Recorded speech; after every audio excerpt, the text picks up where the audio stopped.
Es día sábado 28 de febrero del año 2015. Estamos con don Jesús Tecú. Mi nombre es Byron García. Estamos en Rabinal, Baja Verapaz, Guatemala. La entrevista se realizará en idioma español.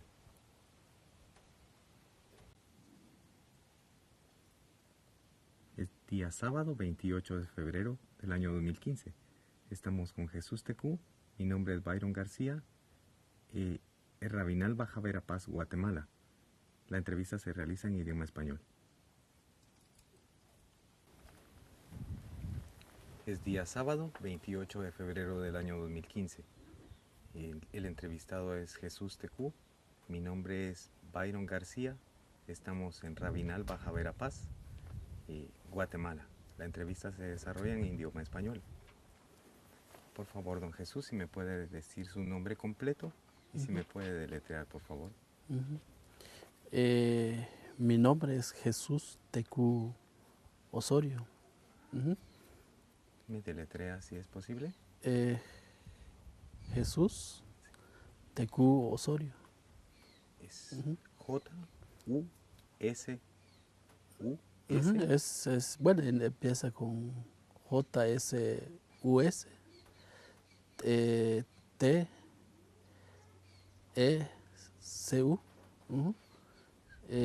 O-S, R-U-I-O. Jesús Osorio, Jesús Tecú Osorio. Don Jesús, ¿cuál es la fecha de su nacimiento? La fecha de nacimiento es el 1 de noviembre de 1971. ¿El lugar donde usted nació cuál es, don Jesús? Nací en la aldea de Río Negro, Rabinal, Baja Verapaz. ¿Me puede decir el nombre de sus padres, por favor? Mis padres eran Laureano Tecú y Martina Osorio Chen. ¿Ambos originarios también de Río Negro o venían ellos de otro lugar? Ambos son originarios de Río Negro. ¿El nombre de sus abuelos?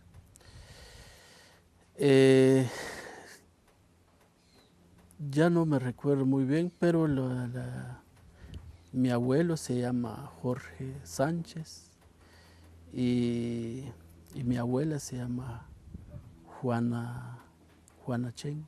¿Por el lado de su papá? De mi mamá. De su mamá. Ahora de mi papá ya no me recuerdo. No lo recuerdo. ¿Sabe usted cómo se conocieron sus papás? Se conocieron más en la aldea de Río Negro, cuando eran jóvenes. ¿Usted es el primer hijo de la familia o hay más hermanos con usted? No, soy creo que soy el quinto de la familia. El quinto. Habían ya otras hermanas ya mayores. ¿Puede contarme, por favor, algún recuerdo, los primeros recuerdos que usted tiene de su niñez, cuando usted es pequeño, cuando recuerda a sus padres? Bueno, desde un principio, cuando era como un sueño, más que todo, porque en Río Negro antes las casas eran dispersas en toda la comunidad. Entonces, le contaba es como un sueño, porque para ir a un velorio, un ejemplo, tenía que caminar 1 hora o media hora para ir hasta la otra casa. Entonces, un día de que mi papá me llevó a un velorio, solo me recordé de que estaba despertando en la mañana, me estaban levantando para ir a casa. Y otras veces también cuando solo sentí cuando me fui en horas de la tarde, como a las 6, 7 de la noche. Pero después el siguiente día, cuando despertaba, ya estaba en la casa. Saber cómo llegué a la casa. Y otras veces me despertaba también, a veces en la espalda de mi papá, que me cargaba para ir a la casa. Ujú. ¿Cuántos años tenía usted más o menos con este Tenía recuerdo? tal vez como unos 4 o 5 años, ujú, aproximadamente. ¿Me puede contar un poco cómo era su casa, cómo era la familia suya? Ujú. Mm. La, bueno, mi familia era una familia bien pobre, ujú, porque nuestra casa estaba construida o sea, lo que ahora le dice pared, que se construye con bloque. Nuestra casa antes era de madera, ujú, de roíz, se le decía así parado. Y el techo es de paja. Y el suelo es de tierra como esto. Entonces, y por otro lado, era una familia de 6 personas. Ujú. Y mis papás siempre en los días, o sea, en, en épocas de verano, pues trabajaba en la casa, cultivaba maíz y frijol bueno, para nosotros. Ujú. Y en la época de verano, pues viajábamos en la costa sur, en las cortes de caña, más en las cortes de caña, donde me recordaba todavía viajamos como 2 veces. Ujú. Y bueno, el dinero que se ganaba de la costa sur era para comprar eh, ropas, medicinas como jabón bueno, lo que es la canasta básica. Ujú. Entonces, de esa forma, pues sobrevivíamos. Y ya el resto del verano, bueno, estábamos hablando cuando viajamos en la costa, deben ser los meses de noviembre, diciembre, incluso enero. Ya el mes de febrero, marzo, abril, entonces mi papá se dedicaba en la recolección de palmas en la comunidad, que son materiales que se utilizaban para hacer petates, otras colchonetas que mucha gente utilizaba como colchonetas para descansarse. Ahora mi mamá pues también se dedicaba en la elaboración de petates, como colchonetas y bueno, es un oficio de todos los días. Principalmente cuando los jóvenes, los niños, muchas veces de eso sobrevivían la gentes de Río Negro. Ujú. Cuando se iban a la costa, ¿se iba toda la familia junta o se quedaban las mujeres? ¿Cómo era esto? Eh, bueno, depende cada familia, pero en mi familia, los 2 veces que viajé, viajé con toda la familia completa. Aunque también otros señores de la comunidad viajaron también, pero sin familias. Ujú. Cuando iba toda la familia, ¿todos tenían trabajo en la costa o solo el padre se ocupaba de las tareas de corte? Casi, casi todas. Todos, un ejemplo con mi familia. En ese tiempo yo era el más mayor de 3 hermanos. Ujú. Y, y yo me dedicaba a cuidar el más pequeño. Ahora mis papás se dedicaban a la recolección de algodón. Ujú. Y era una vida difícil porque en la costa sur, el calor es muy fuerte. Y como nosotros los niños estamos hablando de 5, de 6 años, el calor era insoportable, era como un castigo. Entonces era una vida difícil. Y, y aparte de eso, bueno, eso es para nosotros, sin, sin sentir más que todo el, el calor y otros sacrificios también que hacían mis papás. Porque desde a las 4 de la mañana ya empezaron a trabajar, porque aprovechando de que en la mañana pues el algodón estaba mojado con sereno, algo así, entonces eso pues pesaba el algodón cuando pesaba en horas de la tarde. Pero aparte de eso salían como a las 4 o 5 de la tarde el corte de algodón y hay que ir a hacer colas también en la oficina para pesar lo que se recolectó todo el día. Y total de que llegaban hasta en la galera, le decían, donde descansaban, hasta 8, 9 de la noche. Entonces, en ese tiempo apenas se ganaba 80, 90 centavos al día y un gran sacrificio que se hacía para ganar esa cantidad de dinero. Y aparte de eso, sin hablar de la enfermedad que pueden traer uno también, porque uno solo tomaba agua puramente del chorro. Nada de que hay agua pura o el agua pues se han echado cloro, ¿no? Si quieres vivir y sobrevivir, pues tienes que tomar lo que está a tu alcance. Esa es la vida de mis papás. ¿En qué finca se desempeñaban ellos? ¿Sabe usted cómo se llamaban Fíjese de que Fíjese, cuando yo tenía como 5 o 6 años, fuimos a una finca que se llama Torapinto, le decía. Y después de allí, creo que la primera vez que viajamos, estuvimos en una finca Torapinta. Mis papás creo que no ganaron nada. Entonces decidieron pasar a otra finca que se queda en el municipio de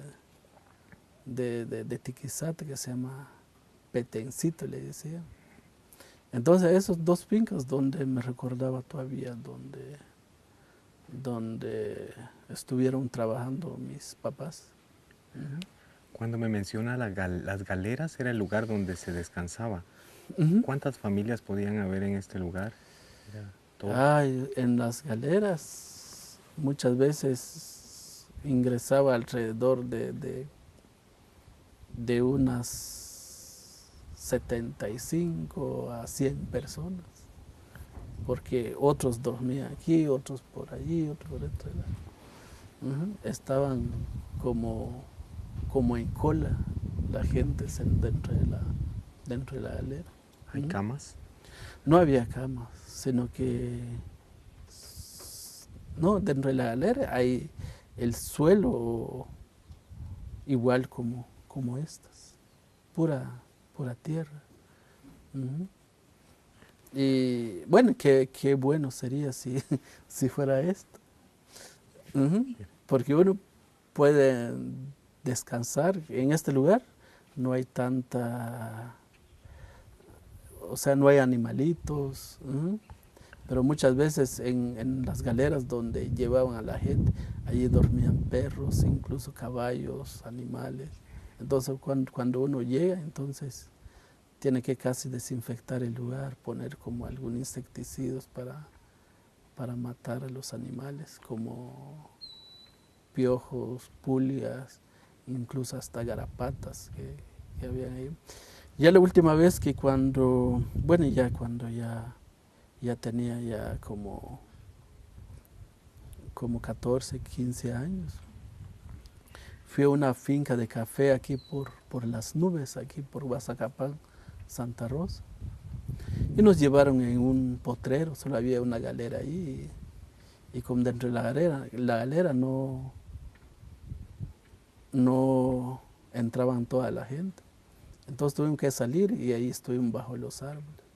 Y después cuando terminé el mes y estaba en la casa y resulté con un dolor de aquí, como que me dolía con el corazón y después como que poco a poco abrió un pequeño agujero y alguien me dijo de que ese es colmoyote. Y yo no sabía qué es eso. Entonces un día traté la manera de sacar, apretando la piel, y cabal era un colmoyote de que conseguí yo por ¿Qué, ahí o en esa finca. qué es un colmoyote? ¿Nos puede contar? Fíjese que es una plaga que muchas veces se pega mucho a los animales, ujú, a las vacas más que todo. Ujú. Y como eso, nos fuimos a vivir casi cerca de un mes donde duermen las vacas. Entonces ahí donde me pasaron esa enfermedad. Ujú. ¿La comida en las fincas cómo era? La comida en las fincas solo te dan 6 tortillas. Eso es lo que decía un ración, le decía. Y te dan tu frijol. Ujú. Y muchas veces el frijol solo te dan casi bastante caldo y solo te dan como unos 5 granos de frijol nada más. Y esa es la comida para todo el mes. Ahora si quiero carne o quiero huevos o arroz o que otras cosas más como incaparina, que puede, que puede variar un poco la alimentación durante el mes. Entonces uno mismo tiene que llevar dinero porque ahí hay tiendas, hay que ir a comprar y si no hay dinero pues uno tiene que pasar todo el mes frijol y tortilla, frijol y tortilla. Ujú.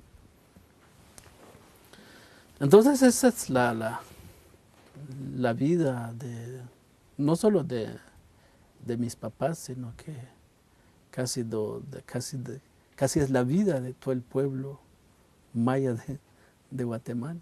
Ujú. ¿Era diferente cuando están en su casa, cuando están en su vivienda?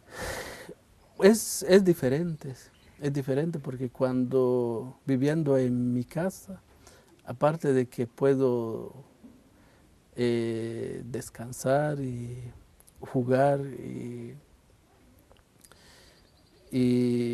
pero también la comida es un poco variable. A veces los huevos que ponen las gallinas de ahí de la casa, muchas veces mi mamá a veces lo vende, pero muchas veces para comprar azúcar o comprar una libra de encaparina. Pero casi la mayoría pues consumíamos los huevos que ponen las gallinas, o a veces mi mamá pues mata una gallina. Ujú.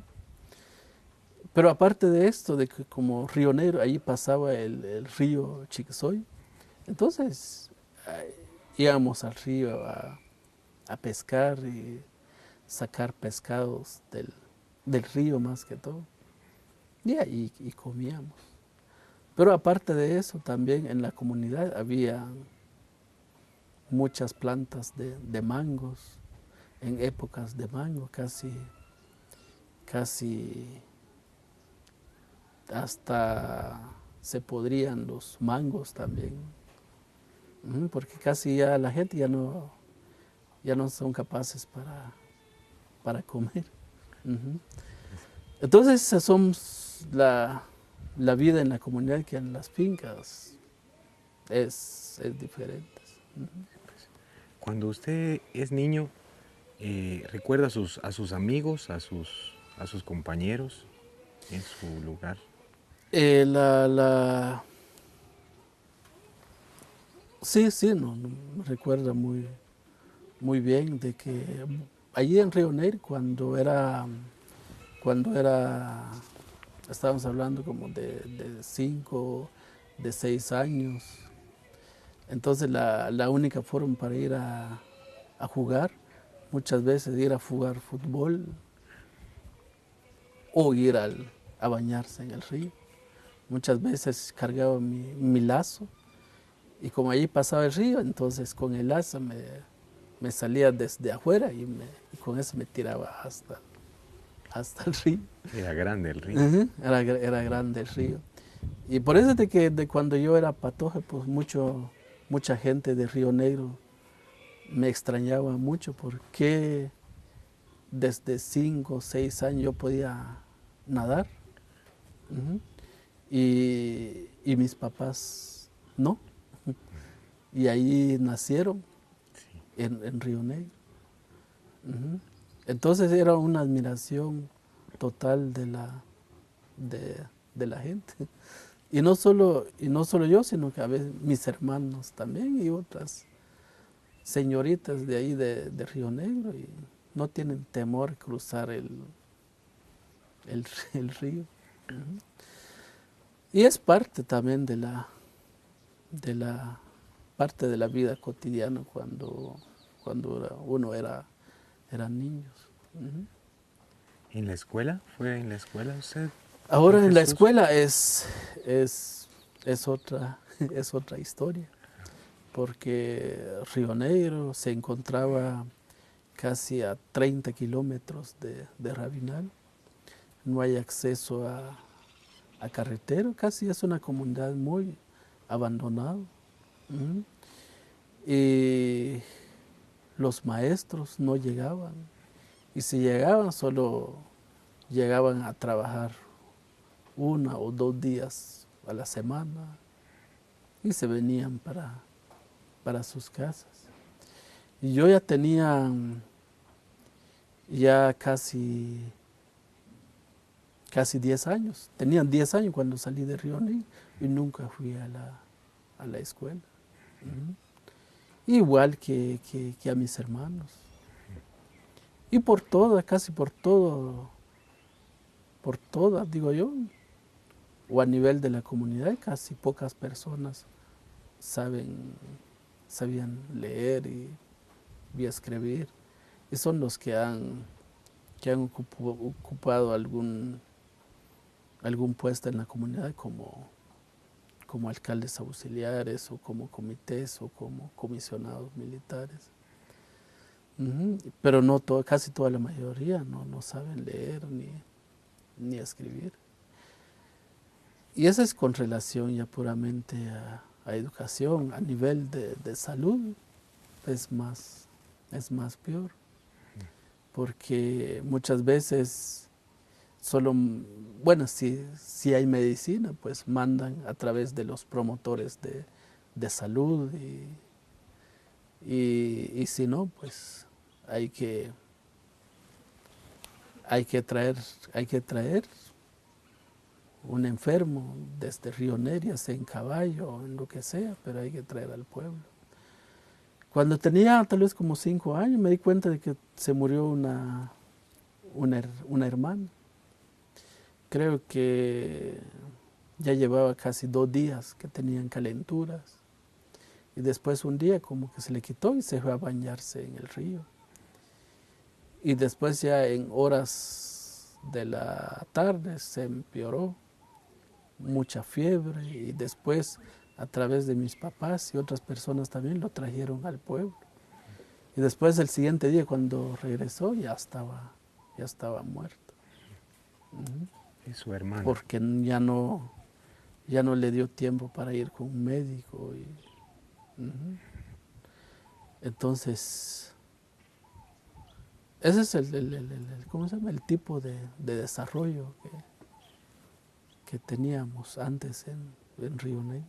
Ujú. ¿Y cuándo se incorpora usted al trabajo con la familia, digamos, a apoyar a su familia con el trabajo agrícola o qué tipo de trabajo hacía usted? Casi nunca los apoyé a mi familia. Solo me recordaba una vez que cuando mis papás, o más que todo mi papá, subía al cerro, o más que todo creo que una vez mi papá fue contratado para ir al cerro a traer pajas para como techo de la casa. Entonces me fui con él y lo ayudé. Y como era para todo, solo trabajé con media hora y después como como el material que le decía pajas, era montes, hay que, hay que arrancar con las manos. Ujú. Entonces no aguanté mucho, si es mucho es como media hora, digo yo. Y ella me dio las manos y me dijo, no tenés derecho de trabajar todavía, me decía mi papá. Entonces anda a descansar y después nos vamos a ir al rato. Pasó como 2 veces así. A veces cuando subía él o cuando lo contrato para ir a trabajar con algunas personas y pasaba lo mismo. Agarraba un surque y me ponía adelante, a ayudar un poco. Y ese es un poco el trabajo que le hacía.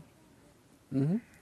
Le decía eso, casi nunca lo ayudé a mis papás, porque cuando fue la tercera masacre, más que todo en Río Negro, entonces ya como que ahí nos separamos más que todo, porque mis papás se murieron en otras masacres, eh, nosotros nos quedamos en las casas como hijos y después se murieron mis hermanas y cada quien por su lado. Ujú. Sí. Pero ya estamos adelantando. No, está bien. Ujú. Solo quería preguntarle, en su casa tenían gallinas, me decía, ¿tenían algún otro animal de algún otro ganado? No, casi solo gallinas tenía mi mamá. Otros animales como ganado, no. ¿Y el terreno que ustedes estaban ocupando era propiedad de la familia o era prestado? ¿Cómo era esta propiedad? Fíjense que eran fincas indígenas. Ujú. Eran fincas indígenas que nadie tiene. Bueno, tenemos derechos como, como pueblos más que todo, pero bueno, también se puede vender. Ujú. Pero no tenemos un título o un documento en nuestro poder. Ujú. Como es como una finca con derecho de propiedad. Ujú. De grupo. De grupo. Ujú. ¿Cuál es el idioma que se habla en Río Negro? ¿Qué idioma nació usted Es hablando? el idioma achí. Ujú. ¿Cuántas familias más o menos ocupaban el área de Río Negro? Estamos hablando de más de 150 familias. Son los que tienen casas, sin tomar en cuenta a los que más que todo a los recién casados. Ujú. Como hay casos, vivían hasta 2, 3 familias. Ujú. Entonces estamos hablando como más de 200 familias. Ujú. Pero lo que sí hasta ahora hay un registro, es de 150 familias. Pues,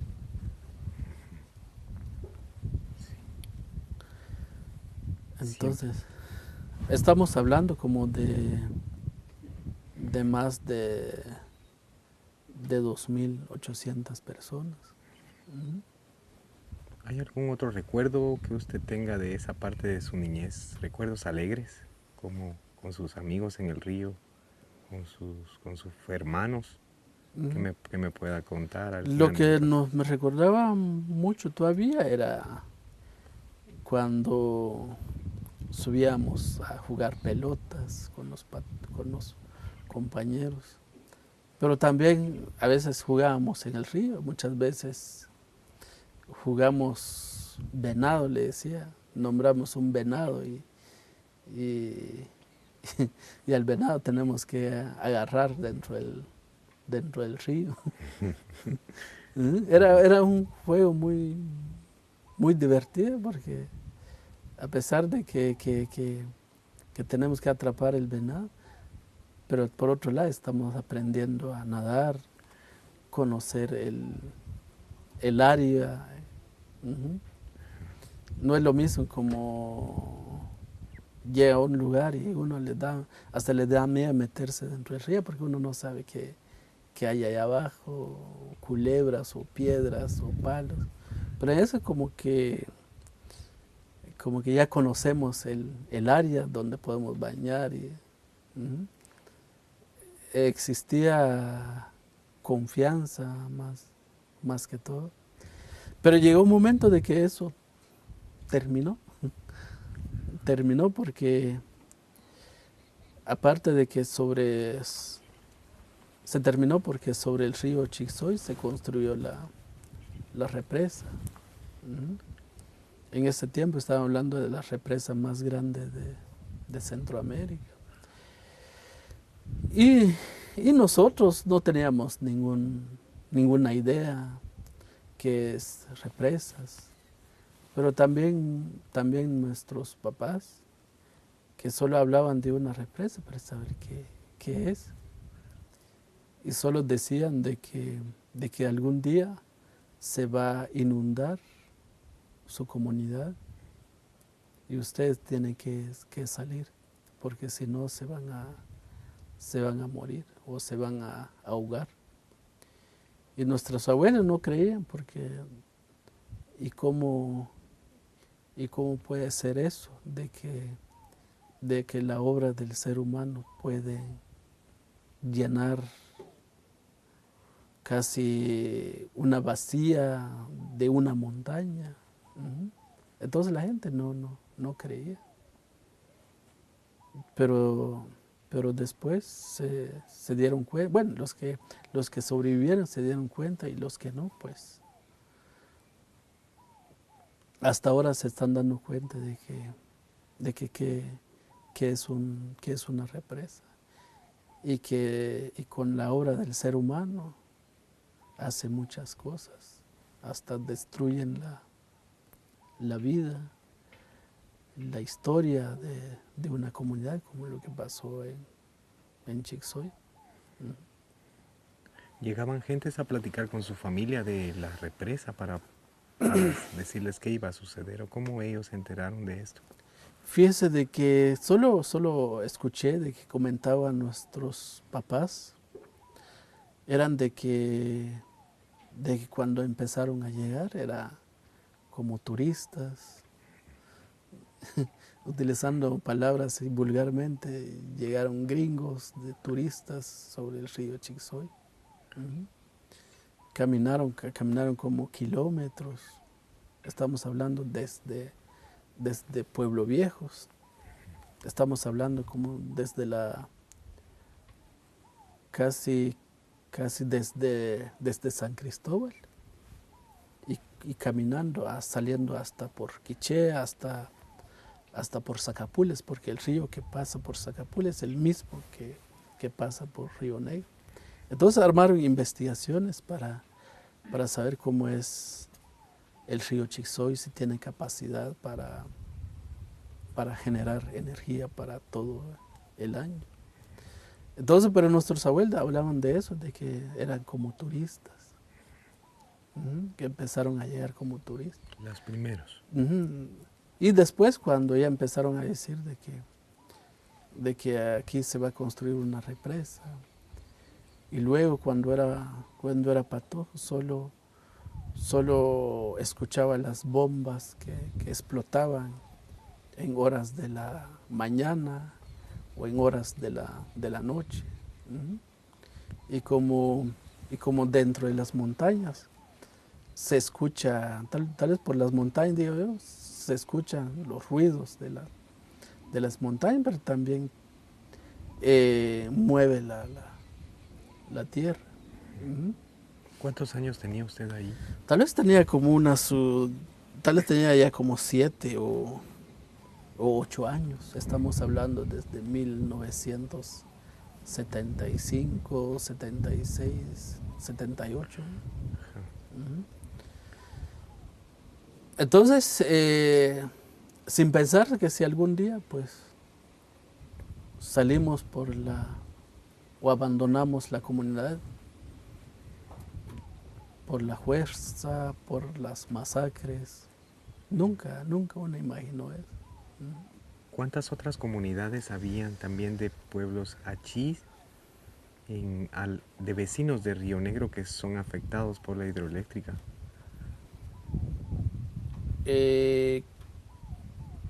Casi estamos hablando de 15 comunidades. ¿Recuerda usted los nombres de estas comunidades? La comunidad más grande es Río Negro, Los Encuentros, la comunidad de Camalmapa, y luego parte de Cubulco está Chicruz, ¿cómo se llama? Chitomás.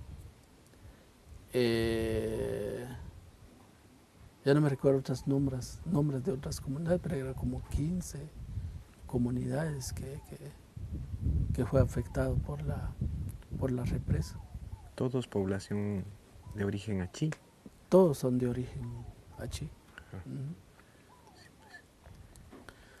Sí. Los primeros recuerdos que usted tiene de cuando se empezó el problema, ¿o está junto con lo de la represa? Solo me di cuenta de que varias veces subí con mis papás en las reuniones, y muchas veces las reuniones de la misma comunidad a veces se convertían conflictivos. Por lo mismo de que un grupo apoyaba la represa y un grupo no, o un grupo o no es porque un grupo que querían salir, sino que sí, un grupo quieren salir y un grupo que no vamos a abandonar nuestras tierras. Aquí nacieron nuestros abuelos y aquí nacerán nuestros nietos. Y eso significa de no abandonar el territorio. Entonces se convertía conflictivos, y varias veces también hasta llegaban, ¿cómo se llama?, helicópteros del INDE. Y igual las reuniones se convertían conflictivos. Aunque desde un principio, cuando hablaron de que al ingresar la represa en el lugar, pues generaba desarrollo para la comunidad, y tal vez por una parte sí y por otra parte no, porque desde un principio casi toda la gente trabajaron con el INDE, hasta mis papás también trabajó con la empresa, y me di cuenta de que no había necesidad en la casa, porque mi papá tenía un trabajo. Pero pero sin pensar de que si el desarrollo de la comunidad se interrumpía, la construcción de la represa, uno no pensó de esa consecuencia. Y también poco a poco, como le decía hace rato, de que conflictivos, porque en una oportunidad había un montón de personas en la capilla, le decíamos capilla a la iglesia. Y había un montón de gente, pero también había unos soldados por ahí. Y yo llegué de curiosidad, me metí dentro de la gente y llegué hasta ahí donde estaba uno de los militares, o PMA creo que sí. Y solo me di cuenta de que habían discusión y otro gritando. Entonces hasta ahora estoy entendiendo de que ese día creo que varias, bueno, no varias, sino que eran como 2 o 3 personas fueron a Pueblo Viejo, donde está la compañía, y creo que varias personas entró en una bodega donde trajeron frijol y otros víveres más para de la compañía. Robaron más que todo. Y después, en horas de la tarde, llegó a Río Negro una comisión del ejército. Estamos hablando como de un PMA y 2 soldados. PMA, ¿qué es PMA? Es Policía Militar Ambulante. Y los 3 que entraron al comedor lo agarraron. Y creo que lo fueron torturados y después lo encerraron ahí en Pueblo Viejo. Y a través de las torturas que sufrieron estos hombres, y revelaron nombres de otras personas más de Río Negro. Entonces el ejército fueron a Río Negro a traer a los otros, sin saber,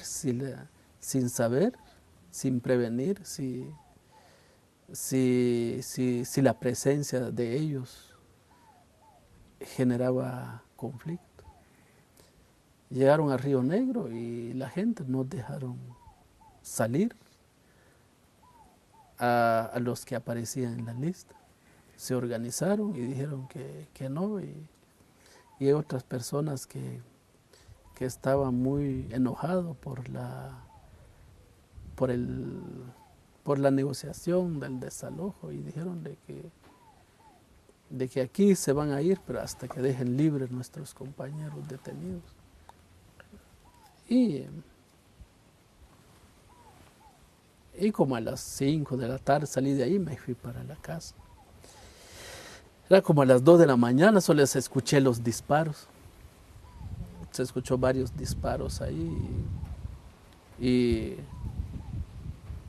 el siguiente día, como a las 7 o 8 de la mañana, me fui corriendo para ver qué pasó en la capilla. Y después me di cuenta de que otras personas estaban tirados por allá, y otros por ahí, y otros estaban adentro de la capilla, casi ya no se veía su cabeza, estaba aplastado su cabeza dentro de la capilla, y otra mujer se quejaba por otro lado. Según la historia de la comunidad, de los líderes, de que en horas de la noche, estamos hablando como a las 11 de la noche, el PMA disparó con sus armas en contra de la gente que estaban por ahí, y logró matar como a 7 personas y varios heridos. Se los llevaron a Cobán y otros se fue a Salamá. Pero también fueron perseguidos por el ejército y ahí fueron asesinados. Eso es lo que me recordaba de eso cuando era patoja. Estamos hablando como de tal vez tenía como 8 o 9 años. Esa era la primera vez que cometió un asesinato, digamos. Esa es la primera masacre que sufrió Río Negro. Y después de eso, las visitas constantes del ejército en la comunidad era muy, muy violenta, porque como le decía hace rato, nuestra casa estaba construida con pajas, con montes más que todo, y los helicópteros cuando subían la casa, casi el aire volaba el techo de la casa. Y de esa forma intimidaban a la gente, capturaban ilegalmente a la gente, los llevaban a la zona, y después ya llegó un momento de que la gente empezó a tener miedo, temor ante todo eso. Entonces cada vez cuando llegaban el ejército, ya todos los hombres subían a las montañas o en el monte, le decimos nosotros, a esconderse de las visitas del ejército. Y solo se quedaban las mujeres y niños en sus casas. Uh-huh. Y ya después, sin pensar de que si solo eso, o va a llegar otro momento donde todos van a ir a vivir en el monte, nunca se pensó de eso. ¿Su papá también salía a esconderse o salía. ¿Usted también? ¿Cuáles eran? Y ya después, ya después de ahí de la comunidad de Río Negro se organizó las patrullas de autodefensa civil. Cuando aquí en Rabinal pues se cometían ejecuciones extrajudiciales, o sea, los paramilitares, los judiciales, y la G2 mataban a mucha gente. Si se encontraba en su casa, si se encontraban trabajando, pues igual los mataban. Entonces la única forma para la gente de Rabinal era irse en esas comunidades lejanas de Rabinal como Río Negro, Canchún, Chitucán, son las comunidades montañosas de Rabinal. Pensaron de que ahí sí se puede esconderse y salvarse la vida. Entonces, en Río Negro se organizó las patrullas de autodefensa civil y su trabajo era capturar a los sospechosos de la guerrilla, a los que entraban en la comunidad a comprar comidas. Y me recordaba también de que como nuestra casa casi se encontraba casi en la salida de la comunidad, casi en el camino que conducía hasta Chitucán, casi sobre una montaña como esta. Y entraban a la gente en la casa y a comprar comidas. Incluso mi mamá no solo entraban comidas, sino les daban comida en la casa. Y se sentaba frente a la casa y comía. Eran gentes de Rabinal y de Xococo. Y yo no sabía si estaban por allá en Río Negro escondiéndose del ejército. Entonces así pasó desde un principio, pero ya después de que ya la gente ya no dormía en sus casas, incluso subían en las montañas también a dormir. ¿Así hacía su familia también? Sí, incluso mi cuñado y me decía, nos vamos a ir a trabajar y te vas a ir con nosotros porque usted solo va a venir a traer comidas, porque a usted el ejército no le va a hacer nada. Entonces subíamos en los cerros a trabajar, a preparar el terreno más que todo para sembrar milpa en el invierno, y terminaba la comida y me mandaban para la casa.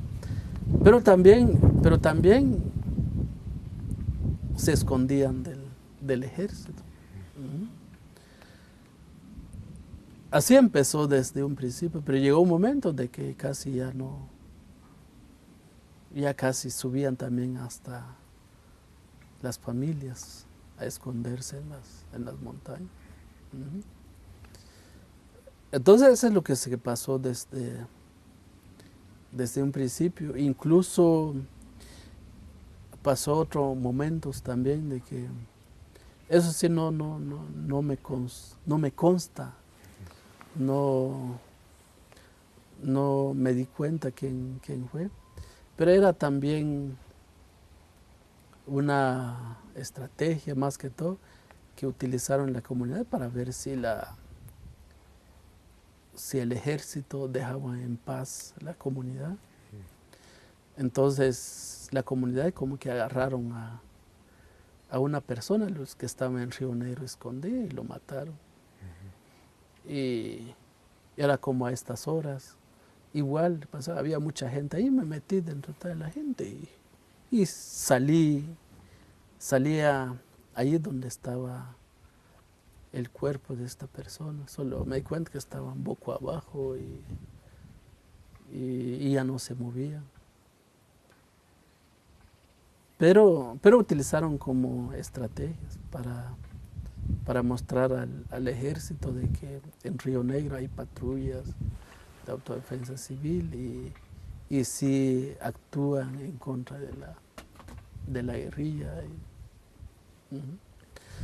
Pero ni eso funcionó tan bien porque el ejército siguió llegando y los hombres también subían en las montañas y se escondían del ejército. ¿Esta persona que habían matado era una persona que pertenecía a la guerrilla o era uno que había venido a refugiarse desde Rabinal? ¿Cómo? No eran guerrilleros, eran refugiados. Sí, pues. Que salió no sé, de otras partes de Rabinal. ¿Qué pensaba usted como niño? ¿Entendía qué estaba pasando? ¿Cómo veía usted la situación? Fíjese de que ese rato solo fui a ver, nunca entendía si eso se murió para siempre.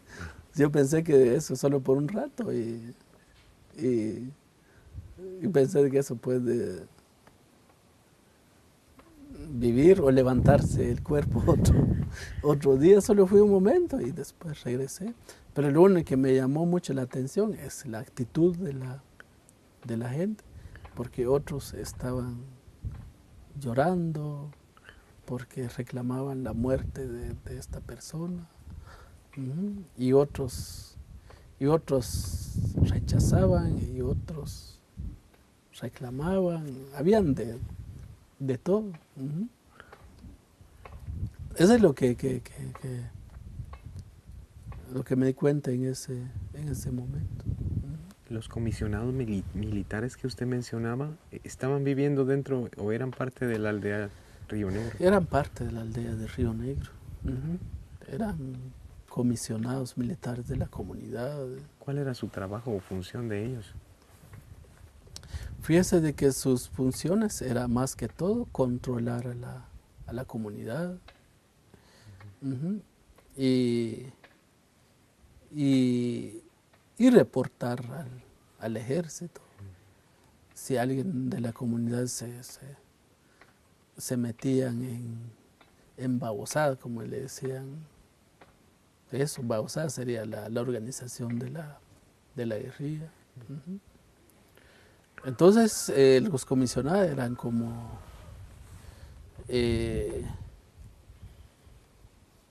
ojos y oídos del ejército en la comunidad. Pero creo que en Río Negro no les funcionó tan bien, porque incluso más después los comisionados militares los mataron. ¿De los patrulleros? Igual, porque casi a todos. En una masacre, creo que la segunda masacre que sufrió Río Negro, donde se murieron casi la mayoría de hombres. Estamos hablando de 75 hombres. Entonces todos los problemas que surgió en la comunidad, casi por un lado fue provocado por la misma presencia del Instituto Nacional de Electrificación en Río Negro, pero también de la misma, también del ejército, que son los que cuidaban los intereses económicos en el país. ¿Y de la presencia de la guerrilla dentro de Río Negro o en los alrededores? ¿Qué me puede contar, don Jesús? Casi no hubo presencia de la guerrilla en la comunidad. Había personas que tenían no sé si le puede decir armas, pero algunas personas tenían como un rifle o una escopeta, pero muchas veces lo utilizaban para cazar, más que todo para cazar animales. Ujú. Pero ya directamente para combatir al ejército con una escopeta, hechizas, algo así.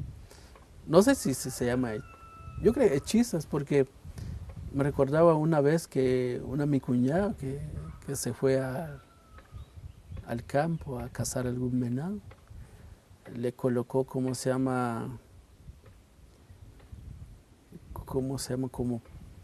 pelitos de maguey, y le echó un plomo y pólvora en esto, y se fue a cazar, se fue al monte a cazar venado. Y con un arma de eso, combatir al ejército, un ejemplo, no sirve. Ujú.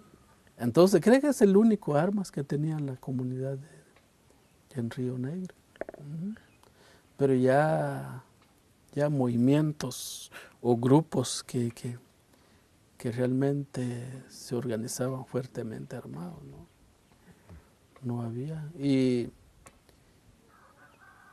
yo creo bueno, no solo en Río Negro, sino que a nivel de Rabinal, a nivel de Baja Verapaz más que todo, porque hasta ahora no hay ningún registro donde hablaban, donde hablan de que en Río Negro hubo combate o en Rabinal hubo algo combate, casi no hay. Dentro del informe de la Comisión para el Esclarecimiento Histórico no registró eso. Ujú. De parte de su familia, don Jesús, después de la primera masacre que mencionaba de 7 hombres, ¿continuaron, digamos, apoyando la hidroeléctrica o se separaron de esta con el trabajo que me mencionaba de su papá? Ujú.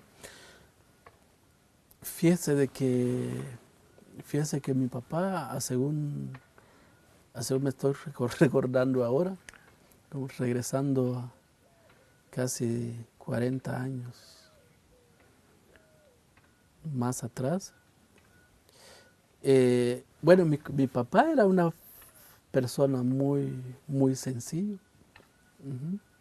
Estamos hablando tenía como unos 35, 37 años en esa época. Y solo apoyaban la decisión de la mayoría. Si la mayoría que dice que sí, pues ahí estoy yo también. Ujú. Nunca, nunca opinaban diferentes o lo que yo digo, pues eso es lo que hay que hacer, sino donde va la mayoría, pues allí va él también. Ujú.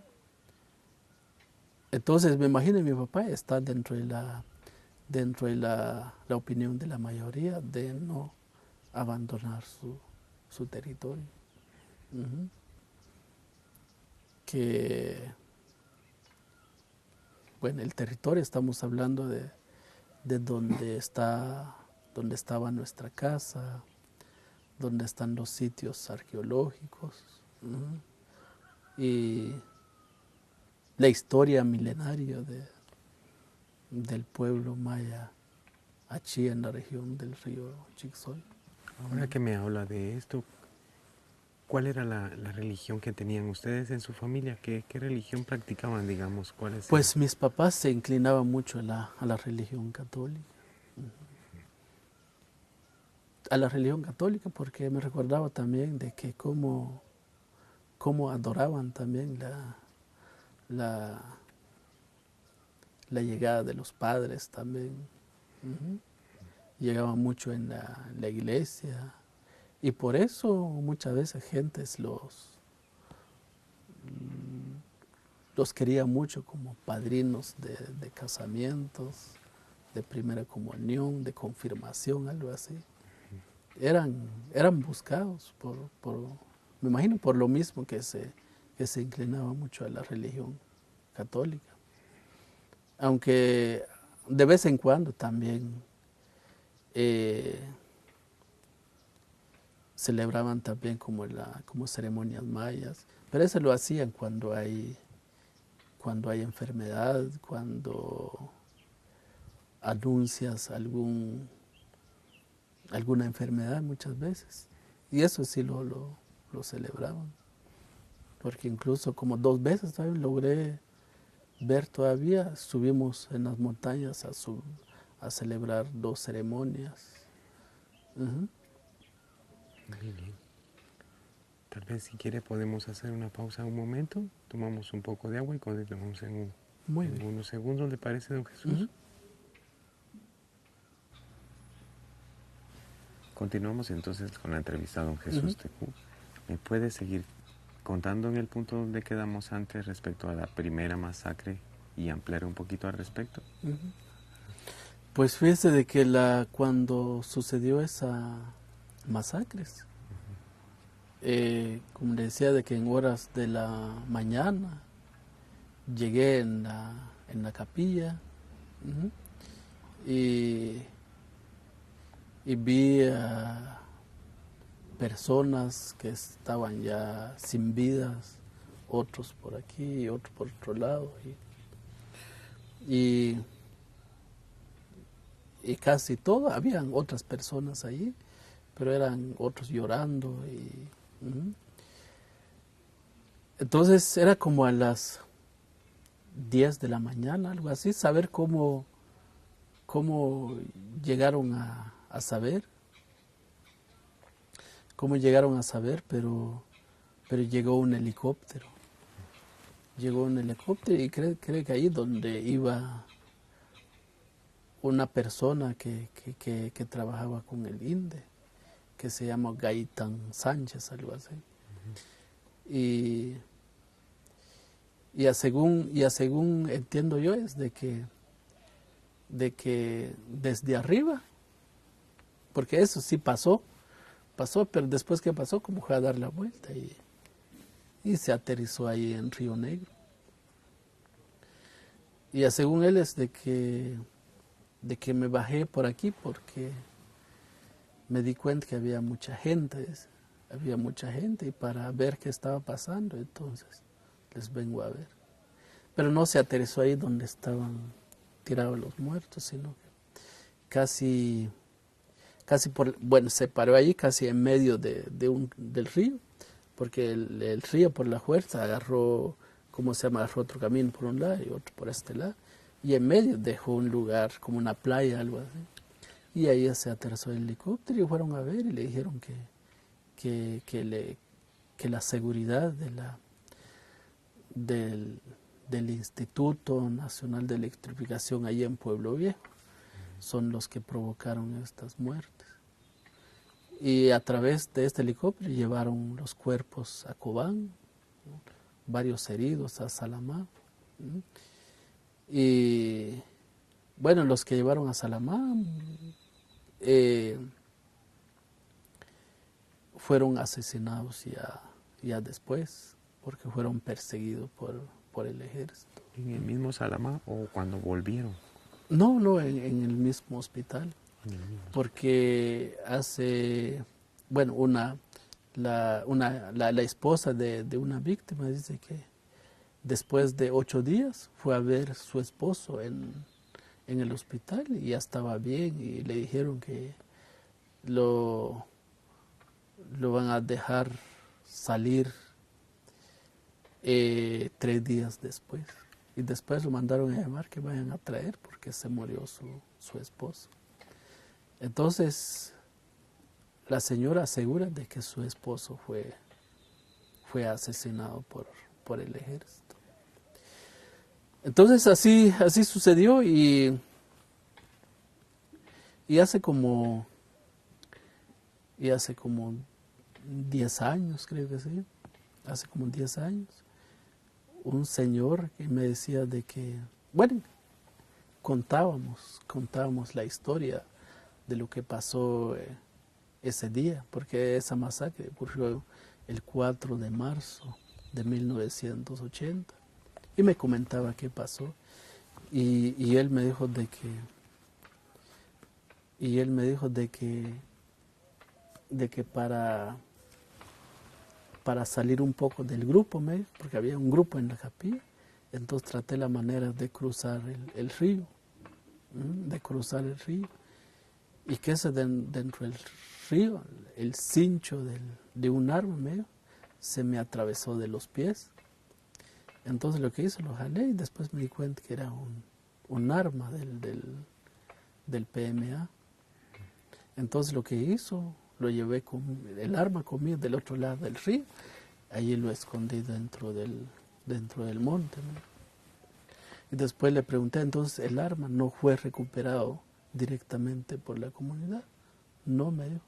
Es que después de que cuando ocurrió después de la muerte de toda esta gente, después de que el PMA se quedó sin balas, entonces trató la manera de huirse de la capilla y se lanzó al río. Y como no sabe el lugar, cómo era el río, entonces aparte el arma y aparte la ropa y zapatos que llevaba, y como que eso le ahogó. Uh-huh. Se ahogó por eso. ¿Y qué sucedió? Como 3 días después, el cuerpo del PMA apareció ahí cerca de la represa. Como ese tiempo, creo que ya el río ya no pasaba en su lugar, sino que solo buscaba un desvío, pero aparte de eso había como un lugar donde se depositaba el agua, como una pequeña laguna, y ahí donde se quedó el cuerpo. Y después las personas que trabajaban ahí en el lugar y fueran a ver qué era. Y después le dieron cuenta que era el cuerpo del PMA, que se ahogó dentro del río. Uh-huh.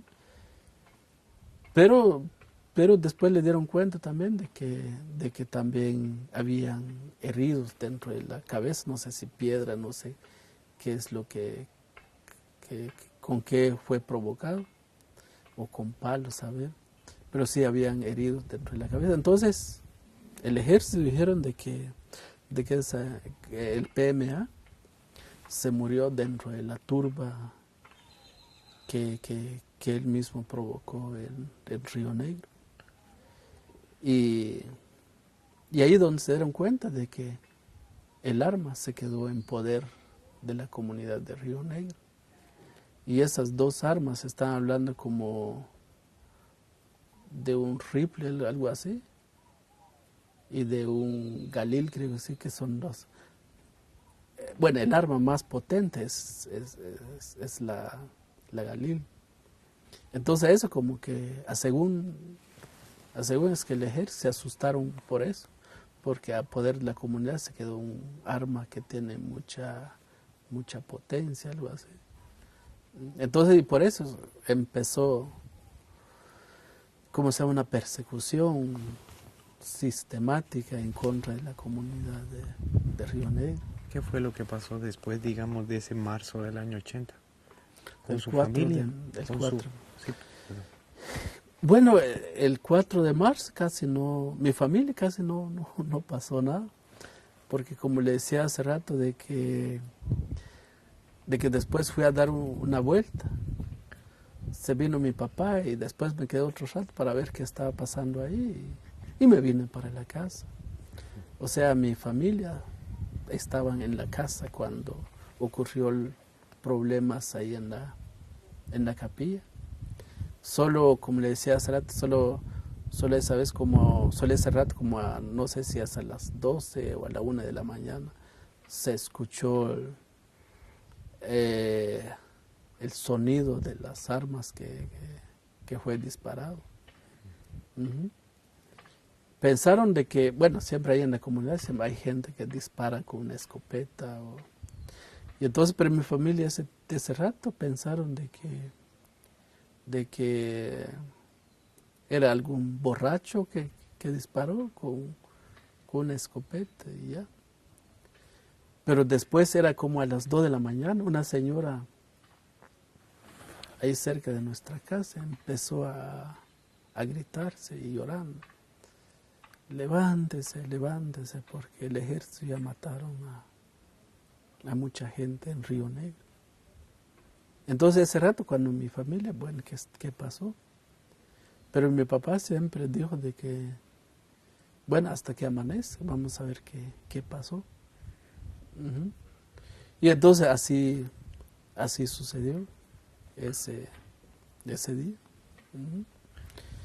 ¿Cuándo se vio su familia por primera vez afectado, digamos? ¿Cuándo le empezó a afectar directamente a la familia ya? Ya directamente Violencia. ya como a principios de febrero de 1982. Le contaba eso porque como le decía hace rato, de que en Río Negro había presencia de refugiados de otras aldeas del pueblo de Rabinal. Entonces como de esas personas salió como una venganza. Entonces nos vamos a ir entonces ahora vamos a vengar de los patrulleros de Chocó, por ejemplo, porque ahí donde es una comunidad donde se organizó casi todas con las patrullas de autodefensa civil, inclinado hacia la política del ejército. Entonces, un día creo que todos los refugiados que están en Río Negro sí se organizaron y se vinieron a Chocó y quemaron tiendas, mataron a personas que estaban trabajando en su terreno. Entonces, ¿qué pasó ahí? Entonces el ejército y los patrulleros de Chocó dijeron de que fueron la gente de Río Negro. Pero aparte de eso, creo que dejaron algunos papeles ahí donde decía que vive la EGP de Río Negro. Uh-huh. Entonces el ejército apuntaron contra la gente de Río Negro, que fueron ellos los autores materiales e intelectuales de la quema de la tienda, de la muerte de estas 4 personas. Y empezó como que se reforzó más la persecución en contra de la comunidad. Entonces ya como, eso ocurrió como el 6 no, tal vez se ocurrió como a principio de febrero. ¿Del año 82? Del año 1982. Entonces la gente de Chocó dijeron que mejor vamos a llamar a la gente de Río Negro y que vengan a ver lo que nos pasó. Así decían la gente de Chocó. Y vinieron la gente de Río Negro, vino mi papá. Uh-huh. Y mi papá vio cómo torturaban los patrulleros, personas de otras comunidades de Rabinal, allá en Chocó. Entonces el día 6 aproximadamente llegó a la casa y estaba llorando. Uh-huh. Estaba llorando, triste, porque le dijo a mi mamá de que no sabemos si vamos a sobrevivir, porque en Chocó, frente a nosotros, mataron a estas personas de la laguna, mataron a estas personas de Canchún, de Chitucán. Entonces en Chocó sí están matando gente. Y hoy regresamos, pero nos dijeron que tenemos que regresar a Chocó el 13 de febrero. Uh-huh. Porque el día 6 les quitaron la cédula. Uh-huh. y les dijeron que regresaran a Chocó el día 13 de febrero para venir a recoger las cédulas. Entonces ese día mi papá estaba llorando, ya no es lo mismo como antes, sino que estaba incómodo también con mi mamá y había mucho temor. Había mucho temor, no solo con mi familia, sino que también a nivel de la comunidad. Entonces, eso pasó y durante los 8 días, estamos hablando del 6 de febrero hasta el 13 de febrero. Entonces le decía a mi mamá, a mi papá, entonces el 13 de febrero, la otra semana, sí me voy a ir con usted a Chocó. Porque tal vez por mí, pues no, tal vez no son capaces los patrulleros para matarlos, entonces me voy a ir con usted. Pero y aparte de eso, si nos matan, pues que nos matan los dos. Así de que no me quedo solito con los patojos, así le decía a mi mamá a mi papá. Entonces llegó un día, creo que llegó un día antes de la... Entonces era como a las 6 de la tarde, estamos sentados frente a la casa, estamos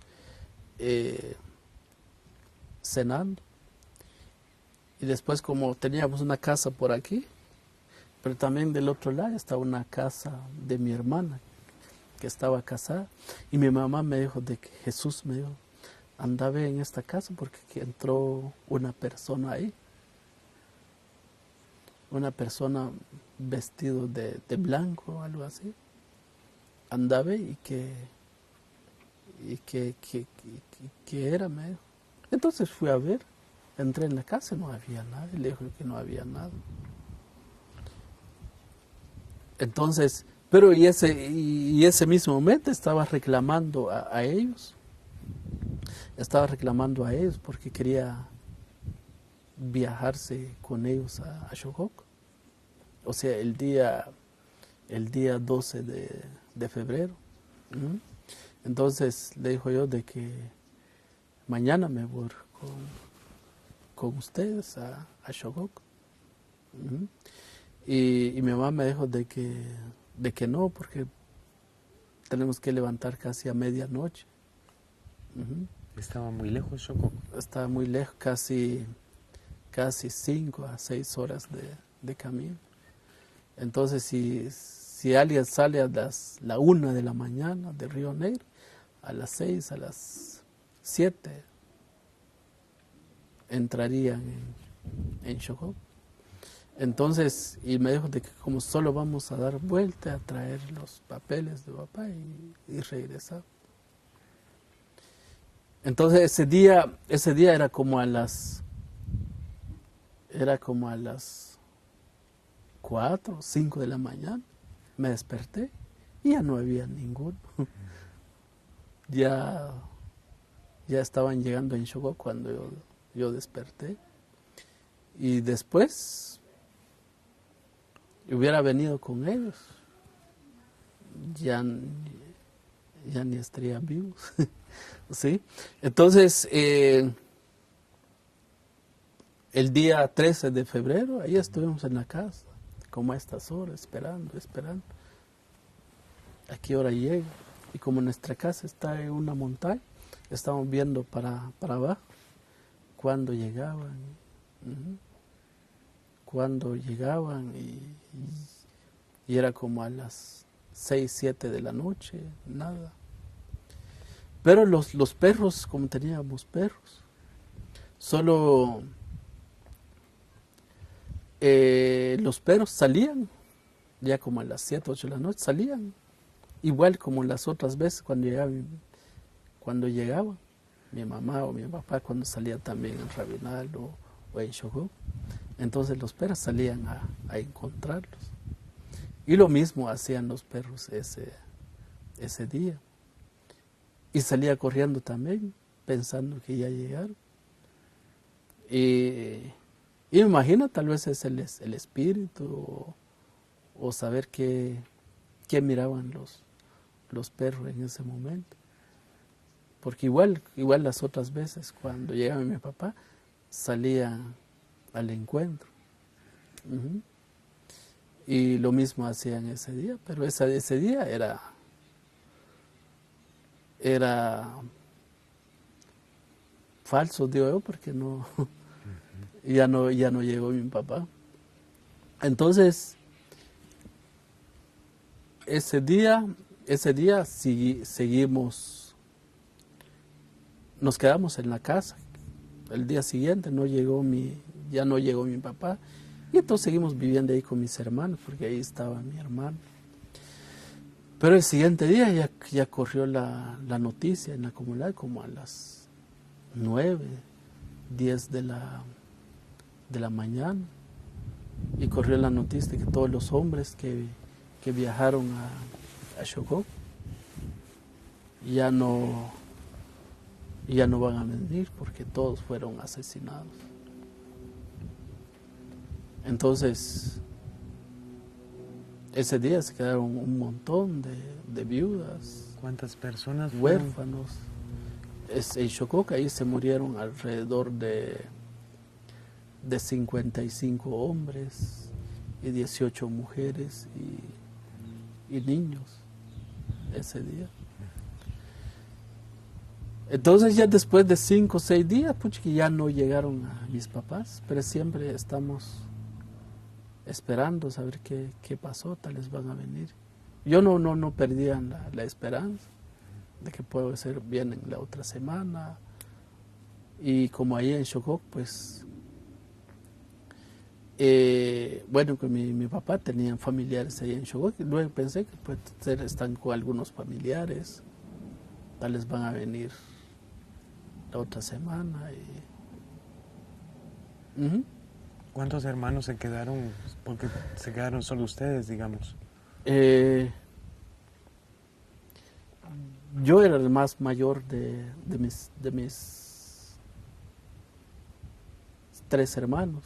Yo tenía 10 años a principios del 82. Y mis otros hermanos, que se llama Marcelo, tenía como sus 8 años. Y el que se llama Marcelo, que se llama Anastasio, pues tiene como unos 5 años. Y tenía un hermano que es el bebé, que tal vez tenía como tal vez su año y 2 meses o 3 meses. Pues. Entonces ya después de 5 días, entonces mi hermana, o sea, mis 2 hermanos, uh-huh, mis 2 hermanos decían de que yo me voy a ir a vivir con otra hermana y mis 2 hermanos se van a quedar con ella. Uh-huh. Nos dividimos entre mis 2 hermanas que ya están casadas. Entonces, pero llegó un momento de que porque las visitas del ejército siguió, después de la masacre en Chocó, siguió la visita del ejército.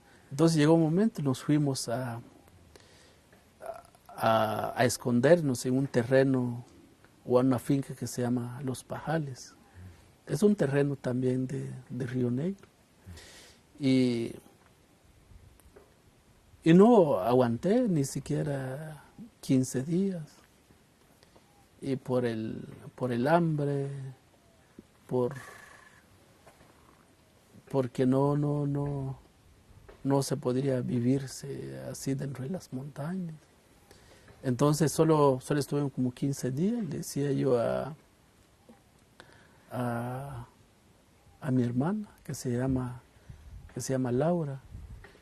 Entonces le dije, mejor vamos a regresar con mi hermana Juana, es el que se quedó en Río Negro. Porque allí, bueno, aparte de que de que con mi hermana casi nos dan comidas, pero a veces no nos ponen a trabajar. Que con mi hermana Laura a veces el marido es bien bravo. Pero aparte de eso, que también como niños no estamos averiguando si alguien nos escucha dentro de las montañas, que estamos escondidos. Estamos gritando, jugando, como que estuviera en la casa. Entonces como que eso molesta mucho a mi cuñada y mejor que se vayan a Río Negro, porque si seguimos aquí escondidos y ellos hacen bulla, nos encuentra el ejército. Y regresamos a Río Negro. Tal vez como 8 días después de haber llegado a Río Negro, llegaron el ejército de nuevamente a terminar con la vida de las mujeres y los huérfanos que se habían quedado. Y es la masacre del 13 la masacre del 13 de marzo de 1982, donde murieron la mayoría de niños y mujeres. Entonces así sucedió, pero pero durante tal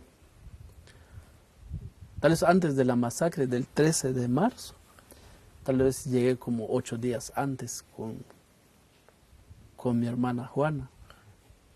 Y dentro de los 8 días soñé soñé, y es un sueño, casi me recuerdo cada momento. Entonces soñé que estaba en la casa, era como a mediodía y estaba con mi mamá y llegó una señora, una vecina, y llevaba como un plato de ¿cómo se llama? De comida, que era caldo de res. Y yo exigía a mi mamá que me diera un poco de esa comida. Y mi mamá me dijo que no, y no me dio nada. Solo les dio a mis hermanos y allí nada más. Entonces un anciano me dijo de que solo le comenté, y eso es lo que soñé. Entonces tenés mucho cuidado, me dijo, porque, bueno, en tu caso, me dijo, tu mamá no te dio nada, pero a tus hermanos sí. Entonces no sabemos qué va a pasar, si van a matar a tus hermanos o a ti también, no sabemos. Interpretó él. Antes de que suceda. Antes que suceda la masacre de Río Negro. Y bueno, eso es lo que sucedió. Se apagó Vamos a detener otro momento entonces. Me hablaba don Jesús del día 13 de marzo del año 1982. ¿Puede contarme cómo empezó esa mañana, ese día 13 de marzo? Fíjese de que, bueno, antes de esa masacre, que, o sea, tal vez un poco la intención más que todo de mi mamá, porque mi papá me dijo de que no te vas a ir conmigo. A Shogok le decía a mi mamá, porque si alguien pasa conmigo, entonces ¿quién va a cuidar a los patojos?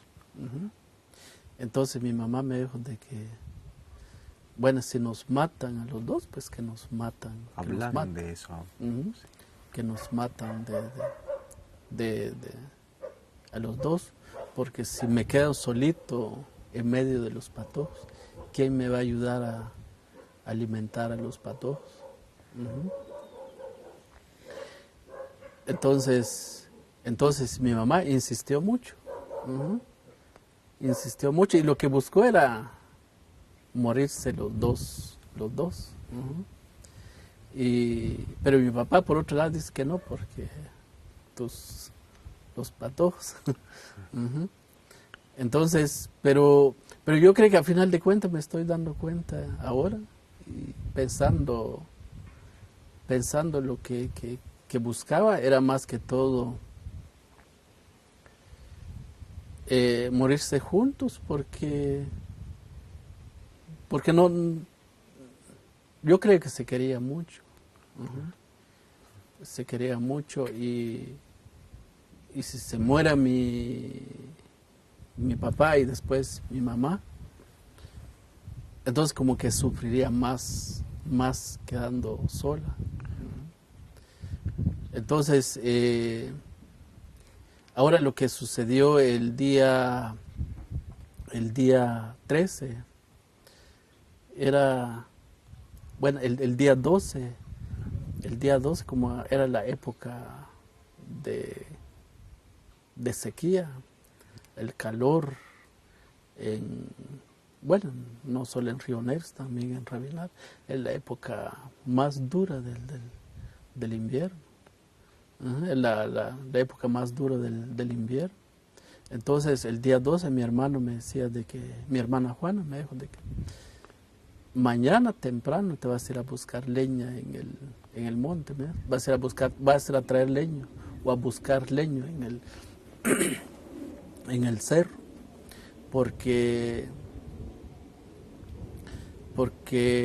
si te vas a las 5 de la mañana y a las 8, a las 9 ya estás en la casa. Entonces, por el calor, y entonces así pasó y con otros patojos de ahí de la casa y fuimos al cerro, como teníamos los 3 perros. Y llevamos perros, ahí estamos en el cerro, como que sin nada, gritando. Y los perros encontraban, ¿cómo se llama? No sé cómo se llaman estos animales que muchas veces, que es difícil agarrarlos. No me recuerdo, por el momento no me recuerdo el nombre. Puede decirlo en su idioma si lo quiere. Pero es una clase de animales como le decimos en Achí, como cuc, esos animalitos. Y ahí estaban los perros ladrando ahí, y al rato un señor de la comunidad que se llamaba Don Siriaco, y nos regañó. Buenos patojos, dejan de estar gritando, regresen a la casa, porque el ejército ya entraron en la comunidad y ya llevaron a todas las mujeres y niños. Y inmediatamente regresé a la casa, corriendo, sin leña, sin nada. Y después estaba llegando a la casa, como le decía hace rato que mi casa estaba sobre una montaña. Y llegué a la casa y vi para abajo que el ejército ya llevaban a las mujeres para arriba. Y hace rato le dije a mi hermano de que ahora sí el ejército nos van a matar. Entonces vamos a escondernos en el monte.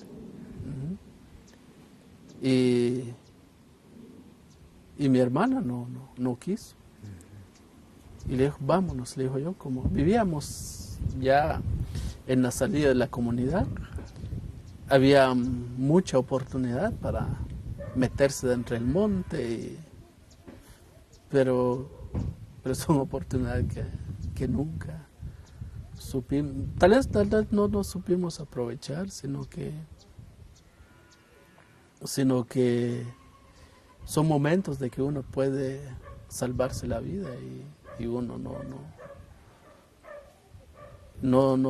no sabe si ese día pues es el último día de la vida más que todo. Entonces mi hermano me dijo que no y entran para adentro y cerró la puerta era una puerta también de madera, que se saca y se coloca otra vez cuando uno lo cierra. Y uno de los soldados que tenía un pañuelo rojo en el cuello, y llegó y solo pateó la puerta y entró para adentro. Y le preguntó a mi hermano que dónde está la herría, dónde está las armas, así apuntando a mi hermano. Y mi hermano dijo que no conocemos qué son las armas, qué son la guerrilla. Y empezaron a registrar todas las cosas que tenemos. Tiraron para afuera y ese rato, sin haber desayunado, llegué a la casa, se me fue el hambre más que todo, me preocupé más que qué va a pasar ese día. Entonces mi hermana había preparado como atol, como incaparino o mosh, creo que sí. Y no sé dónde había conseguido carne y frijol también. Y mientras que ahí está la comida, y el soldado que estaba interrogando a mi hermano y empezó a preguntar dónde está su marido, y frente a nosotros intentó como acosar, a tocar a mi hermano, pero por nosotros que estamos allí, entonces no insistió mucho para violar a mi hermano. Entonces después de un rato nos sacaron afuera de la casa y ahí nos obligaron a estar con las mujeres que estaban llegando. Y ellos empezaron a cocinar en la cocina, empezaron a comer toda la alimentación que había preparado mi hermano. Y nosotros, y ahí estuvimos con las mujeres que estaban llegando. Y como ahí frente a nuestra casa había un árbol que se llama conacaste, entonces en ese rato había mucha sombra del árbol, y ahí aprovecharon para reunirse a todas las mujeres ahí frente a nuestra casa. Lo que me di cuenta es de que, y casi me recuerda cada momento, es que todas las mujeres ancianas que llegaban, cómo respiraban mucho, porque caminar una montaña casi de esto para arriba cuesta mucho con las ancianas. Y llegaron a nuestra casa y puchica, cómo respiraban mucho. Pero al mismo tiempo los patrulleros y los soldados llevaban a las mujeres, a las señoritas en el monte. No lo vi si las violaron, pero sí las llevaban en el monte.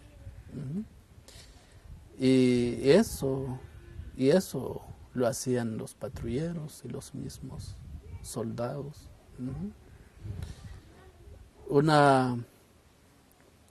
Un patrullero que se llama Ambrosio Pérez, Pérez Lajú, creo que sí, y estaba sentado a la par mía una señorita, tal vez tenía como unas 16 o 17 años. Y llegó y dijo que vamos conmigo, y se la llevó al monte. Y después al rato regresó a su lugar donde estaba sentada y hablaban de ella. Decían de que ya lo habían violado, algo así. Porque ella es del mero centro de la comunidad, y desde cuando la sacaron de su casa también la violaron frente a su mamá. Entonces, y esa vez también la violaron cuando le llevaron al monte, y hablaban de ella, de que ya no es ya no es virgen y es una vieja, algo así. Entonces, pero ahí ya estando todas las mujeres y les decían de que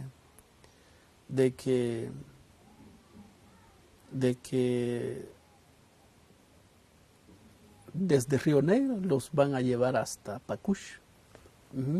Entonces Pacush era un reasentamientos humanos que fue construido por el Instituto Nacional de Electrificación INDE, que empezó a construir como en el año 1977, 78, 79, para todos los afectados de las represas, más que todo para la de Río Negro. Entonces, estando allí en ¿cómo se llama? En nuestra casa, le decían de que ahora las van a llevar a Pacush, o los vamos a llevar a Pacush, porque allá hay casas de ustedes, no entendemos qué están haciendo aquí. Si en Pacush ustedes tienen casas, entonces ahora nos vamos a ir para allá. ¿Quién decía eso, el ejército o los patrulleros? El ejército también, los patrulleros. Así manifestaban a las mujeres. Pero saber dónde escucharon a las mujeres, de que ese día no las iban a llevar a Pacush, sino que les iban a matar, no sé dónde, pero ese día las iban a matar a todas. Entonces otras mujeres estaban llorando, incluso con lazos robados de la comunidad también, llevaban amarrados las mujeres. Incluso en un solo lazo llevan amarradas a 5, 6, 7 mujeres para que no podían escapar cuando quieren las mujeres. Y después de ahí, y decían a las mujeres que sus esposos se encontraban en otras partes de Guatemala, como el Quiché, combatiendo al ejército. Y a mi hermana le decía, tenés un montón de patos, porque sus papás están combatiendo al ejército. Y no es así, sino que un mes antes habían asesinados o masacrados a todos los hombres. Entonces después de ahí nos obligaron a caminar más arriba de nuestra casa, donde vivíamos. Y durante toda la caminata estamos hablando como de unas 2 kilómetros aproximadamente, ahí sí caminando para arriba sobre una montaña. Y con la intención de que de ahí de Río Negro hasta Pacush. Y durante toda la caminata pegaban a los niños, porque les decían de que sus papás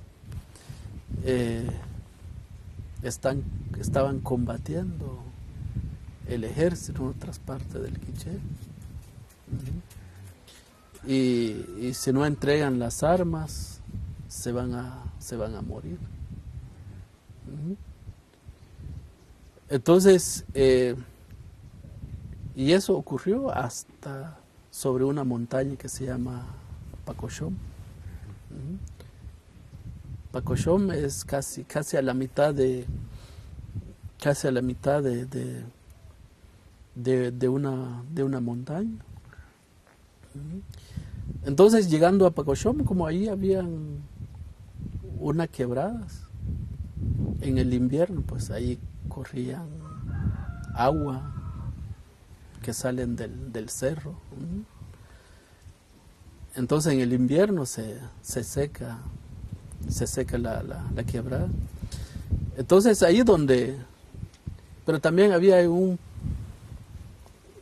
pequeño campo por ahí. Entonces ahí donde aprovecharon y donde mataron a todas las mujeres. Entonces ese día era como a las 11, 12 del mediodía aproximadamente. Estábamos llegando ahí sobre la montaña que se llama Pacoshum. Y ahí conforme llegaban a las mujeres y interrogaban, si no decían nada del paradero de la guerrilla, pues se van a morir. Es su última oportunidad. Si no dicen dónde están las armas, dónde están la guerrilla, quién son las mujeres que les daban comida a la guerrilla, y si no dicen la verdad, pues hoy se van a morir. Y nadie hablaban de eso.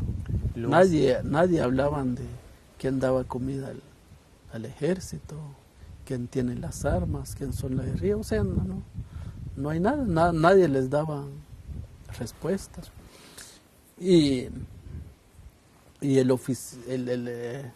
o sea, la persona que llevaba las órdenes tenía unas bombas aquí en el pecho, y la sacó y con eso empezó a amenazar a las mujeres. Si no dicen la verdad, ahorita mismo les voy a matar con esa bomba. Y llegó un momento como que intentó lanzar la bomba en medio de las mujeres, y las mujeres se gritaron del susto. Pero no lo hizo, era como una amenaza. Pero en el mismo momento, cuando estaban dando eso, las interrogaciones, soldados y patrulleros llevaban a las mujeres también, mujeres y señoritas al monte donde fueron violadas. Entonces nos bajaron un poco más para abajo, más cerca de la quebrada. Y ahí empezaron a matar a todas las mujeres. Yo estaba casi adelante del grupo, entonces, y para que o sea, no nos dejaba mirar qué hacían para matar a la gente. Y nos así sentados, y solo nos poníamos así en el suelo. Y como cuando uno se pone de lado para ver en el suelo, uno dolía la parte de aquí. Entonces hay rato pues uno voltean a ver, y uno pues miraban lo que hacían para matar a las mujeres y a los niños. Entonces cuando yo ya me di cuenta de que sí ya se estaban matando a las mujeres, entonces así sentado empecé a moverse y fui hasta atrás de las mujeres, buscando más que todo para ver qué va a pasar después de la masacre. Entonces ese día, desde que salimos de la casa, no me di cuenta dónde se fueron mis dos hermanos. Se perdieron dentro de la multitud pequeños, de niños y mujeres también. Entonces así pasó, y ahora, bueno, mis dos hermanos, ahora mi hermano más pequeño, que se llama Jaime, eso lo llevé yo porque lo cargaba en mi espalda cuando subí hasta Pacoshom. Entonces cuando empecé a mover ahí al frente del grupo, empecé a mover y fui hasta atrás con mi hermano para ver qué pasaba después de la masacre. Y después hay mujeres que intentaban escapar, y los soldados, los patrulleros, más que todos los soldados, los agarraban matando con las armas, sin importar cuántas balas utilizaba para matar a una señora, o utilizaba una cartucha, ¿sabes? Y mataron a las mujeres indiscriminadamente con sus armas. Y llegó un momento de que una señora, solo me di cuenta que estaban boca abajo y un patrullero estaba encima. Solo me di cuenta que tenían un lazo en el cuello y de acá atrás les estaban dando vueltas, buscando para que el lazo presiona el cuello para que ya no respirara la señora. Solo la señora estaba ahí, estaba metiendo sus manos dentro de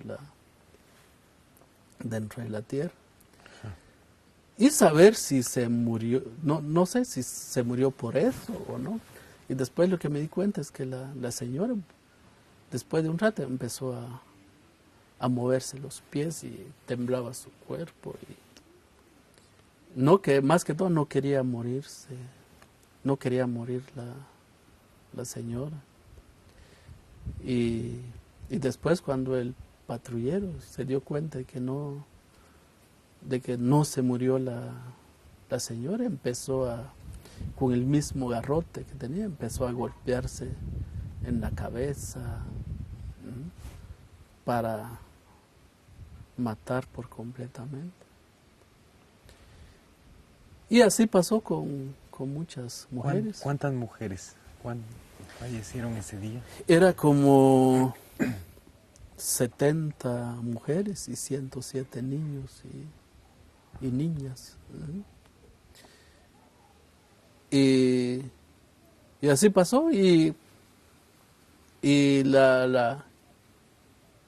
mujeres también, de que las mujeres que también fueron violadas y matadas, también lo llevaron en otro lado, en la misma quebrada. Y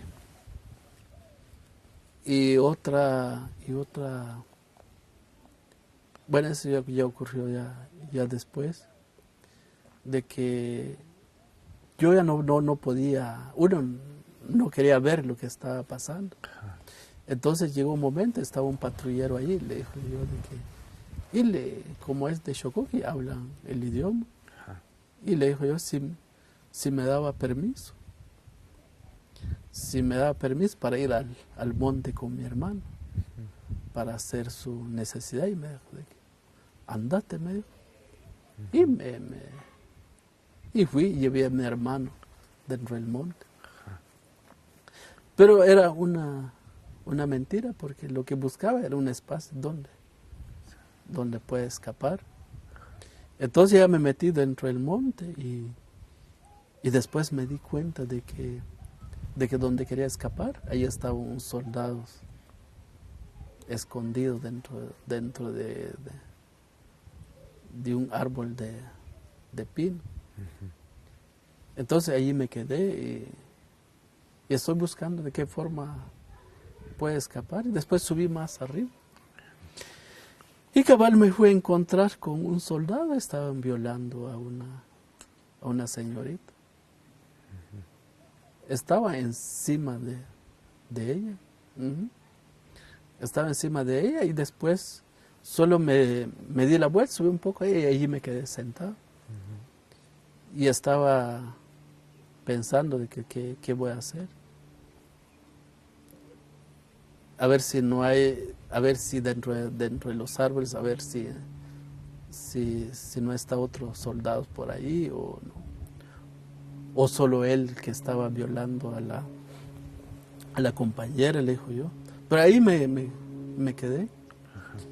Y ahí me quedé y después el soldado, después que terminó de violar a la señorita, y después me dijo de que, vos, pato, ¿qué estás haciendo aquí? Me dijo. Andate a la mierda, me dijo. Andate a la mierda, ya vas, si no te voy a matar.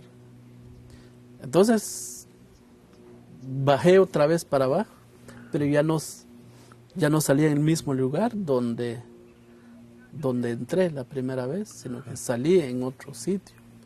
Y cabal salí ahí donde estaban matando a las mujeres y a los niños.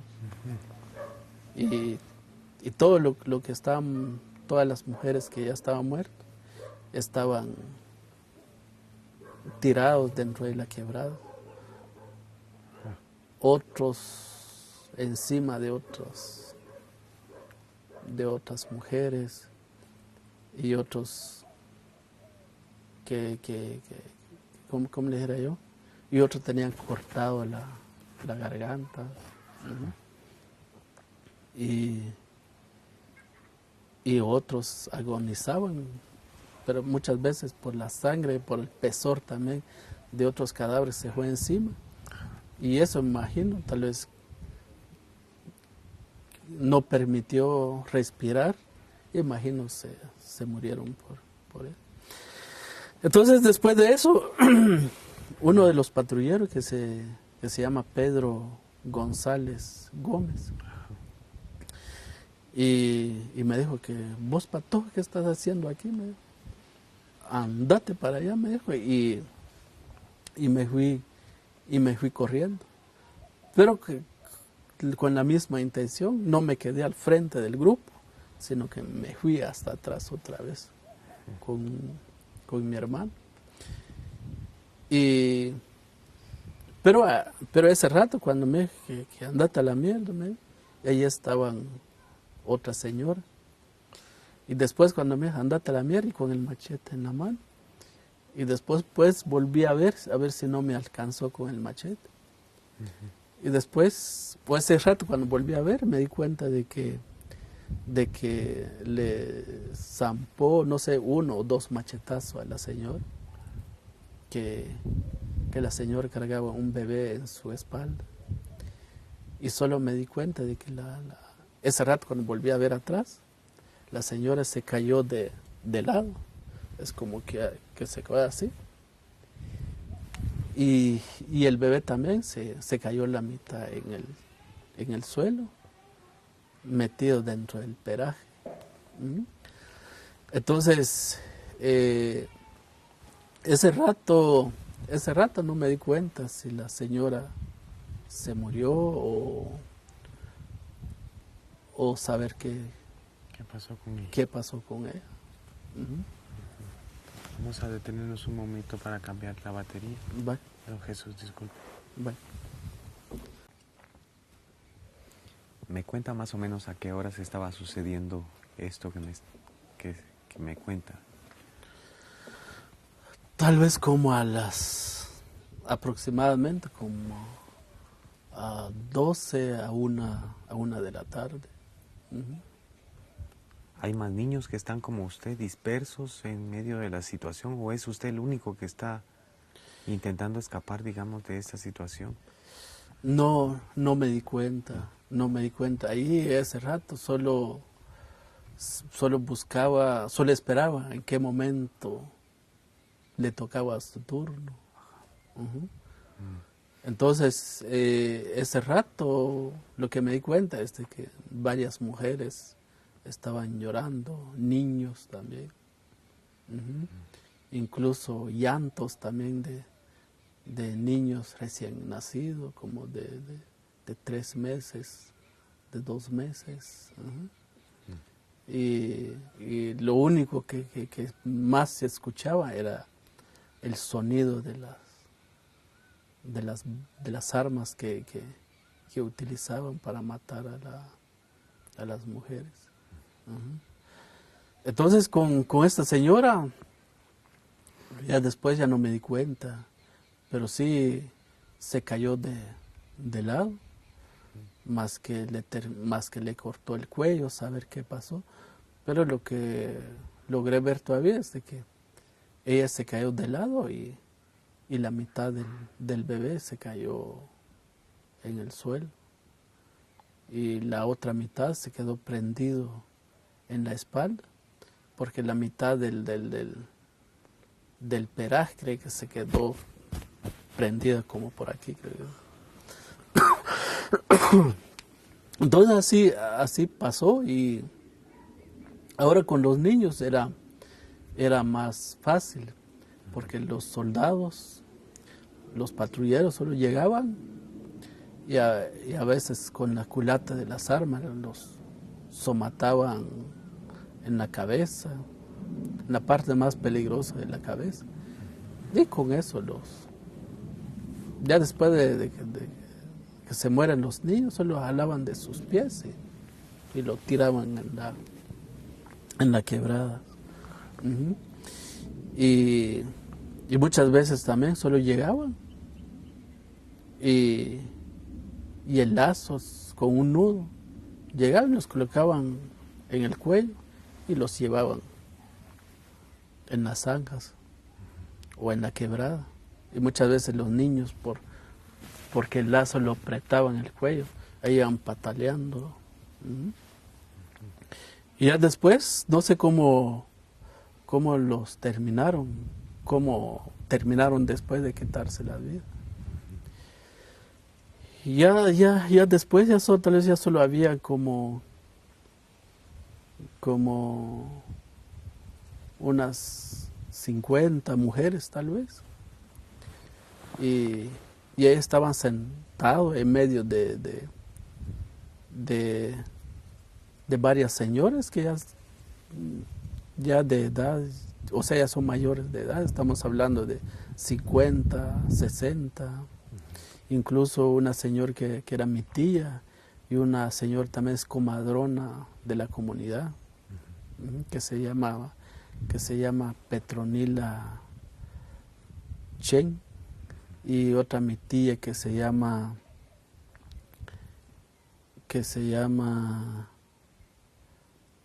Pascuala Osorio, creo, y otra señora, y llegaron los patrulleros. Entonces ahora les toca, ustedes, póngase de boca abajo en el monte. Y una señora le decía, ahorita le decía a la señora, pero déjame de colocar mi peraje. Entonces la señora le amarró su peraje en la cintura, y la otra señora creo que lo amarró su peraje de aquí en la cabeza. Y entonces la señora dijo, ahora pues les toca a usted. Y la misma forma, amarraron el lazo en el cuello, ahí frente a mí, sentado ahí, y aquí donde empezaron a matar. Y escuché muy bien cuando con la fuerza del lazo ya no podían respirar, y con las manos también metidas dentro de la tierra, donde buscaban fuerza o auxilio, algo así. Uh-huh. Y ya después salí de ahí, ya no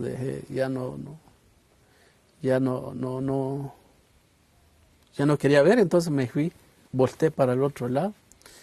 Y ya después, ya cuando mataron, o sea, se murieron estas mujeres y los llevaron así igual. Los tomaron de sus pies así arrastrados y a tirarse dentro de la quebrada como si fuera cualquier animal salvaje, más que todo. Entonces así pasó con todas las mujeres. Ya solo había como unas 15 mujeres tal vez. Y un patrullero me dijo, y se me acercó y me dijo, mirás, Patojo, vení para acá, me dijo. Y me fui corriendo con él, pensando que ese rato pues ya me van a matar. Y me dijo que ahora no te voy a matar, pero te vas conmigo a Xokok. Uh-huh. Te vas conmigo a Xokok, yo no tengo hijos. Uh-huh. Entonces vas a estar conmigo, me dijo. ¿Usted lleva a su hermano todavía cargando? No. ¿Ya no tiene a su hermano? No, ahí está todavía, pero ese rato cuando me fui corriendo con él no no lo llevé. Quedó su hermanito ahí. Ajá. Entonces le dijo que sí. Entonces, y ese rato le dije que me apartó del grupo de mujeres y me dijo que andate allá arriba. Entonces caminé tal vez como unas 50 metros más arribita. Y ahí estaba un árbol de pino que estaba, que el viento lo botó, creo que sí. Entonces ahí me quedé un rato con mi hermano. Y después al rato llegaron otros niños. Pero antes de que me fuera donde está el árbol tirado por ahí, entonces después otros patrulleros se acercaron y entraron y le dijeron de que, y un patrullero que se llama Macario Alvarado Toj, y se acercó a una señora y dijo, a usted sí le voy a llevar a su hija, está muy bonito a su hija, entonces le voy a llevar conmigo como mi hija, algo así. Y la señora dijo, ay, por favor, llévanos a mi hija, no lo van a matar. Solo mátame a mí, pero a mi hija no. Y así otros patrulleros se acercaron y ese día pues trajeron desde Río Negro, los patrulleros trajeron desde Río Negro 17 niños y niñas y una compañera también que tenía tal vez como unos 14 años, que fue objetos de varias violaciones. Y ella dice que me pueden violar, pero van a salvar la vida de mis hermanos. Entonces por eso creo que salvó la vida de sus casi de 4 hermanos. Pero igual cuando llegaron a Chocó creo que también la violaron. Entonces así pasó, entonces ya después del rato. ¿Lo llevaron usted, los 17 niños? Los llevaron a Chocó. ¿Con su hermano? ¿Cuál es el nombre de su hermano que iba con usted? Se llama Jaime. Jaime, era pequeñito él, me dijo, ¿verdad? Entonces me dijo que no sé más que se dio cuenta que yo tenía un hermanito o no. Después de ahí entonces me fui donde está el árbol que estaba botado por ahí. Y entonces estaba escuchando mujeres llorando, disparos todavía desde arriba. Y después al rato llegaron los patrulleros y empezaron a revisarse si todo salió bien, si no se murió algunos de ellos por ahí o en la masacre.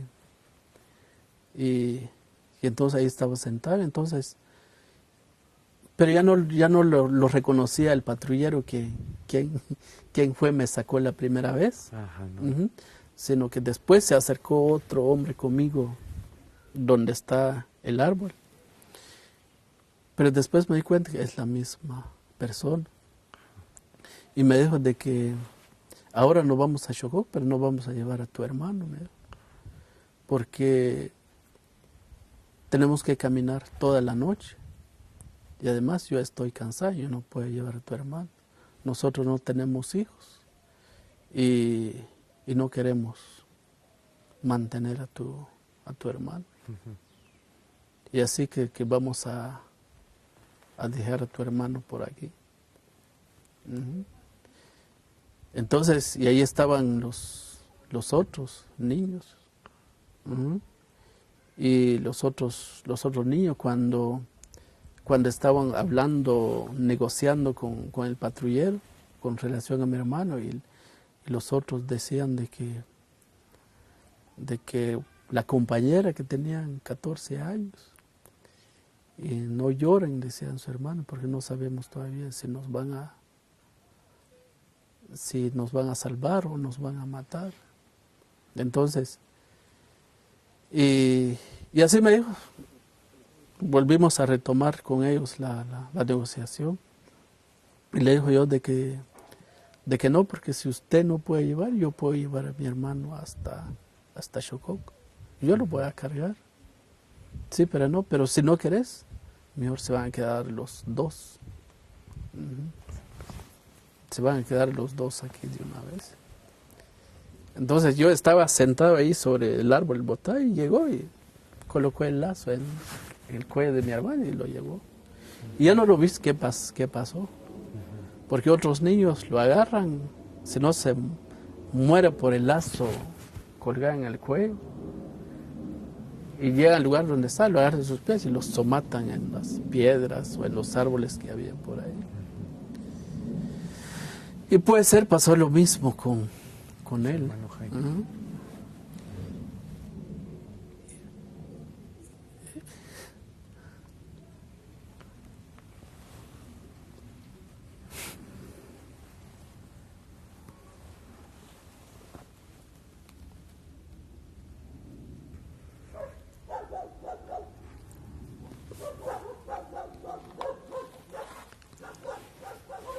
¿Quiere que detengamos un momento la cámara? No, está bien. Está bien.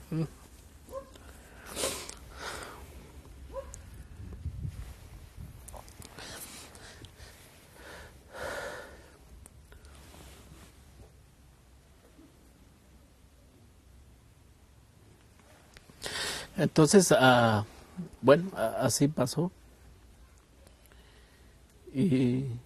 Y después llegó y bueno, ahora nos vamos a Chocó. Y después, como utilizaban caite, y era un pantalón, ¿cómo se llama? Era un pantalón verde, creo que sí. Y se miraba la parte de aquí. Y el caite también estaba manchado de sangre. Y salimos de Río Negro como a las 4 o 5 de la tarde, ¿no? Tal vez como a las 4. Y durante toda la caminata, desde Río Negro hasta una comunidad cercana de Río Negro que se llama Chitucán, y era un camino, era muy duro porque era una montaña muy, muy inclinada. Pero contaban entre ellos la cantidad que mataron cada uno. Otro decía de que mató 20, otro 15, otro 10, otro 12. Y contaban entre ellos la cantidad que mataron a cada uno. Y era como a las 5, a las 5:30. Estamos llegando en Chitucán. Todo el día no había comido ni tomado agua. Entonces, como ya estaba dentro de los patrulleros, entonces traté la manera de ver qué se puede hacer para sobrevivir. No solo de ellos, de los soldados, de los patrulleros, sino que también para tomar un poco de agua. Entré a una casa, encontré como una plangana que estaba por ahí. Agua, pero también con jabón. Ahí tomé un poco porque no había agua. Y después de allí, en un pequeño campo que había sobre la aldea, y ahí se reunieron a todos los soldados y los patrulleros, porque en esa comunidad también había, o sea, todo el día estuvieron el ejército también y patrulleros, pero solamente allí no mataron ninguno, porque salieron la gente de la comunidad antes, abandonaron la comunidad antes, que en Río Negro casi lo mataron a todo porque no salieron de la comunidad. Y ahí uno de los patrulleros y se desmayó.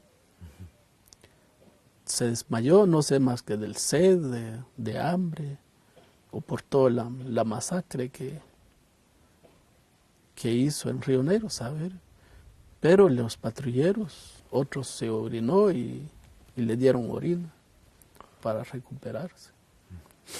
Y salimos de allí tal vez como a las 6 de la tarde. Y estábamos llegando como hasta la aldea Xococ, como a la 1 de la mañana. Allí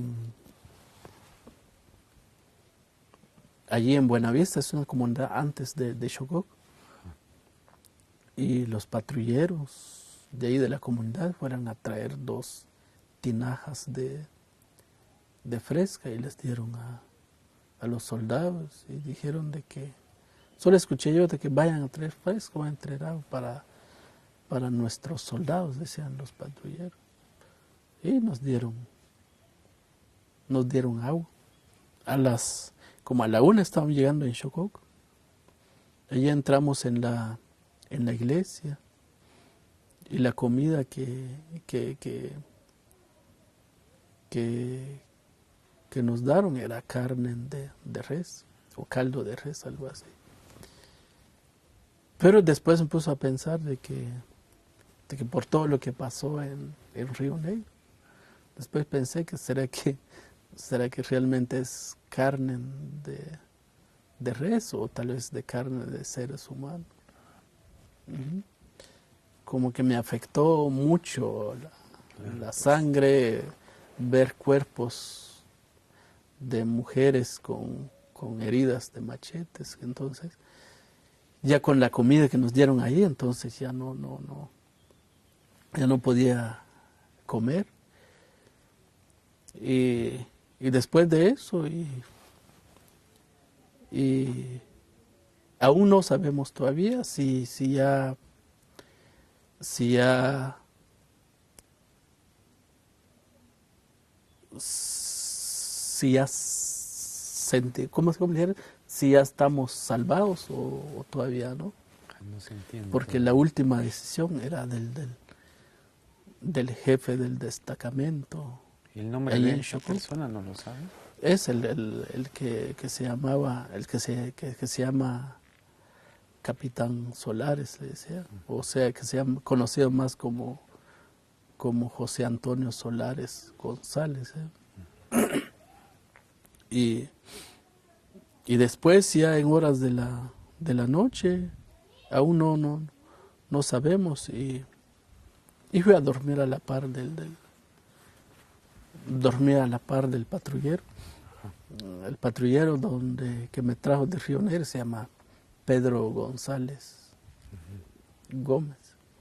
Y toda la noche no podía dormir, porque sentía como que alguien me quería matar. Cada rato levantaba y gritaba. Y como 2 veces desperté, sentía que estaba dentro de mi casa en Río Negro. El siguiente día, como a las 6 de la mañana, y levantate, me dijo, porque nos vamos a la casa. Y fui a la casa y me dijo de que, llegando a la casa, y la señora, y él dice de que aquí es tu casa, ella es tu mamá y yo soy tu papá. Y así fue, y llegué y empecé a hacer petates, a ayudar a la señora a hacer petates. ¿Ya se había retirado el ejército para el otro día? No, ahí estaba en Xococ, porque Xococ en septiembre era como un destacamento militar. Y fui a vivir a la casa de él el siguiente día. Estaba llorando. Y Y después, dentro de casi una semana, le decía yo a él de que estaba acostado en una hamaca y le dijo yo de que, ¿por qué no me deja ir a Río Negro? Yo quiero regresar a Río Negro. Y me dijo de que no, porque si te quieres ir, mejor le voy a avisar a los soldados para que te maten. Porque si te vas a Río Negro vas a regresar con los guerrilleros. Y ya después ya no insistí porque ya me dijo eso. ¿No? Y aparte de eso, no lo puedo decir de que él no me puede matar porque ya mató a mi hermano. Entonces yo seguí de qué forma se puede olvidar un poco de lo que pasó y ayudar a la señora y vivir con él a ver qué pasa. Y así pasó y después de que cuando llegué a Chococ, allí no hay niños. Desde los 10 años empecé a hacer trabajo en el campo. Que cuando vivía con mis papás, y mis papás me decían que no podía hacer trabajos pesados porque soy patojo. Pero ahí no, desde niño empecé a hacer trabajos pesados. Y fue una vida difícil, una vida de un esclavo por completamente.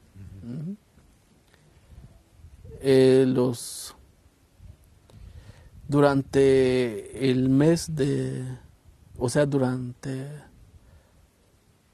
la época de verano, la tarea es hacer petates. Cuando llegué a Chococ me miraba como si fuera una máquina para hacer petate, porque me vino de Río Negro. Y como la gente de Río Negro solo de eso se dedicaba. Entonces pensando que yo pues era una mano de obra más para hacer petate. Y así fue. Y durante el verano trabajamos con bueyes en el campo para cultivar la tierra. Y si no respondía al trabajo, si no trabajaba igual como él, me pegaba. Una vez que creo que subimos a cultivar la tierra y no sé, me caí sobre una piedra y sin averiguar pasaron los bueyes sobre mi persona, saber qué pasó, pero los bueyes pasaron por otro lado y yo pasé por otro lado. Creo que un buey pasó de este lado y otro pasó de este lado y yo pasé en medio. Y también ocurrió otro momento de que, y como él es muy, muy loco para guiar a los bueyes, entonces estamos limpiando la milpa también con bueyes, con arado se llama la herramienta que se llama para cultivar la tierra.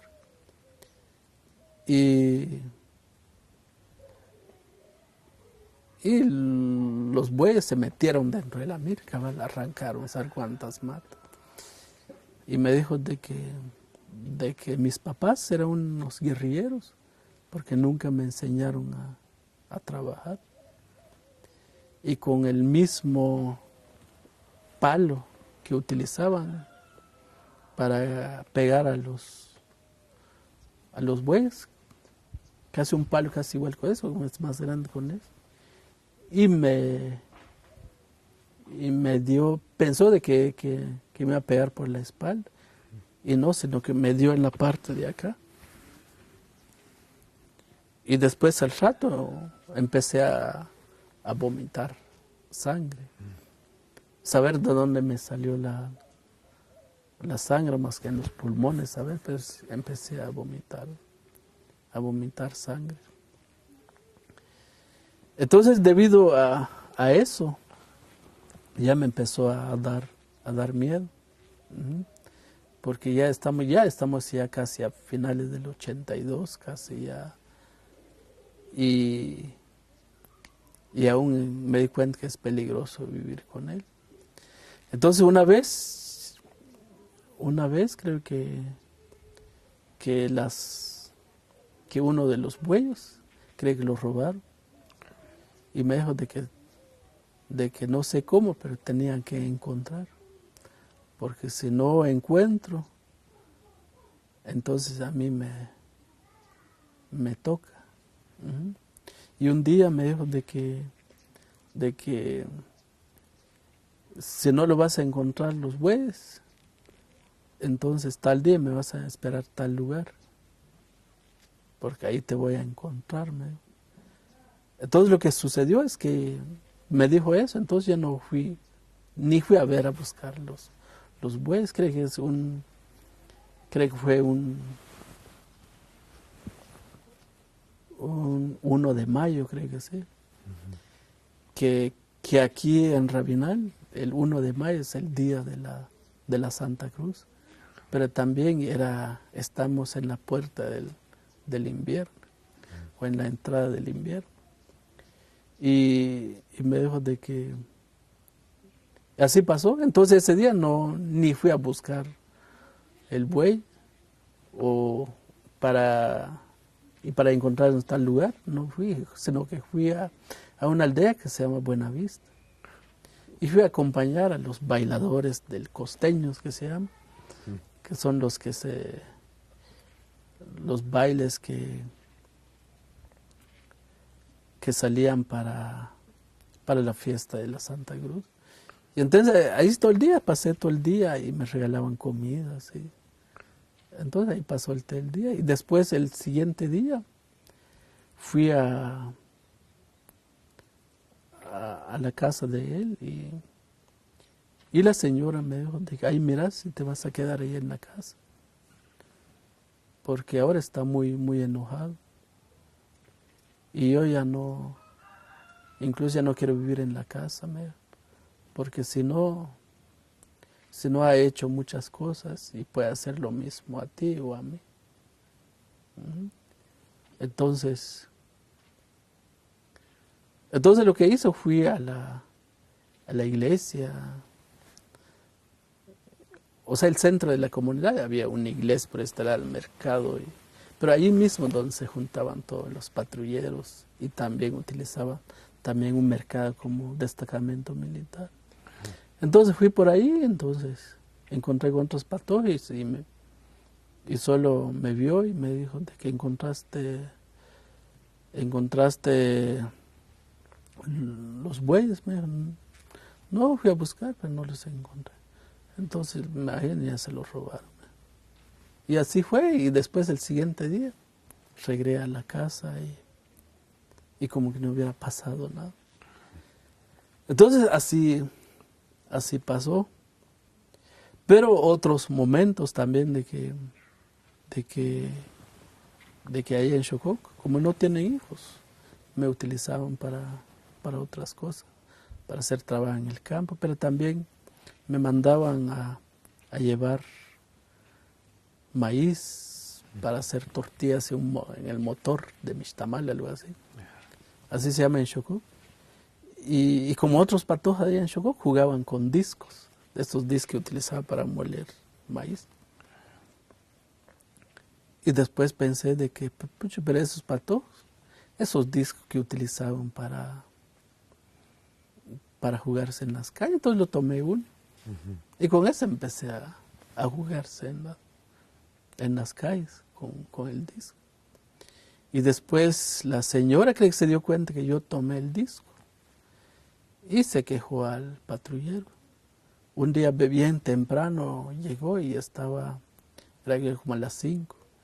Ya estaba en la cocina juntando el juego, cociendo café para ellos. Y me dijo, venite para acá. Y en mi casa no quiero un ladrón y no quiero un guerrillero. Y frente a su señora me agarró el lazo aquí en el cuello y me colgó de la madera de la casa. Y la señora solo se reía. Se reía y después cuando... y después de un rato, cuando solo sentí de que como que perdí el control, pero también como que se me entró oscuridad. Y después al rato desperté que estaba tirado en el suelo. Y la señora ya no estaba ahí. Después desperté y solo él me estaba dando un vaso de agua a la fuerza. Y la señora, después al rato, la señora llegó y me dijo, comete, anda a traer leña. ¿Por qué estás llorando ahí? Y así pasó y después comí una tortilla y después fui al campo aparte a ver los bueyes, pero también a traer leña. Y después cuando llegué al frío estaba tocando la parte y pucha, me dolía eso. Entonces así pasó. Después creo que fue a finales del 83. A finales, no como a principio del 83. No creo que ya fue a finales del 83. Estamos hablando como en noviembre, creo que sí, porque nos fuimos a la costa. Con él. Nos fuimos a la costa con él y te voy a enseñar a trabajar, te voy a enseñar cómo se cortan algodón medio. Entonces, así se cortan sus manos, así. Y como el algodón tiene, ¿cómo se llama? Cascabillas se llama. Y muchas de las cascabillas, si uno no lo controla bien, como que lo puya en los dedos y sacan sangre y duele. Y entonces, igual, entonces cortó la rama de algodón y me dijo, pone tus manos así, me amarró, me pegó en la pata. Y solo así pues se aprenden a trabajar. Entonces, un mes estuvimos en la costa. En la costa, la finca que se llama Ixtepeque, se llama. Ajá. Y era un infierno, porque levantaba a las 3 de la mañana. El caldo del frijol lo utilizaba más como café. Ajá. Tomaba un poco de caldo de frijol y eso nos vamos temprano a cortar algodón. Entramos a las 7, 8 de la noche, bien cansado el siguiente día.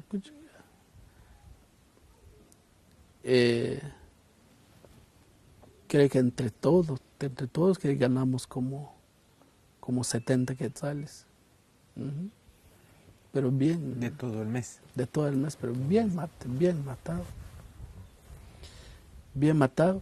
Y que eso cuando estaba por la costa. Y después apareció mi hermana en Chocó. Ajá. La que se llama Laura. Su hermana Laura. Porque Juana se murió con mis dos hermanos en Río Negro. Ajá.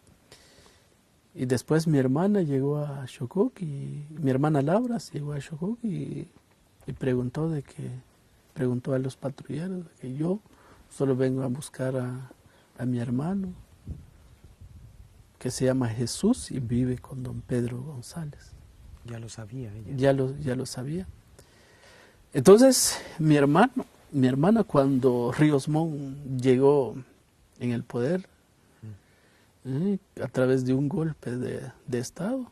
Entonces decretó la ley de amnistía. Entonces, con la ley de amnistía, entonces mi hermana se entregó, le decimos, se entregó al destacamento. Suena un poco feo, así se entregó, como que tenía armas. Pero ahí ahí entraron al destacamento. Después del destacamento los mandaron a Pacush y formando como un aldeo modelo Pacush desde mediados del 2000, desde mediados de 1983. Estamos hablando como el mes de junio, julio del 83. Entonces, después mi hermana fue a buscarme y después cuando regresé de la costa y la señora nos estaban esperando en el pueblo. No, cree que llegamos en horas de la noche aquí en el pueblo y me dijo que mañana te vas a ir a Xococo, te vas a ir a traer a tu mamá. Aquí lo voy a esperar, me dijo, porque trajimos dinero, entonces te vamos a comprar tu ropa, me dijo, y la de ella y el mío, me dijo. Entonces así fue. A las 6 de la mañana agarré camino para Xococo. Fui a decirle a la señora que se prepara porque nos vamos a ir al pueblo.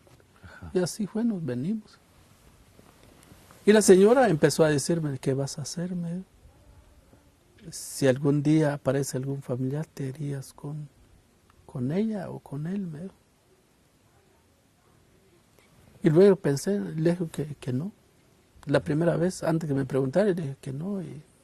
Y aquí voy a estar con ustedes. Me siento mejor, le dijo yo. Aunque no le dije con todo el corazón. Porque un ejemplo, si aparece un familiar, posiblemente matan a mi familia o a mí. Entonces pensé mejor aquí. Decir que no. Y después fuimos al pueblo y estamos en la iglesia, estaban contando lo que fuimos a ganar. Y la señora le preguntó a él, ¿qué va a hacer usted? Porque Jesús apareció un hermano. Ya llegó a ver a Xococo y ahí empezó las amenazas de nuevamente. Pero también hasta dentro de sus palabras casi me dijo también de que ¿por qué no vas a traer a tu hermano? ¿Por qué no vas a traer a tu hermano? Así que voy a estar viviendo con ustedes, algo así. Pero su hermana ya estaba casada. Ya estaba casada, pero luego, después de que me dijo eso, y de las violaciones que también se le dio en Río Negro, y luego pensé de eso, lo que quieres, también vivir con mi hermano. Sí, pues otra mujer. Entonces, y le dijo, no me voy a un lugar. Y empezó las amenazas y me dijo, si te vas a ir con tu hermano, solamente ya me empezó a decir un poco más suave. Y si te vas a ir a vivir con tu hermano, ten cuidado, me dijo, porque todas esas gentes que viven en Pacush, en ese tiempo estamos hablando de unos 10 o 15 personas que viven en Pacush, no familia. Pocas. Que sobrevivieron de la masacre de Río Negro. Entonces, muy pronto esta gente, el ejército, va a ir de nuevamente a terminar con estas personas, incluso hasta nosotros también. Así que piensa muy bien si te vas a ir. Y si te vas a ir, ya no te voy a salvar si te encuentro dentro de toda esa gente. Entonces, recordando la historia, pensé de que es cierto y mejor ya no. Un día también, creo que ya fue a principio de que como, no tal vez no fue al principio, sino que tal vez fue como en diciembre del 83. Y estaba caminando por el parque y después desde lejos me di cuenta, ese es mi hermano. Y se dirigía hacia mí. Yo no le hice caso también a mi hermano, pero ella sí se emocionó mucho. Y se me acercó y me dijo, ¿qué vas a hacer? Me dijo, te vas a ir a reconocer la casa del papá. Porque la casa, el INDE no va a entregar a mí, porque también es otra violación que cometió el INDE, el Instituto Nacional de la Investigación INDE con la gente de Pacush. Porque esa vez le dijo a mi mamá de que a usted ya tiene un esposo, su esposo tiene casa, entonces a usted ya no tiene derecho a reconocer la casa de tu papá. Solamente si aparece tu hermano o una hermana que no tiene casa, ahí sí te vamos a dar la casa. Así pues. Entonces mi hermano me dijo de que te vas a ir a Pacush para que nosotros podamos recuperar la casa del papá. Después pensé, entonces tengo una casa en Pacush. Entonces digo yo, pero no me interesa la casa, le digo yo. Entonces ahora ya estoy en Chocó, entonces ya me siento más mejor, ya más salvado, le digo yo. Entonces así no me voy a ir a vivir con ustedes. Entonces pensando que mi hermana, pues, pensó mi hermano de que esa vez, pues, me iría de una vez con ella y no fue así, sino que fue una actitud mía también tan abusivo también, porque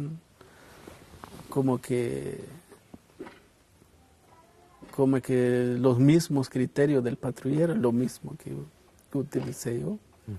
Y le dijo que no, porque algún día el ejército va a llegar y los van a matar. Entonces, ahí mire usted si va a ir en Pacush o va a ir a otro lugar. Le digo. Y así nada más y nos separamos. Entonces ya ya creo que eso fue como en diciembre. Y ya después fue el mes de enero, creo que sí. Igual lo encontré a mi hermano otra vez y con la misma insistencia. Y me dijo de que entonces va a ir a ver la casa del papá. No me importa si seguís viviendo en Chocó, pero venía a reconocer la casa. Entonces, igual ni las palabras mías no fue de su agrado. Entonces nos separamos pero ella siguió con todos los trámites a través de la municipalidad, a través de la gobernación, a través de la gobernación y llegó un momento, creo que fue como a finales de febrero, a través de la municipalidad llegó una nota citando al patrullero o a Pedro González para que me llevara a la municipalidad a entregar al niño Jesús. Pero saber qué pasó ese rato, creo que no nos fuimos. Y yo no me recuerdo qué es lo que pasó y hasta nueva orden, creo que sí. Creo que lo que pasó es que dentro de los mismos patrulleros como que inventaron, como no sé, más que amenazas, creo que sí. Entonces por eso no fuimos. Entonces creo que el 19 de marzo es la segunda cita ya del 84. Y esa vez sí ya no regresé a Chocó. Desde temprano la señora me dijo, ve que bañate Jesús y y come y se van a ir. Me dijo. Pero luego me dijo de que si el alcalde insiste mucho, entonces salí corriendo de ahí de la municipalidad. Me dijo. Y desde que, y así fue. Y así fue todo lo que me había dicho, así fue. Lo hizo usted. Uh-huh. Y desde que, bueno, temprano me dijo de que salimos de la casa, llévate 80 centavos, me dijo la señora, porque a ver qué pasa si salís corriendo, entonces con eso puedes pagar tu pasaje de transporte hasta Xocop. Entonces lo tomé 80 centavos y nos venimos. Y la actitud del alcalde fue muy, muy fuerte, porque incluso hasta amenazó a Pedro, diciéndole que yo no puedo estar en su poder sin la autorización de un juez. Uh-huh. Tiene que haber declarado por un juez que yo estoy bajo su responsabilidad. Uh-huh. Pero apareció un hermano, entonces me tenían que entregar a mi hermano. Claro. Uh-huh. Y solo escuché y salí corriendo Salió corriendo. Salí corriendo de ahí, de la municipalidad. Y que mi cuñado me siguió y me alcanzó. Y me alcanzó ahí por el parque y me dijo de que me abrazó y por qué. Y le dijo a mi cuñada, es que no puedo ir con ustedes porque ustedes son guerrilleros, son resto de la guerrilla y en cualquier momento el ejército, los patrulleros de Xococo van a llegar nuevamente a terminar con ustedes. Y mi hermano me dijo que no, eso ya no va a ser posible. Ahora pues ya se ha mejorado un poco la ley, entonces ya hay un poco más de autoridad. Entonces no va a ser lo mismo. Y me agarraron a la fuerza y me llevaron a Pacush.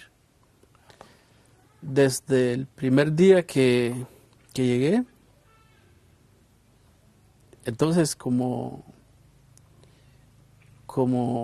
miraba a mi hermano que elaboraba petate, entonces le ayudé a elaborar petate.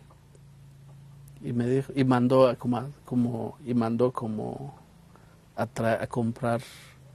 incaparina, pan en la tienda, como leche, algo así. Y ya empezó a preparar alimentación para mí, pero también para su familia. Ajá. Y que en Xococo nunca había visto como leche con incaparina ni pan. Uh-huh. Entonces, y me dijo de que por la tarde hay jóvenes que se van a ir a jugar al campo. De veras, digo yo, entonces, si querés te vamos a comprar tu par de zapatos para ir a jugar con los demás jóvenes, me dijo, los más patos. Tal vez después, le dijo yo, y así fue. Pero después ya como que llegué a otra vida distinta. Ahí en Pacush. Uh-huh. Entonces, y eso como que me ayudó a regresar con mi hermano, a regresar a vivir con mi hermana. Y ya el siguiente día me dijo de que te vamos a llevar a la escuela, porque aquí todos los patos están estudiando. Entonces el siguiente día me compró mi cuaderno, mi lapicero y a la escuela. Y después cuando salía a la escuela, entonces solo ayudaba un poco a hacer petate, a veces subía hasta aquí a traer leña. Hasta aquí. Uh-huh. Pero también subía en otro lado a traer leña. Y también trabajaba un poco en el campo. Pero sí sacaba un tiempo para ir a jugar pelotas. Entonces ya había libertad. Entonces pensé de que no, mejor me voy a quedar aquí. Pero después cada rato llegaba donde está la casa de mi papá, donde vivo actualmente. Y llegaba por ahí y ahí está la casa. Aunque me han dicho de que es parte también de la herencia de mi papá. Entonces ahí está la casa, pero yo vivía con mi hermano. Entonces, y después llegó un momento de que el INDE dijo de que sí, la casa se va a pasar a mi nombre. La casa de Pacush. Sí, la casa en Pacush. Era la que le iba a pertenecer a su papá, digamos. Sí, sí. Entonces así fue. Solo estuvo, ahora con la escuela solo estuve como 3 años. Y como había mucha pobreza, mucha pobreza, entonces, y casi los jóvenes allí, veía yo de que no terminaba con la escuela, y se iban a la costa sur, en las fincas de algodón y de café. Y entonces casi hizo lo mismo. Casi solo estuvo como 3 años en la escuela. Desde hasta 3er grado nada más. Y después después fui a trabajar en las fincas de café y también de algodón. Y ¿Ya tiene usted cuántos años para ese momento? Cuando ya... tenía como 13, 14, 15 años. 15 años. Entonces, así pasó. Y después creo que cuando tenía como 14 años, 15 años, creo que 15 años tenía, fui a trabajar hasta Playa Grande, creo que fue como en el año 1987. 86, 87 y 88. Pero sí, en esos 3 años, a través de algunos compañeros nos fuimos. Y ahí encontramos trabajo en la parroquia. Y el trabajo era un trabajo muy suave. El padre nos dio chance para pintar casi toda la instalación de la parroquia, que es como un trabajo de que cuando termino de pintar donde empecé primero y ya pedían pintura otra vez, solo les daba la vuelta. Era un trabajo casi fijo, pero después también llegó un momento de que pensé de que ¿qué vine a buscar aquí? En la parroquia de Playa Grande. Sí, de Ixcán. De Ixcán, Playa Grande. Y después pensé, ¿qué vengo a buscar aquí? La guerrilla y el ejército se enfrentan casi constantemente. Cerca de una aldea de ahí cerca de Cantabal, que se llama San Pablo. Era un día, o sea, de que allí en San Pablo, pero también en otras aldeas más adelante de San Pablo, en el carretera que se va sobre la carretera que se va a Santa María Atzejá, que se llama Trinitario. Allí durante el conflicto armado llegaron personas de Río Negro también a esconderse por ahí y ahí se quedaron. Entonces ya en el 80, en esos años, estamos hablando del 86, 87, allí fuimos para estar cerca de ahí en la parroquia. Entonces un día, creo que un día sábado o domingo, no me recuerdo. Entonces pensé de ir a trabajar con una familia de Río Negro que vivía en San Pablo, que es esa persona que se llama don Julián Sánchez, se llama. Entonces me dijo de que si quieres trabajar conmigo, venís el sábado, así de que vamos a ir a trabajar. Y así fue, y yo creo que ya no me recuerdo si es el día sábado temprano o el día domingo temprano. Y se escuchó la balacera como si fuera un cumpleaños ahí cerca de la comunidad. ¿En Santa María Ceja? No, en ¿cómo se llama? En la aldea San Pablo. Aldea San Pablo. Y después ya como a las 7 de la mañana, nadie podía salir porque llegó el helicóptero, casi pasaba, igual como en Río Negro, pasaba encima de las casas. Y estaba ahí en la casa, pucha, ¿qué vengo a buscar aquí? Hubiera quedado en Rabinal o hubiera ido a otro lugar. Y ya igual como pasó en Río Negro, ya pasaron el ejército, llevaron a la fuerza la gente de las casas y nos llevaron al centro ahí de la comunidad. Y el ejército empezaron a interrogar a la gente. Como ahí donde se enfrentaron, la guerrilla llevaban pan recién salido de ahí de la comunidad. Y dijeron de que aquí salió. Y ahí hay una venta de panadería ahí. Y ya después de la reunión era la persona que se quedó a mano del ejército.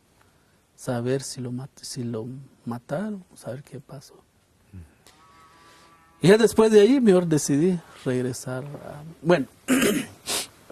decidí regresar a Rabinal, pero después pensé de que cuál es cuál es la mejor forma. Regreso a Rabinal o me voy a ir a meterme a la zona, ahí en Playa Grande. Y hay otros jóvenes que están ahí, vamos a la zona, hombre. Ahí no nos van a pegar, porque si somos menores de edad, entonces no nos van a pegar. Pero le dijo yo de que pues, con esa gente, qué bueno si te pegas, ¿no? Te matan. ¿No? Entonces lo que hice, me regresé a Rabinal. Otros compañeros se fue a meterse ahí, pero yo regresé a Rabinal. Y casi salí a escondido de ahí de la parroquia. Un día creo que, ya no me recuerdo qué día exactamente, pero salí como a la 1 de la mañana. Porque la carretera desde Ixcán hasta Cobán era una carretera feo. Ya existía carretera. Ya existía carretera, pero feo estaba. Y entonces, por otro lado, era también por una compañera que casi se enamoró mucho de mí ahí en Playa Grande, ahí en la parroquia. Pero por otro lado, también casi me discriminaban, porque casi no podía hablar muy bien el español. Y a veces me decía de que te quiero mucho, pero sos un indio. Ella no era achí. No era achí. También era una ladina que saber dónde venía, pero también solo llegaron allí en la aldea San Pablo, porque la aldea San Pablo era una aldea que fue conformada por varias personas que se huyeron de diferentes lugares por el conflicto armado. Correcto. Entonces así me dijo, entonces le dijo yo de que, y cómo insistía mucho, pero también yo lo rechazaba por lo mismo que me discriminaba. ¿Cómo se llamaba ella? ¿Recuerda? Catalina se llama. Catalina. Le decía Katy. Entonces llegó un momento, no le dijo nada, entonces como hoy me pagaron, entonces pensé que mañana creo que es un buen momento para salir. Y salí a la 1 de la mañana. y me vine hasta Rabinal. Hasta Rabinal. Ujú. Entonces así pasó y después llegué a Rabinal otra vez. ¿Qué año regresó a Rabinal de nuevo? Como en el 87. 87. Yo creo que más fue que en el 87, porque cuando llegué a Rabinal también me reclutaron como 2 veces. ¿Ya es mayor de edad? Todavía no es mayor de edad. No, tenía como tal vez como 16 años, tal vez. 16 años. Y me reclutaron 2 veces y una vez me agarraron ahí en Rabinal y otra vez en la carretera a Salamá. Ajá. Ujú. La de Rabinal sí me llevaron estuve como 3 días en la zona de Salamá. De Salama.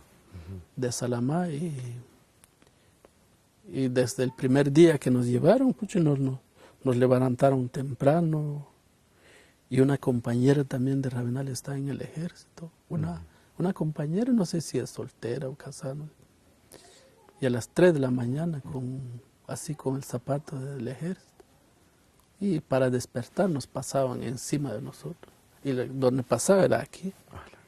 Ujú. Y si uno se nos despierta antes, seguramente lo golpean con los zapatos, ¿no? Y entonces solo con eso pensé de que no, aquí no es para mí. Estuvo 3 días. Ajá. 3 días ahí, traté la manera de salir y hasta le dijo yo al mayor, hay una persona que le decía mayor, entonces le dijo, yo no quiero estar aquí, quiero regresar a mi aldea y nada más. Y me dejaron salir en la mera entrada otra vez. Me dejaron salir, pero en la entrada estaba saliendo y entrando otro grupo.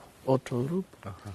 Y uno de los oficiales que estaba en la entrada, mire mi mayor, le decía al que iba en el camión, usted les cuesta mucho para ir a traer a esos guerrilleros pisados.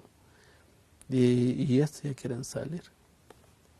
Y me dijo de que te doy 3 segundos, me decía el mayor, que le decía mayor, 3 segundos para que desaparezcas de mi vista. Y después cuando me dijo eso, salí de una vez en la calle. Porque si me va a golpear en la calle, entonces no le daría vergüenza, digo yo. Frente a mucha gente me van a agredir, entonces cree que no es capaz. Y salí corriendo en la calle. Y así pasó. La segunda vez creo que ya fue como, ya no me recuerdo si eso ya fue como en el 80, como en el 90 y tal vez fue como a finales de los 90 y 93. Ya tiene tiempo usted estar viviendo de nuevo aquí, digamos. Sí, pues. Ya han pasado unos años que está viviendo aquí. Porque ya en el 93 ya estaba casado. Ah, sí. Pero al mismo tiempo, ya después de la exhumación de Río Negro, Sí. porque me recordaba todavía cuando me agarraron y le decía yo de que no quería quedarme, le decía al oficial, porque la primera vez que me vine, presenté voluntariamente, que no me recibieron, entonces ahora ya no, ya tengo familia, dijo yo, entonces no quiero estar aquí. ¿Ya tenía sus hijos en ese momento? No. Acaba de casarse. Pero solo como lo inventé de que sí ya tenía hijos. Ah, sí. Uh-huh.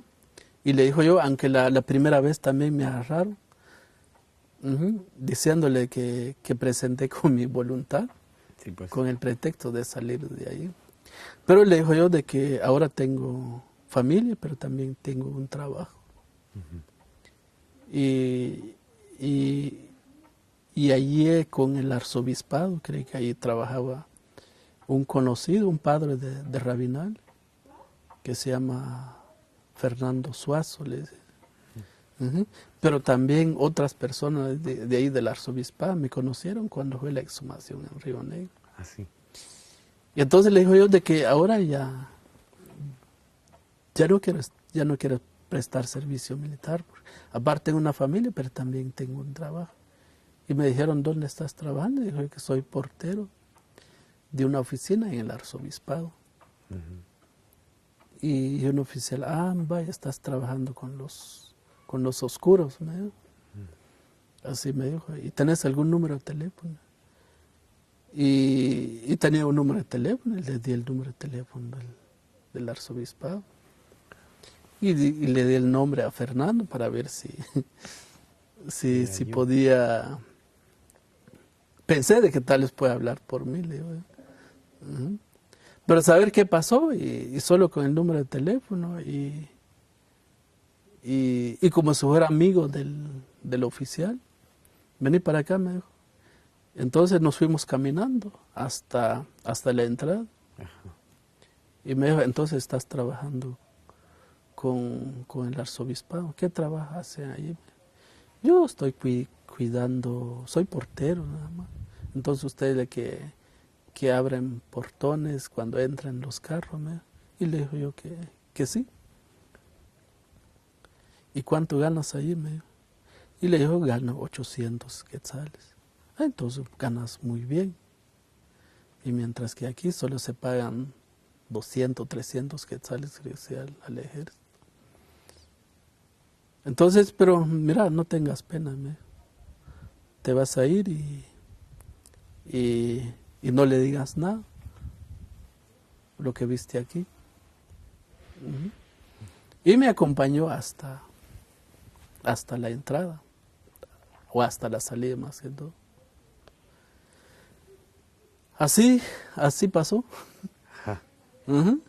Se acaba de juntar usted con su esposa y lo dejaron salir en ese momento. No, ni... No tenía esposa todavía. No, ni mi esposa no sabía si fue reclutado por... No sabía ella. No sabía. Sí, No pues. sabía, hasta se dio cuenta, hasta el siguiente día cuando llegué a la casa. Sí, pues. Uh-huh. Porque ya en ese tiempo ya estaba dando vuelta por la... Ya no es por la exhumación, sino que ya por la inhumación. Uh-huh. Ya había pasado. ¿En qué año había sido la exhumación, digamos? ¿En el año 92? Eso fue, fíjese que la denuncia presentamos como a mediados del 93. ¿Quiénes organizaron el primer paso, digamos, de la denuncia de esta exhumación? Eso fue a través del GAM. No sé si usted conoce la licenciada Tebalán, la licenciada Lesbia Tebalán, a través del GAM.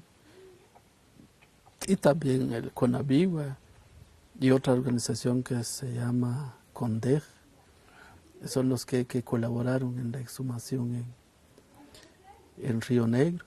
Uh-huh. Entonces esa vez ya no me recuerdo dónde iba, pero no sé más que iba a la PDH, a la Procuraduría de Derechos Humanos en Salamá o en la capital.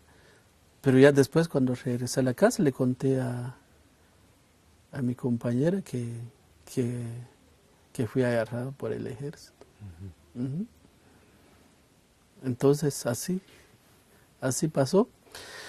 Pero yo me casé como en el año 1988, como a mediados de 1988.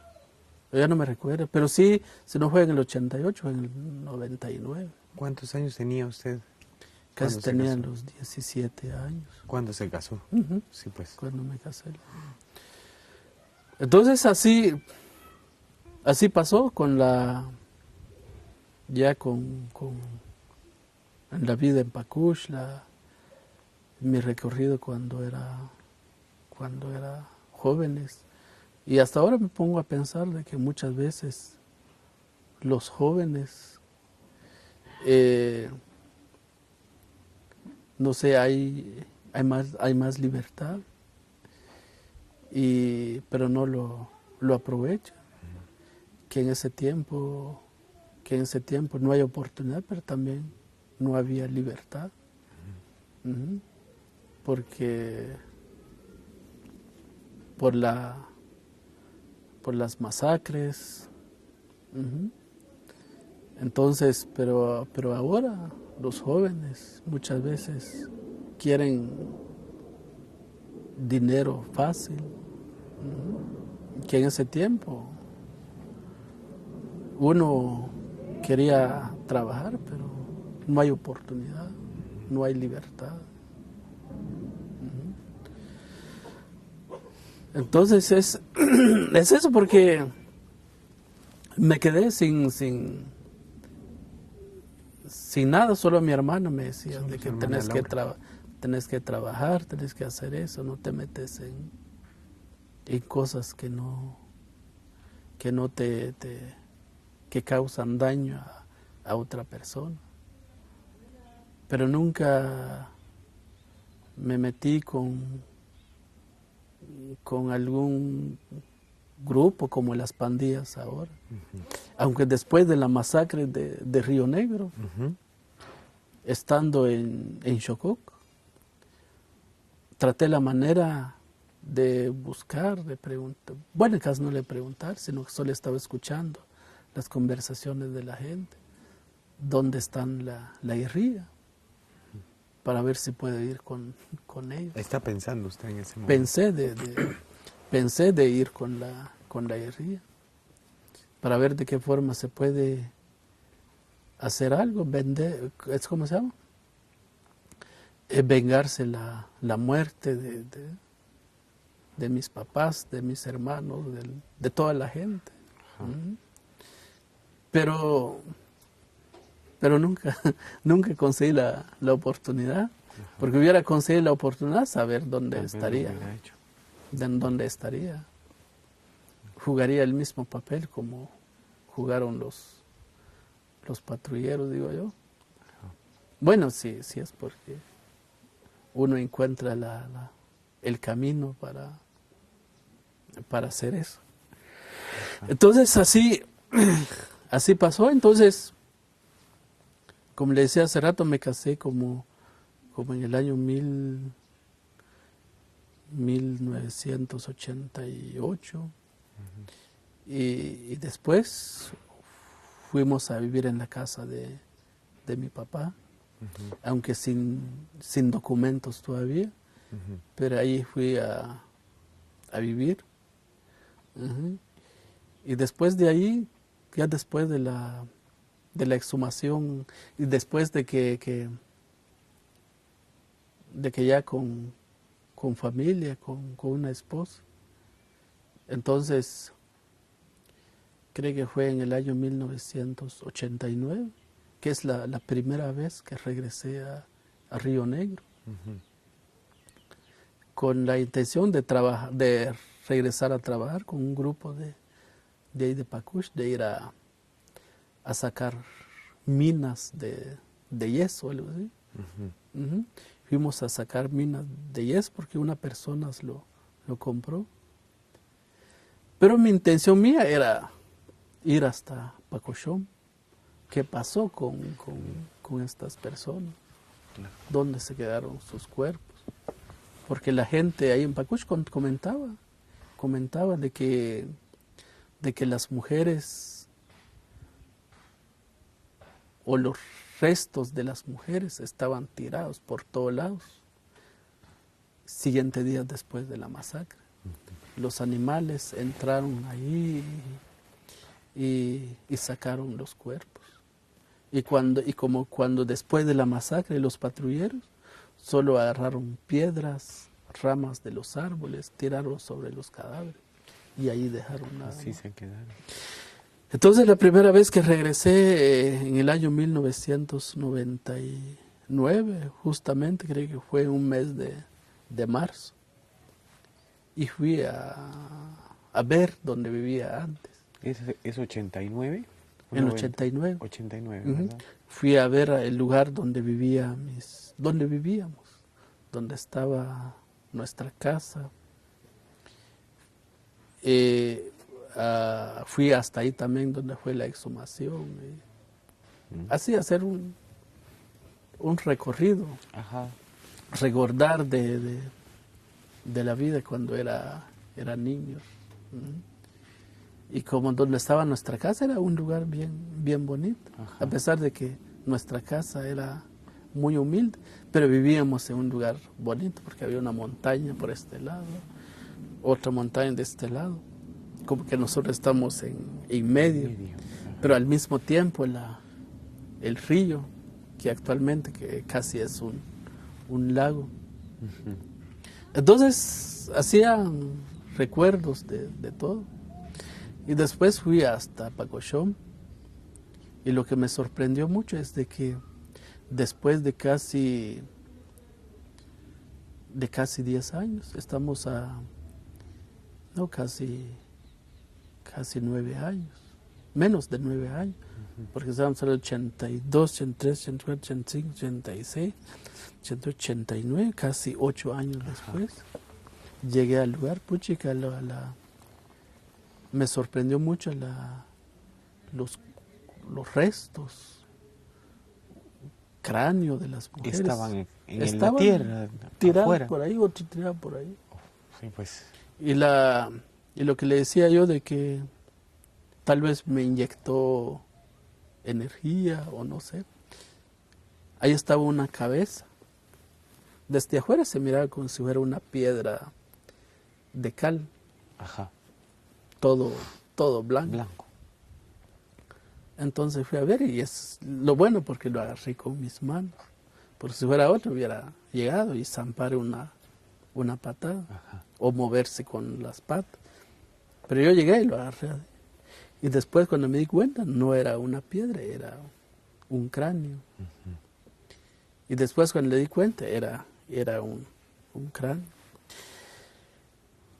Y después al rato no me dio miedo, sino que recordé de todo lo que pasó ahí. Pero después al rato, después fui a sentar un rato ahí, pero que me empezó a doler las manos. Y por eso le decía, tal vez me inyectó energía. Me empezó a doler las manos y después por estar pensando muchas cosas, cuando bajé de nuevamente, y saber dónde se fue el dolor. Y después pensé de que no es justo de que los cuerpos de estas personas continúan así como está. Son seres importantes, son seres humanos y son seres humanos importantes en la comunidad. Entonces ya no es justo que continúen así los cuerpos tirados en los cerros como si fuera resto de cualquier animal salvaje. Entonces allí en Rabinal se leía por la prensa, pero también por las noticias. Como mi cuñado siempre en horas de almuerzo escuchaban las noticias de Emisoras Unidas a través de un programa que se llama el Patrullaje, algo así. Y se escuchaba de que en el área del Quiché se encontró un cementerio clandestino. Y le pregunté, ¿qué es un cementerio clandestino? Son los donde se enterraron cuerpos de mucha gente. Entonces, ¿cómo la de Río Negro? Y él ni me dijo que sí, ni no. Entonces pensé de que entonces se puede exhumar. Entonces ya en el año 1993, entonces a través del padre de Rabinal, el padre Melchor, y le decía la misma pregunta y le dijo de que hablábamos de eso, usted el que vivió en Xococ, me dijo, con Pedro González, me dijo, sí, soy yo, le digo. Pero lo que el padre que quería era de que el señor donde vivía antes ya no o sea, se olvidaba de todo lo que hizo en Río Negro. Y ya después se pasaba como catequistas, como mayordoma de las cofradías. Entonces que ya se veía como una persona buena, una persona respetada, digno, y no. Entonces, no, eso no se puede seguir así, me decía el padre. Por un lado tiene sus propios intereses, y yo tenía mis propios intereses por aparte. Porque le pregunté de que en Río Negro se puede exhumar, se puede sacar los cuerpos, le decía yo. Y me dijo que sí, se puede sacar, pero usted no lo puede hacer. Entonces, ¿quién va a hacer? Le dijo yo. Tiene que buscar gente para que lo saquen de ahí, pero tiene que saber un juez. Ahí se complica más la cosa para mí. Pero después, creo que un mes de mayo, fui a Guate con otro catequista. Fuimos a preguntar de qué forma se puede lograr la exhumación, lograr sacar los cuerpos. Y me dijeron de que sí se puede poner una querella. Presentaron una querella al juzgado y el juez o la organización que está apoyando es que propongan quién son las personas que se encargarían de sacar los cuerpos. Y nos fuimos ahí con la licenciada Tebalán, lo encontramos a través del GAM. Pero después me puse a pensar otra vez, que ya estando ahí con la licenciada, ya empezó a preguntar quién son los responsables, que el ejército y los patrulleros. Y lo que más me tocó a mí es de que el otro catequista ya es mayor de edad y se huyó ese día cuando mataron a las mujeres, se huyó en las montañas y no vio cuando mataron a las mujeres. Y él decía de que usted puede hacer la denuncia y usted puede ser testigo, pues usted vio eso y usted vivió en Chocoque. Y ya no solo me fui como denunciante, sino que también como testigo. Claro. Y después pensé otra vez y le decía a la licenciada, mejor la denuncia se prepare con más tiempo, más despacio, le dijo yo, y venimos la otra semana a traer y a firmar y a entregar al juzgado, le dijo yo. Pero lo que busqué era tardar más. Tardar un poco más. Tardar más porque... Por temor. Por el miedo, y aparte de esto, allí en la mera entrada para acá hay un destacamento militar. Existían todavía las patrullas de autodefensa civil, los comisionados militares. Y ahí en Pacush, la fuerza de los comisionados militares era fuerte.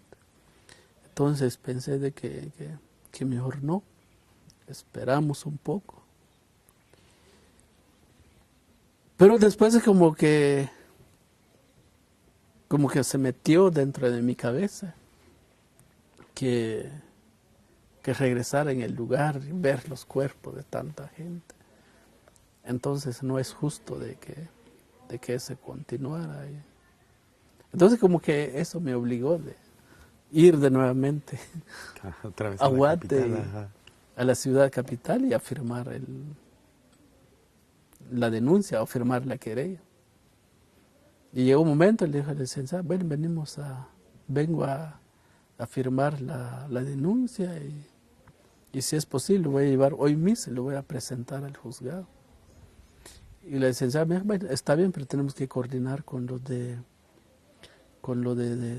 Condej, a ver si te manda algún promotor para que te acompañe. Entonces, yo no quería porque quería hacer solo, porque con la idea de si me agarran, pues solito, y si logro escapar, pues también solo yo sé qué estoy haciendo, que andar con otra persona, ya puede saber de qué estoy haciendo. Pero me dijo de que, no, nos vamos, me dijo yo no me recuerdo el nombre del muchacho que me acompañó. ahí te vamos a cubrir tu pasaje, tu alimentación. Y nos venimos y se presentó. Y después se presentó la denuncia. Yo pensé que solo una vez. Y no solo una vez. Y ahí del juzgado, un oficial del juzgado me dijo, tenés que venir el miércoles, porque se presentó como un día viernes. Tenés que venir la otra semana para ratificar la querella. Y le decía, hoy ten que volver otra vez. Yo pensé que solo con eso. No, tenés que venir a ratificar las denuncias. Ahora le decía ratificar porque Sí, pues ya había ingresado. ya estaba. Ya había ingresado. Entonces, volví otra vez. Pero desde un principio es la primera vez que empecé a hablar de la masacre de Río Negro. Uno cuando empiece a contar por primera vez, es como que uno tiene un nudo por ahí, no podía sacar. Pero también si lo saco, ¿qué va a pasar? Y el, ¿cómo se llama? Y el oficial que estaba recibiendo las declaraciones, él dijo yo, y empezó a preguntar nombres. ¿Y usted cómo supo de todo lo que pasó? Ah, no, antes de eso, me dijo de que, pero la semana, cuando presentó la denuncia, yo no me recuerdo si fue cuando se presentó la denuncia, cuando fui a ratificar, creo que sí, y me dijo de que, no, pero allá no hay cementerios clandestinos. Y con que no hay varios cementerios clandestinos había por ahí. Y le dijo que no. Y también lo inventé. Y le dijo, no, porque ayer estuve en el lugar y habían cuerpos humanos en el lugar. ¿Seguro estuviste ayer? Y le dijo que sí. Y no, porque ya llevaba casi 2 años de estar en el lugar. Sí, pues. Y después le dijo, no, ayer estuve en el lugar. Entonces, vení pues, vamos a recibir tu declaración. Me dijo, y fuimos a ver. Y me dijo de que si ahora me tenés que decir la verdad, porque si no me dices la verdad, se va a iniciar un proceso en tu contra por falsedad de testimonio, por difamación o qué otros delitos, ¿no? Porque estoy acusando a alguien que no es responsable. Y eso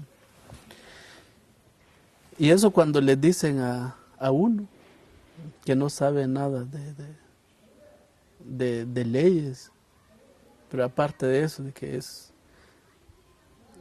que también ha sufrido. Lo intimida. Lo intimidan a uno. Y entonces le dijo yo, pero no, ayer estuve ahí y ahí hay cuerpos. Entonces como que eso me dijo de que es cierto y vamos a tomar tu declaración. Y no, desde un principio era como la lucha por la exhumación que se realizó en Río Negro, era como una brecha que se abrió en Rabinal. Pero eso no lo pensé desde un principio, no, sino que solo quería ver si logramos la exhumación en Río Negro y traer los cuerpos, ya sea en Rabinal o enterrar en Río Negro, pero hay que sacar los restos ahí donde están y llevar a un cementerio donde están todos los muertos y que descansen como muertos. Pero no fue así. Bueno, fue así, pero pasó más de lo que se pensó. Entonces fui a ratificar la declaración y sin temor empecé a hablar de lo que pasó y por dónde viviste, quién te lo trajo, y empecé a dar los nombres. Y se logró la exhumación, aunque por otro lado, pucha, me costó mucho sacar todo lo que tiene uno. Pero y eso nunca pensé de que si va a pasar lo mismo en las exhumaciones. Y ya después de que fui a ratificar la denuncia, como en julio del 93, porque creo que se presentó como se presentó como a principios de julio, creo que sí, y fui a ratificar como el 6 o el 17 de julio, creo que una semana después. Y después tratamos la manera, a ver, que tarde un poco más para ver qué va a pasar. Pero en la comunidad, allá en Pacush, la pregunta que hacían es de que, ¿qué está haciendo Jesús? Sale temprano y entran de noche en su casa. Entonces ya los comisionados militares ya empezaron a preguntar, y incluso hasta el jefe comisionado militar de Rabinal, que se llama Lucas Tecú, igual llegó a Pacush, y hasta los jóvenes de ahí de Pacush, que también tienen la misma edad que yo, que se fueron al ejército y yo no fui al ejército, y empezaron a cuestionar. ¿Qué estás haciendo? Ya te metiste nuevamente con la guerrilla. Así Le preguntaban directamente. Así directamente. Lucas Tecú también directamente con usted le iba a preguntar. Sí, estuve hablando con él y le digo yo de que no, solo bueno, a la gente de Pacush, en una reunión le digo yo de que cuando ya casi ya iba a salir la exhumación, digo, estamos promoviendo una exhumación. Así le digo yo, una exhumación. Ya tenía una idea que es exhumación. Entonces, no sabemos qué va a pasar, si va a ser este año, el otro año, pero estamos buscando traer los cuerpos de nuestros familiares que se quedaron en Río Negro. Ya sea los traemos aquí o enterrar en el Camposanto de Río Negro. Pero lo importante es sacarlos de ahí donde están y enterrar dignamente como personas fallecidas. Y solo eso. No hablamos de justicia, no hablamos de nada más. Entonces algunos sí y algunos que no, y mejor que no se haga porque no sabemos qué va a traer para nosotros. Y un cristiano o un compañero de ahí de Pacushi me dijo de que así, entre amigos, estamos platicando. Pero realmente, ¿qué estás haciendo, Jesús? Me dijo. Pues fíjate que estamos promoviendo la exhumación. Le dijo. Pensé que somos amigos con él.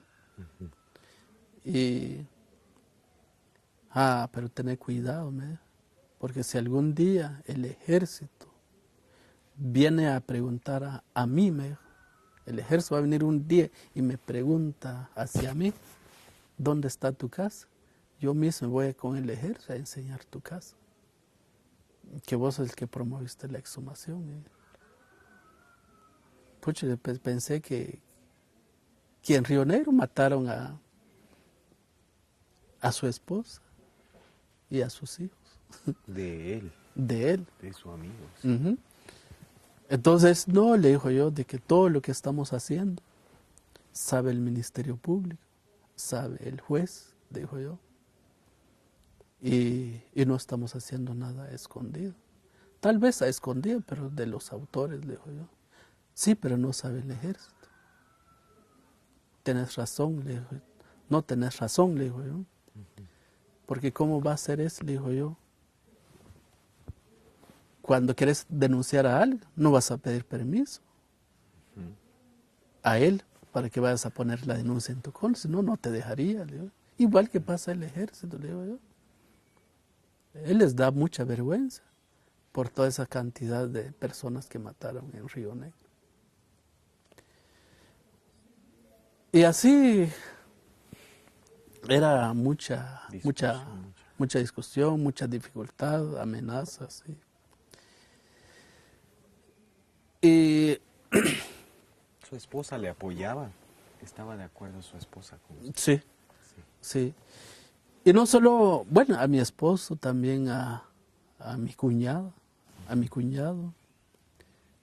y también incluso otras personas ahí de la comunidad Sí, recibía apoyo. que han prestado servicio militar, pero también sufrieron. Entonces, se realizó la exhumación y yo pensé que otras personas que iban a ir a la exhumación y no. Me desplacé hasta Río Negro a ir con el juez y solo estuve como 3 días ahí, tuve que regresar a Rabinal. Pero durante los 3 días que estuve en la exhumación en Río Negro, ya no aguantaba porque llegaban periodistas, llegaban otras personas y ¿qué pasó aquí? ¿Qué pasó aquí? ¿Qué es lo que te pasó? Puchica, ya no aguantaba porque estás en un lugar narrando toda la historia de lo que pasó ahí. Causa llantos y tristeza. Claro. Pero aparte de esto, en esa vez cuando realizó la exhumación, en Río Negro también, también la gente en Pacush, no sabemos qué va a pasar con ellos. No solo en Pacush, sino también en Río Negro. Luego pensé de que ojalá que el ejército pueden llegar a matarnos cuando estaba en Río Negro o a matar a la gente en Pacush.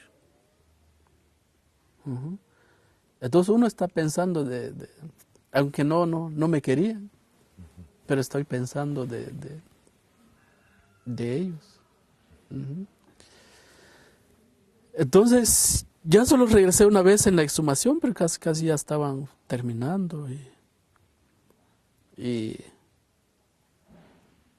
se finalizó la exhumación. Después de que eso ya fue como, creo que se empezó la exhumación como a principios de octubre y terminó como casi a finales de octubre, casi tardó como un mes. El mismo año 93. Del mismo año 93.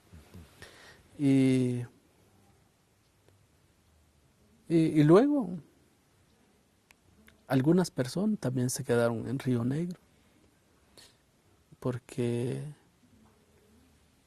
ya después de la exhumación como que construyeron algunas casitas para las personas que prepararon la comida. Pero también dieron cuenta de que la vida en Río Negro como que está un poco más fácil porque iban a pescar, a agarrar pescado y vendían. Pero por otro lado es que iban al cerro a traer leña, a traer ocotes, o sea, todo no es comprado aquí en Rabinal. Entonces, como dos o tres familias decidieron, mejor nos quedamos aquí. Ahí se quedaron. Pero no se quedaron con su, ¿cómo se llama? Sin la autorización de las zonas. Tuvieron que ir a pedir permiso para vivir de nuevamente en Río Negro, a la gobernación, incluso hasta la zona de Salamá. Porque en ese tiempo el ejército subían todavía en las comunidades de comisión. Entonces, para que sepa el ejército que en Río Negro hay familias que están viviendo por ahí, entonces tenían que ir a pedir permiso. ¿Mm? Entonces, y así empezó de nuevamente Río Negro. Actualmente en Río Negro hay como 14 familias. Que se quedan. Hay un pequeño proyecto como que se llama un centro histórico. Ajá. Casi tenían varias casas como esto, que se pueden utilizar como un centro turístico. Llega mucha gente ahí en Río Negro. Y creo que viven más mejor que la gente que está en Pagush. Entonces así pasó en el año 1993 y luego ya como en marzo de 1994 empezamos a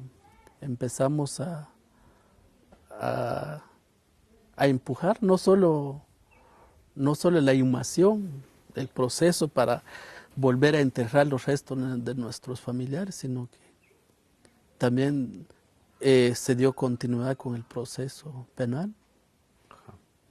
Como que los cuestionamientos que hacían ahí en el juzgado, como que poco a poco iba abriendo caminos, pero también uno va acostumbrando de todo lo que pasa en los procesos legales. Entonces le dimos seguimiento. Subí a la PDH,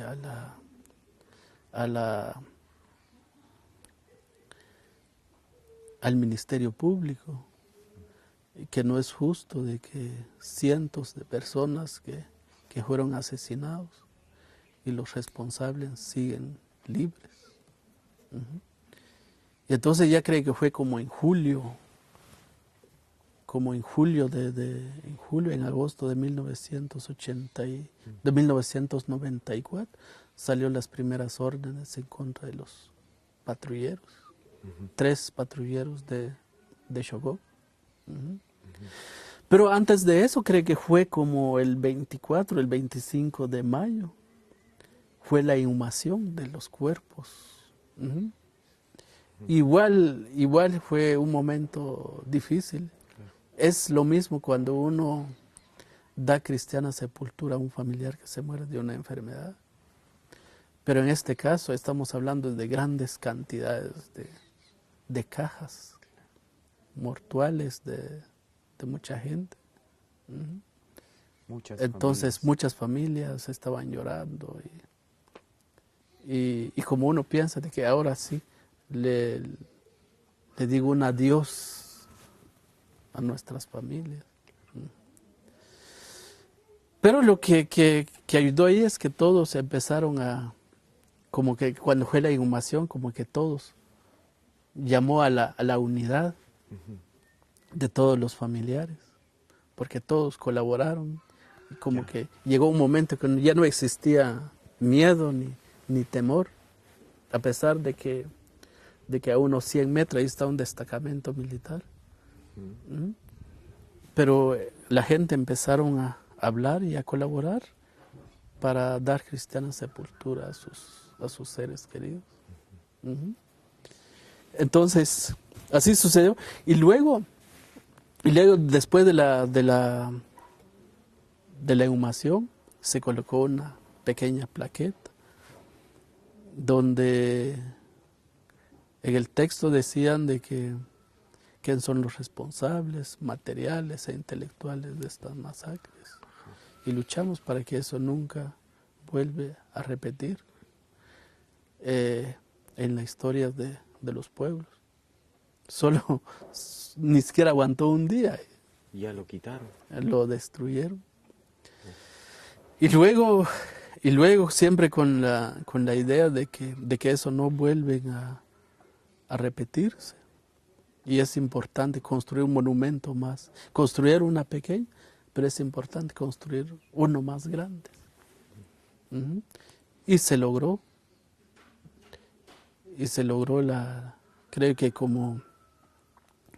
ya no me recuerdo si es en el mismo año de 1994 de 1994 o fue en el 95, pero nos dieron un fondo. Creo que fue a través de una organización que se llama Épica, no sé, son las iniciales, pero ya no me recuerdo. Y dieron un fondo, no es mucho, son como 14,000 quetzales, y se construyó un monumento de concreto, casi de varios, casi de 3 metros de alturas, y es un monumento grande donde se colocó todos los nombres de las mujeres y niños de la masacre de Río Negro. Y ahora es visitado por mucha gente. Uh-huh. Vamos a detenernos de nuevo un momento, Jesús. Así tomamos agua. Vale. Gracias. Día sábado, 11 de abril, año 2015. Entrevista con don Jesús Tecú, segunda parte. Entrevistador Byron García.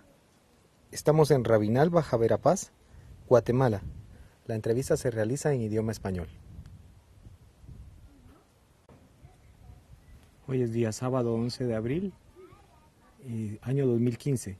Estamos con con Jesús Tecú para la segunda parte de su entrevista. Mi nombre es Byron García. Estamos en Rabinal, Baja Verapaz, Guatemala. El idioma en que se realiza la entrevista es español.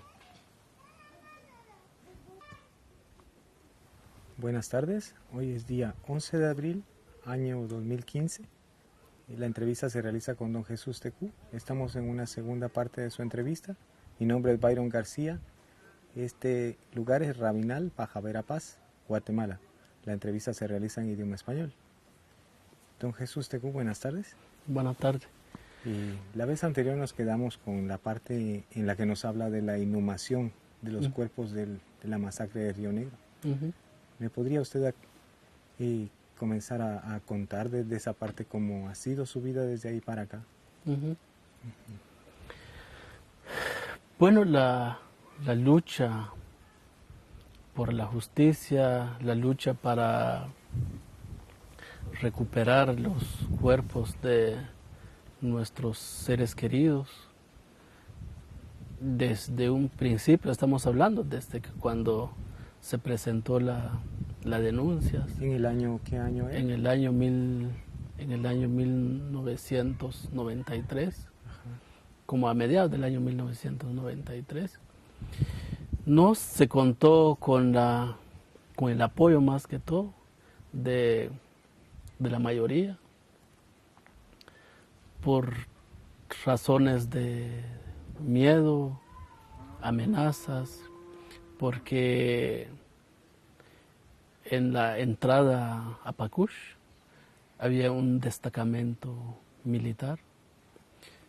Por un lado, y por otro lado, en la misma comunidad existían los comisionados militares, las patrullas de autodefensa civil.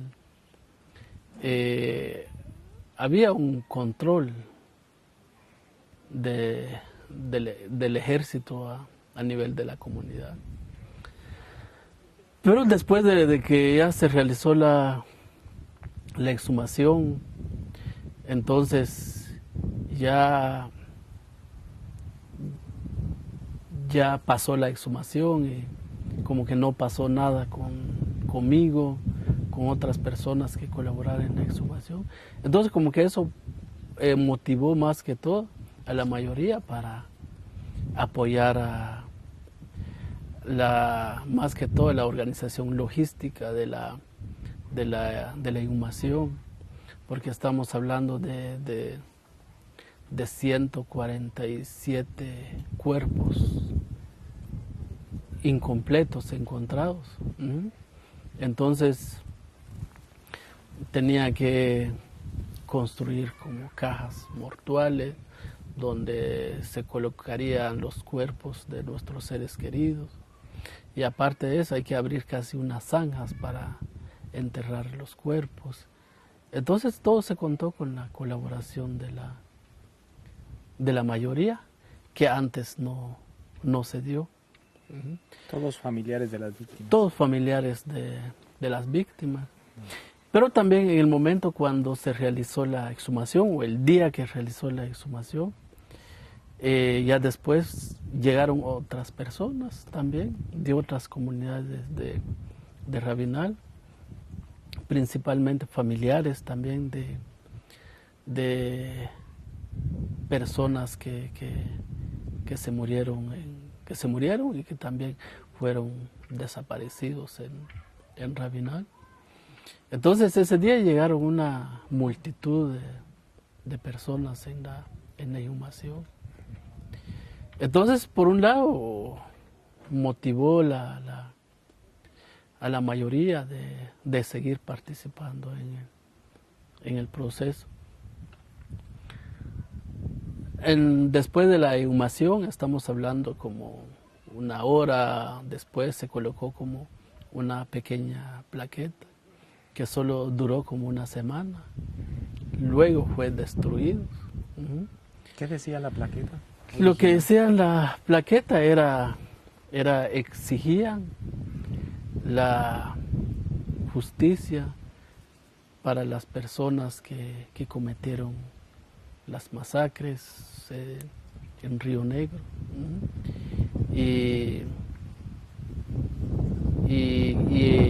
Y pedían también que se esclarezcan quién son los autores materiales e intelectuales de estas masacres.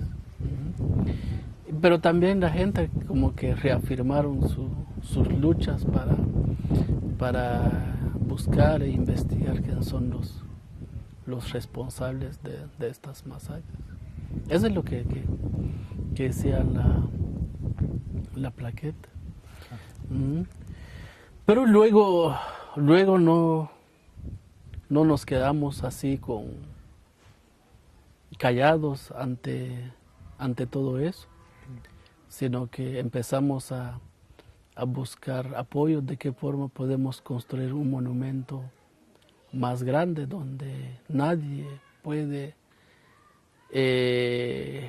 destruir, aunque lo tiren una bomba encima, pues que no se termina con eso. Entonces así se pensó y ahora en Rabinal hay un monumento donde están los nombres de todas las mujeres y niños que fueron masacrados en Río Negro. Estamos hablando de que la exhumación fue como el 24 de abril de 1994, y el monumento se empezó como a principios de junio. Estábamos casi finalizando como a finales de julio. Pero al mismo tiempo no solo estamos dando seguimiento con la construcción del monumento, sino que también estábamos incidiendo más que todo sobre el trabajo del juez, del Ministerio Público, para que investiguen quién son los responsables de las masacres de Río Negro. Hay nombres de autores materiales, hay testigos, y aparte de eso fueron identificados 3 mujeres. Entonces, con eso pensamos de que hay suficientes pruebas para juzgar a algunos autores materiales de la masacre de Río Negro. Estamos hablando que en el mes de junio y julio fueron capturados los 3 expatrulleros, excomisionados militares de la masacre de Río Negro. Son autores materiales de las masacres de Río Negro. ¿Los nombres de ellos? ¿Lo recuerdas?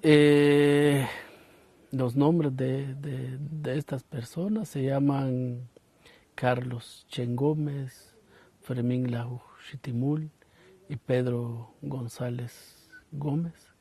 ¿Todos de aquí de Rabinal también? Sí, son pertenezcan a la etnia maya Achi. Achi. Ujú. ¿Y cuál era el cargo de ellos dentro de la estructura militar?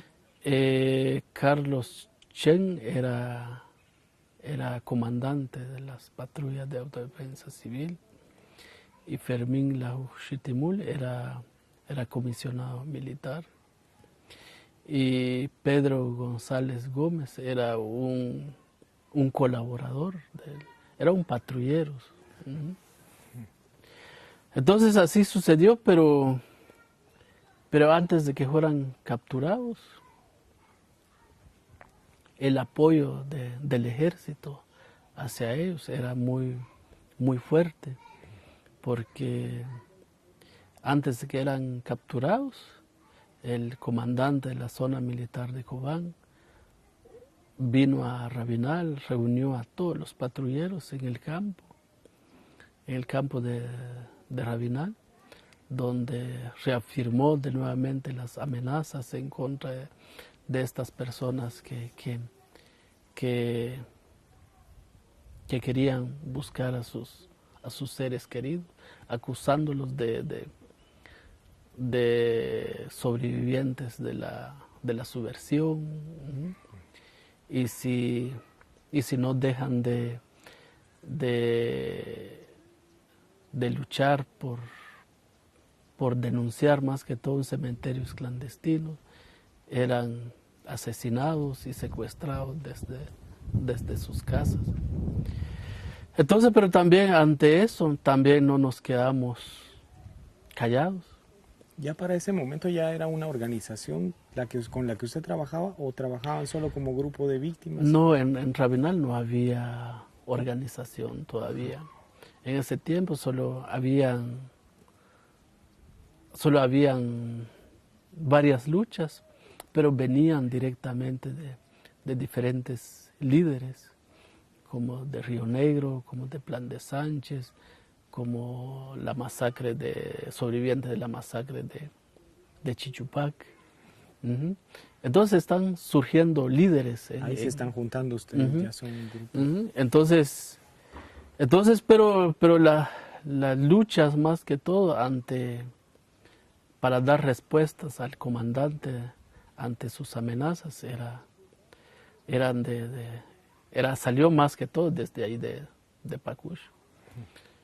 Un día, ya no me recuerdo qué día, pero subimos a la ciudad capital, fuimos a denunciar a través del grupo de apoyo mutuo, el GAM y la Oficina de Derechos Humanos del Arzobispado. Y cada una de estas organizaciones empezaron a dar a conocer a través de la prensa, a través de la televisión, lo que estaba sucediendo en Rabinal. Y después, como días después de que ya se empezó a publicar por la prensa, el comandante de la zona militar de Cobán, él mismo que llevó a los 3 exparamilitares y los presentó al juez de Salamán, uh-huh, donde les decían de que vayan a resolver su situación jurídica. Uh-huh. Y después fueron detenidos y ya después ya no los dejaron libres. Uh-huh. Entonces, pero luego se ha venido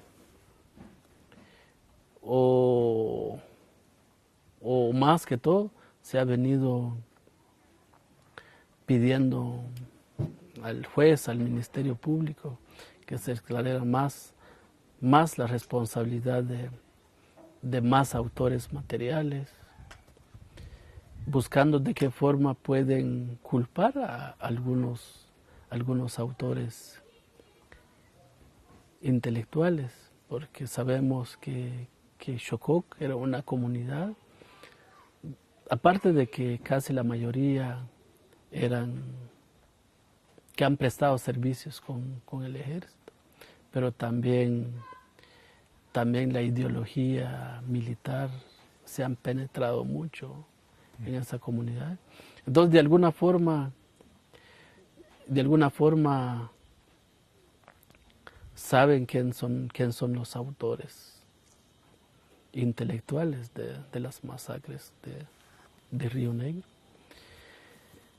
Y en el año 1998, el caso de Río Negro llegó a juicio. Estamos hablando desde 1994 fueron capturados, 2004, 2005, 6, 7, casi 5 años después llegó a juicio el caso.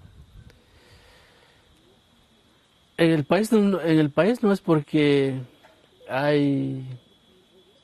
no se cumple con los plazos establecidos por las leyes o por el Código Procesal Penal, sino que muchas veces los amparos que fueron presentados por los abogados de los exparamilitares, pagados también por los militares, entonces retrasó casi 5 años el proceso. Pero no solo los amparos también que presentaron pues retrasó el proceso, sino que también por otro lado las amenazas también en contra de la comunidad de Pacush, en contra de los líderes principalmente, eran muy fuertes, porque incluso le decían a la comunidad de Pacush que eran sobrevivientes o resto de la subversión. Entonces el ejército en cualquier momento o los patrulleros pueden llegar en cualquier momento a terminar con la vida de estas personas porque son sobrevivientes de la subversión. Son amenazas que salieron desde afuera, pero también hay amenazas que salían adentro de la misma comunidad. Dentro de Pacush. Dentro de Pacush, porque muchas veces que cuando necesitamos alguna asesoría de algunos abogados que dan las organizaciones que están en la capital, pues desde Rabinal tenemos que madrugar la 1, 2 de la mañana para estar en la capital a las 8, 9 de la mañana. Entonces la gente en Pacush empezaron a preguntar, bueno, ¿qué está pasando con Jesús? Salían temprano y entraban muy tarde en su casa. ¿Será que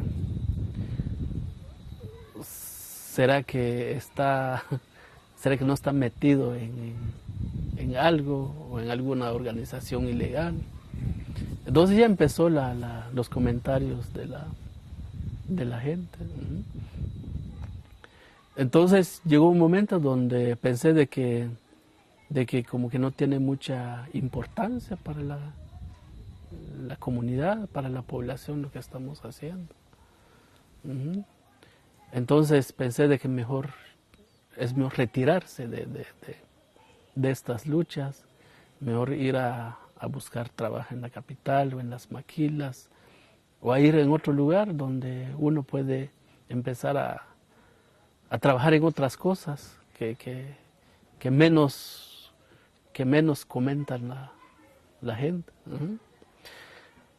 Entonces, pero al mismo tiempo, a través de otras personas que apoyaron la exhumación en Río Negro, que apoyaron la inhumación, que saben de las luchas que está empezando en Río Negro, entonces pensaron de que es importante de dar a conocer a nivel nacional e internacional todo lo que estaba pasando. Entonces, sin conocer, era a través de una persona que se llama Graham. Entonces me presentó como candidatos a un premio. Era a través de una fundación de la compañía que hace zapatos, la Reebok.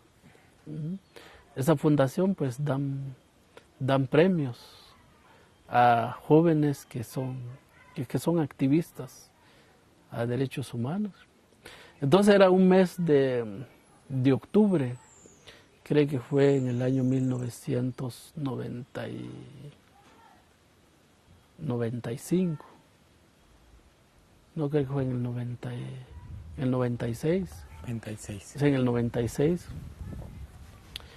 Y aquí en Rabinal pues solo habían teléfonos, más que todo en ciertos lugares, solo había como 4 sitios en Rabinal donde hay teléfonos, o personas que tienen teléfono en sus casas, y muchas veces ponían al servicio de la población que querían hacer llamadas. Entonces una vez fui a solicitar el servicio, pero me di cuenta de que la entrevista que me hacía se comprometían a mi persona, y entonces decidí mejor subir en la capital y hacer las entrevistas en algunas organizaciones en la capital, que no aquí en Rabinal, que mucha gente escuchaba las entrevistas que daban. Por teléfono. Sí, pues. Entonces fui a Guate y después me dijeron de que una persona me presentó como candidato y cabal me dieron el premio, o gané el premio más que todo. Entonces dijeron que hay que ir a traer, hay que viajar a los Estados Unidos a principios de noviembre de 1999, justamente antes de la firma de la paz. Sí, pues en el 96. En el 96. Entonces así fue. Entonces regresé a mi casa pensando pensando del premio, porque como le decía, de que ya no quería estar en estos asuntos, entonces me iba a retirarme, y pensé de que al recibir el premio era comprometerme más con la lucha, con la justicia. Entonces pensé varias veces de no ir a recibir el premio, porque era un compromiso. Pero otras personas me dijeron de que hay que ir a recibir, porque eso es muy, muy importante para Rabinal. Por parte de líderes locales. Por parte de líderes locales. Entonces me dijeron de que hay que ir a recibir. Entonces el consejo, más que todo, o sea, los consejos de otras personas, entonces así se hizo. Viajé a los Estados Unidos y me entregaron el premio de Reebok. Eso fue en Boston. Entonces el premio consistía en un trofeo y también un fondo de $25,000. Y bueno, los fondos pues permitió la creación de este lugar, de este instituto. ¿Eso ya se tenía decidido que para eso iba a ser el dinero, o se pensó después? ¿Lo pensó usted? ¿Cómo puede utilizarlo? No, eso surgió en el camino. Ajá. En el camino, porque el premio me entregaron el 11 de noviembre. Sí, pues yo no me recuerdo si no es el 11 de noviembre, fue como el 11 de diciembre, es el Día Internacional de los Derechos Humanos. Entonces ya como a principios de 1997, ya la fundación se creó una fundación en Rabinal que se llama Fundación Nueva Esperanza, Río Negro.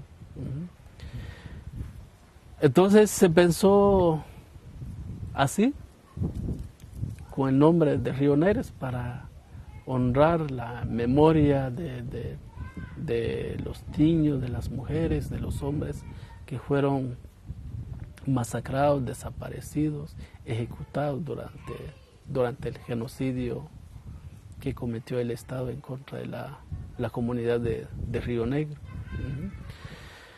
Entonces así se quedó la fundación y empezó a trabajar con becas desde un principio. Se empezó a apoyar a jóvenes que querían estudiar básico, jóvenes que querían estudiar algún oficio como carpintería, como herrería, sastrería. Entonces ya se empezó a invertir los fondos del premio en becas y eso duró hasta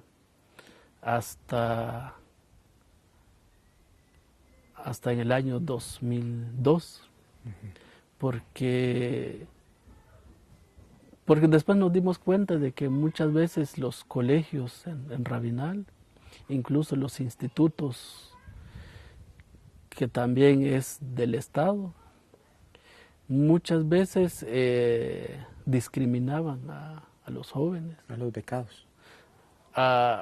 ¿O en general? En general. Más discriminaban a los jóvenes que vienen del área rural. Ah, sí. Porque las clases o la forma en cómo enseñaba el Estado era a través de una cola o en filas, ¿no? Y muchas veces cuando llega el maestro y saca sus notas y empiecen a dictar, o no es a dictar, entonces empiecen a apuntar en la pizarra. Y si hay jóvenes, tiene capacidad para apuntar, entonces tiene material para estudiar en la hora del examen. Pero si son jóvenes que vienen del área rural, muchas veces les cuesta mucho hablar el español y aparte de eso son jóvenes que aparte de que se sentían discriminados, pero también por los mismos jóvenes del área rural, muchas veces, o del área urbana. Un ejemplo de que por qué vestías así, o por qué hablas así. Entonces en los centros educativos hay mucha discriminación. Por un lado, pero por otro lado es de que muchas veces los mismos maestros llegaban borrachos.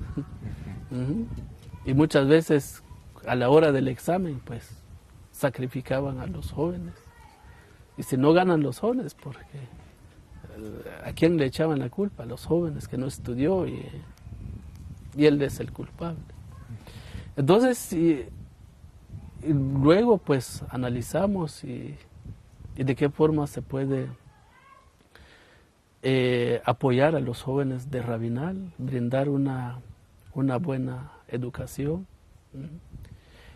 Entonces ahí es donde surgió la idea de este instituto. Entonces, eso empezó como a principios del 2003. Empezamos a trabajar con básico y después, como 5 años después, empezamos a trabajar con diversificado, buscando de qué forma los jóvenes, cuando salgan de aquí, pues pueden ir a ayudar a sus papás. Y como acá desde a nivel del básico se trabajan a nivel de agricultura, se trabajan con animales, y también ya a nivel de diversificado también se enseñan a los jóvenes cómo utilizar la tierra, cómo mantener a los animales. Entonces, tratando la manera de que no solo los jóvenes aprenden leer y escribir, sino que también acompañado con trabajo a nivel de campo. Entonces esa es la idea. Hay muchos jóvenes que han salido del básico también de diversificar y ya están en la universidad. Y los que salieron el 2003, 2004, 2005, otros ya casi ya, algunos ya se graduó de abogados, de doctor, de ingenieros también. Entonces muchas veces cuando visitan cómo les podemos ayudar. A veces vienen al instituto, entonces de qué forma les podemos ayudar con algún tema, alguna clase. Entonces uno se siente agradecido por los trabajos que se han dado a los jóvenes. Eso es lo que se ha hecho después de que después del premio de Reebok. Pero también en Rabinal, por un lado, el premio permitió la creación de la fundación, de las becas, pero también en ese tiempo, estamos hablando desde 1997, Adivima, que es una asociación que se llama Asociación para el Desarrollo Integral de las Víctimas de la Violencia en Rabinal, en ese tiempo no contaba con un terreno, con un local en Rabinal. ¿Ya existía para el 97 entonces? Ya existía Adivima porque se creó como en el año 1995, era como una coordinadora. Y después se convirtió ya en el año 1997 ya como una asociación. ¿Usted no es miembro de Adivima? Forma parte también. Soy fundador de Adivima. Entonces, ¿dónde está ahora el Adivima? La instalación. Ajá. La instalación, esa fue comprada con fondos del premio. Donde está instalada Adivima, se compró con fondos del premio de Reebok otorgado a mi persona. Y Adivima pues sigue otras luchas. Para las luchas era más que todo para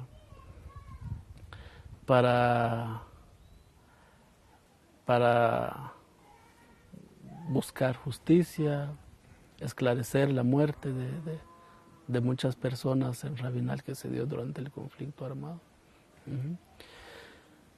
Y por un lado, pues seguí con la fundación y con el instituto y luego con la Asociación Bufete Jurídico Popular. ¿Eso fue posterior? Eso ya fue posteriormente. Entonces ya en el año 1998,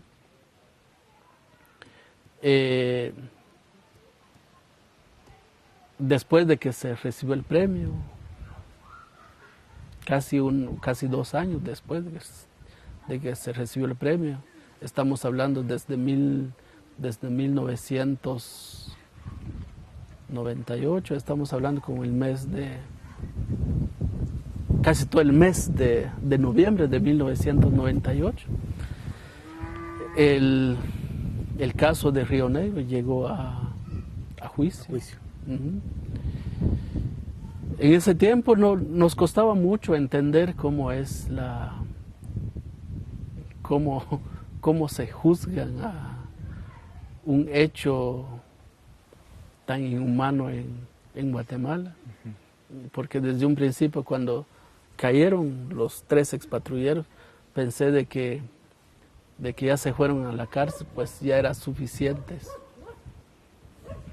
o ya fueron juzgados. Y realmente no fue así. Estuvimos luchando, casi viajando constantemente al Ministerio Público para pedir al Ministerio Público que no se quedaran en libertad o que no dejaran en libertad a los patrulleros porque eran responsables materiales de la masacre de Río Negro. Y luego apareció Minugua Apareció Minúa, entonces vino más a fortalecer el caso. Entonces, el caso de Río Negro llegó a juicio. El juicio empezó como a principios de noviembre de 1998. ¿Este era el primer caso que se abría en contra de personas que habían participado? Es el primer caso que en Guatemala era el primero que estaba el primero que es donde se juzgan a ex paramilitares como comisionados militares, como comandantes de patrullas de autodefensa civil. Entonces, es el primer caso, pero también es una buena experiencia porque se están apoyando varios casos. Entonces, la idea que se pensó de un principio era llevar mucha gente en Rabinal para que vaya a observar el debate, porque con la idea de que cuando ellos llevan su caso a la justicia, pues ya tiene por lo menos una idea de qué se trata un debate. Entonces, casi un mes que tardó el juicio. ¿En dónde se realizó el debate? Es en Salamá. En Salamá. Ahí en Salamá. Entonces, casi todos los días viajaban alrededor de 200, de 300 personas apoyando el juicio. Y después, al final del juicio, al final del juicio, el tribunal que conoció el caso condenó a los 3 expatrulleros a la pena de muerte por la muerte de 3 personas que fueron identificadas en la exhumación en Río Negro. Pero esa vez no se hablaba de genocidio, sino que solo se hablaba de 3 asesinatos, nada más. Hasta ahora pues estamos hablando de genocidio, pero en ese tiempo casi no. Entonces los 3 expatrulleros fueron condenados a la pena de muerte. Y después me recordaba cuando venían de regreso de Salamá, porque cuando se dictó sentencia era como a las 7 de la noche. Ajá. Nos venimos de regreso y entre todos los familiares de las víctimas preguntaban entonces, ¿ahora cuándo los van a ejecutar? Entonces, pero le decía yo de que eso no los van a matar. Si no lo van a anular la sentencia, se va a repetir el juicio o los van a dejar a 30 años de prisión. No sabemos qué va a pasar porque me imagino el abogado defensor va a apelar la sentencia. Y cabal, así se dio. Justamente cuando se presentó el informe de la Comisión para el Esclarecimiento Histórico. ¿En el 99? Creo que fue el 24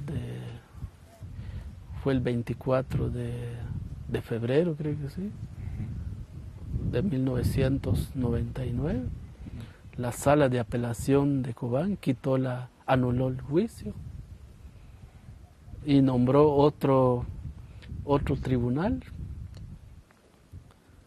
Otro tribunal, creo que es el Tribunal del Progreso, para que conozca de nuevamente el juicio de Río Negro.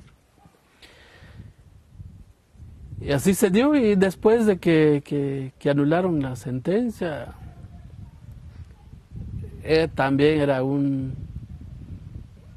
golpe muy, muy fuerte, ¿veo?, para los sobrevivientes, porque ¿por qué tantas preguntas? ¿Por qué existían dudas en las declaraciones? Y hay grandes cantidades de restos humanos. Entonces, ¿quién son los responsables de estas personas? ¿Quién los mató? Entonces había ciertas preguntas de los sobrevivientes. ¿Mm? Pero nosotros le hemos dicho de que no nos preocupemos, porque lo importante es que nosotros estamos libres. ¿Mm? Y podemos seguir con la lucha, podemos trabajar, pero al mismo tiempo seguir con la lucha. Lo importante es que están en la cárcel. Era la esperanza, porque estaban en la cárcel. ¿Mm? Entonces se siguió con la lucha, y lo importante ahí es de que ya tuvimos una experiencia de qué se trata un juicio. Igual casi al año, estamos hablando del mes de noviembre, justamente a principios de noviembre, inició el segundo debate. Y después de que terminó el juicio, el Tribunal del Progreso encontró a los 3 expatrulleros como autor intelectual de la muerte de 3 personas nada más. Y por la muerte de 3 personas le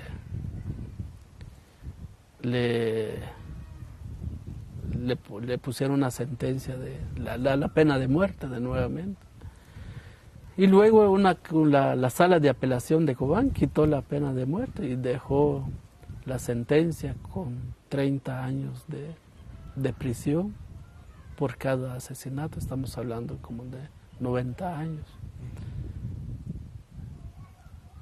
Que a final de cuentas son 30 años, que es la pena máxima que contemplaba el Código Penal. Entonces así sucedió, pero ya no me recuerdo si es en el primer juicio. Yo creo que fue en el primer juicio. Estaba sentado en la sala del tribunal y salió uno de los patrulleros la persona donde vivía, o a la persona que me trajo desde Río Negro. Sí. Y pasó ahí en la sala, custodiada por la policía. Y intentó como tirarme encima con tanto enojo y con tanta rabia en mi contra, porque ¿Quién de los 3 era él? Pedro González. Pedro González. Y decía de que por qué no lo maté. Si hubiera matado, no estaría... ¿A usted? ¿Por qué no le había matado a usted? Sí, porque no lo había matado. Hubiera matado, no estaría aquí en la cárcel. Entonces intentó agredirme en el pleno debate. Entonces ahí me di cuenta de que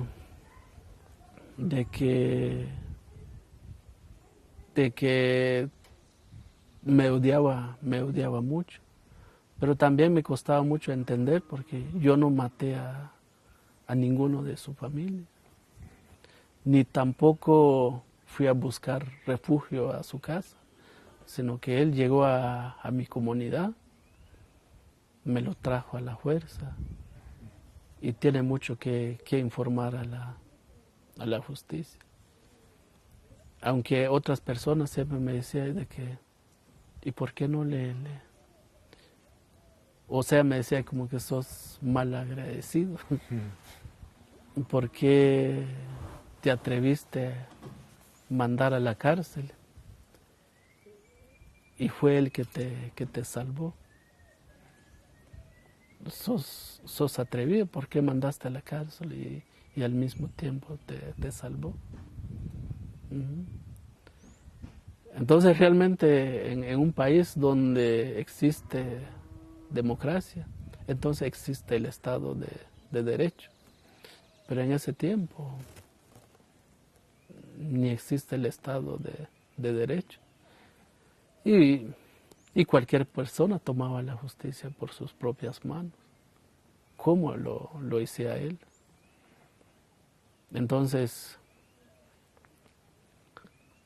pero también, si realmente no quería matar a mucha gente, entonces hubiera tomado la decisión de negarse a hacer cualquier cosa, pero me imagino, en una masacre como la de Río Negro, me imagino, no solo se aprovecharon de la gente, de matar a la gente, pero también de tantas violaciones, porque en Río Negro también violaron a niñas, mujeres. Entonces también es difícil pensar ante comentarios de otras personas cuando decían, ¿por qué te atreviste a mandar en la cárcel? Y siendo persona que te salvó. Entonces es difícil contestar. Entonces así pasó y después después de la sentencia, se quedó abierto el proceso en contra de otros patrulleros más que llegaron en la masacre de Río Negro. Entonces eso ya fue en el año 1900, eso ya fue como a principios del 2003, creo que sí, después del 2000, 2001, 2002, 2003, estuvimos casi luchando para que... Vamos a parar un momento, disculpe, don Jesús. Disculpe usted. Disculpe, don Jesús, continuamos entonces. Me decía del proceso para el año 2003, ¿verdad? Sí, entonces estamos hablando de que después de la segundo debate, se quedó abierto el proceso en contra de otros militares. Militares, no patrulleros en este caso. ¿O también patrulleros. Entonces, después de la sentencia, estamos hablando del 2009, 10, no, del 2000, 2001, 2002. Que nos costó mucho de documentar los medios de prueba para lograr las órdenes de capturas. Aunque anteriormente, muchas veces de que cuando uno da una declaración, siempre hay algunas informaciones que se quedan afuera. Entonces, ya en el segundo debate, entonces tratamos la manera de ver de qué forma vincular a autores intelectuales en las declaraciones para que algún día de que salgan órdenes de captura. Y entonces así sucedió. Entonces desde que se quedó abierto el proceso, después de que se dictó la sentencia a finales de 1998, del 2009, no, de 1999, 2000, 2001 y 2002, casi 4 años que duró la investigación. El juez de primera instancia penal de Salamá giró órdenes de captura en contra de otros 9 patrulleros. Y el capitán Solares, que en ese tiempo era el comandante del destacamento en Rabinal. ¿Capitán Solares?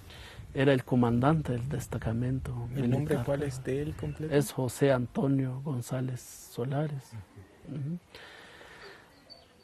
Entonces, pero por un lado, la justicia avanza que cuando se tratan de autores materiales, cuando se visten de sombreros, de caites, un ejemplo. Ahora si se tratan de que se visten de uniformes, entonces muchas veces la justicia no avanza. Porque en el año 2003 solo se logró capturar a 6 patrulleros y otros 6, 7, 8, 9, 13 patrulleros se escondieron. Y el capitán Solares también desapareció.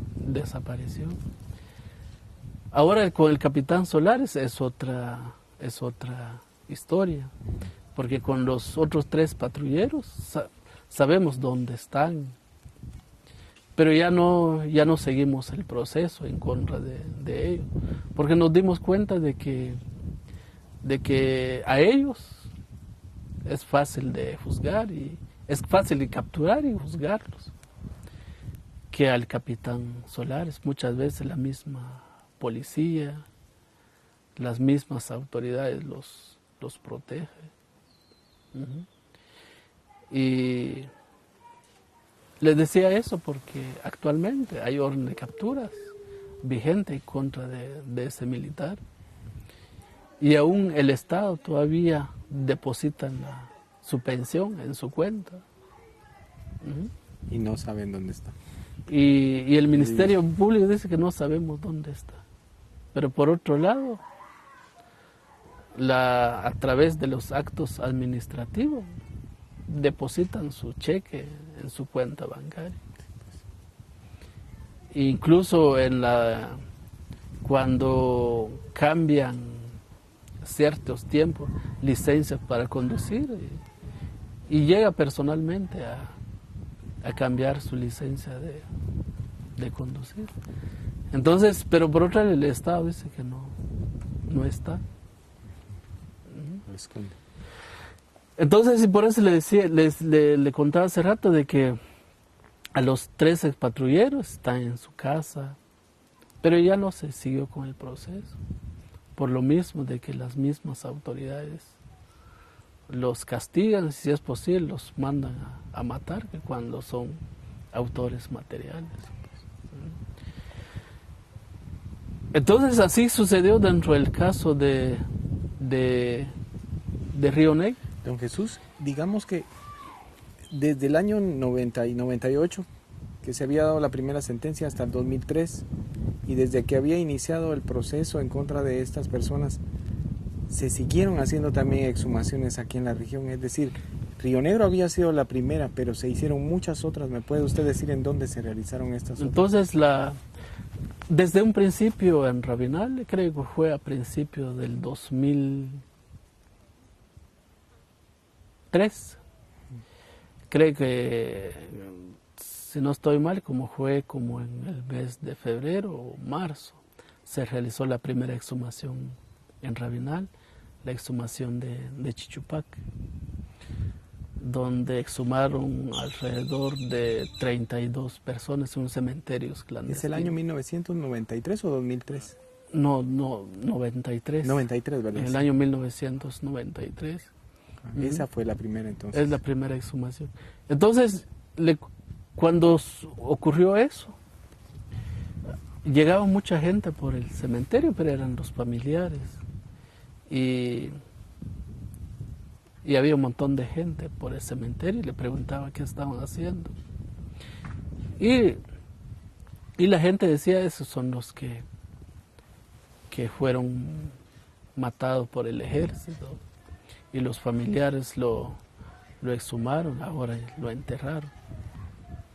Por un lado, y por otro lado, la gente dice, esos son restos de la guerrilla que fueron matados y ahora los enterraron. Pero después de curiosidad, era un día domingo, fui a ver y hay una gran cantidad de cajas que fueron colocados en una tumba de como de 15 metros. Entonces mucha gente lloraban y le preguntaban de que eso fueron eran personas que fueron masacradas por el ejército. Y entonces después nos dimos cuenta de que no pasó nada. Era la brecha que se empezó a abrir en Rabinal. Y luego la entierro de estas personas fue como en abril o mayo de 1992. Y las denuncias por la masacre de Río Negro ingresó como en julio, en agosto de 1993, casi un año después. Sí, pues ya se había dado. Y después de que se realizó la exhumación en Río Negro, empezó creo que fue como en julio, en agosto de 1994, la de Plan de Sánchez. Y luego se dio continuidad con la exhumación de Agua Fría, la de Pichec y la de Panacal. Todos son cementerios clandestinos. Estamos hablando de 15, de 90 personas que estaban en los cementerios clandestinos. Que habían muerto masacrados. Digamos, Masacrados. Ejecutados. No habían muerto por hambre o por enfermedad. No. Todo masacre. Todo masacre. Un ejemplo, la de Plan de Sánchez, estamos hablando de más de 260 personas. La de Agua Fría, estamos hablando de 90 personas, entre hombres, mujeres y niños. Ahora la de Pichec, estamos hablando de más de 45 hombres que fueron lanzados en un pozo.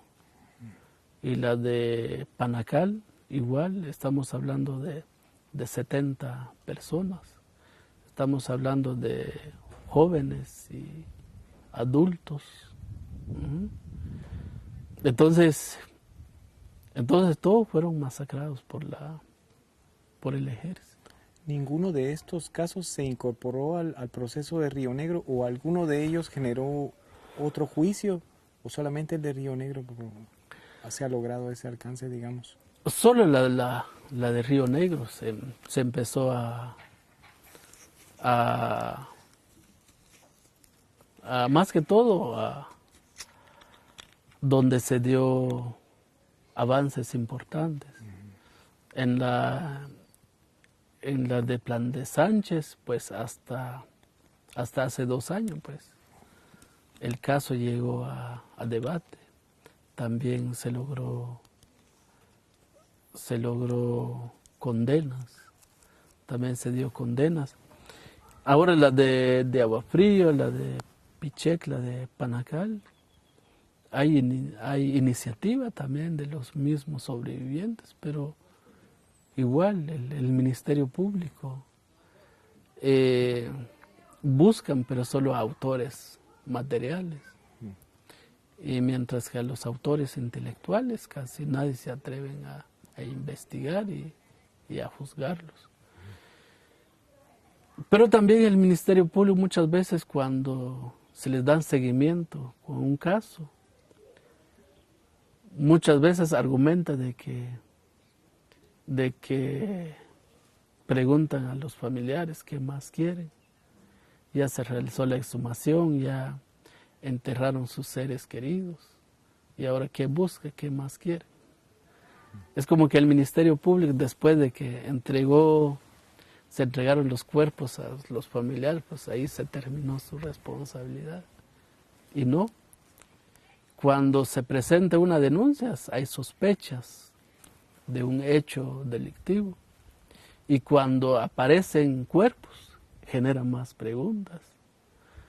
Y esas preguntas no lo hace el Ministerio Público, no contesta el Ministerio Público más que todo. Entonces así han pasado también en muchos casos de Rabinal. Estamos hablando como unos 60 hechos, no digo exhumaciones realizadas aquí. Exhumación realizada. Ujú. Y sin mayor investigación. Ujú. Entonces, eso es lo que ha pasado.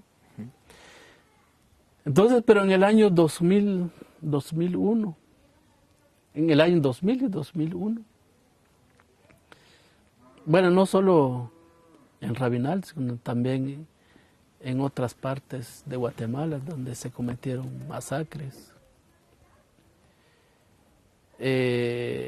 Presentamos denuncias por genocidios contra Lucas, contra los altos mandos del gobierno de Lucas.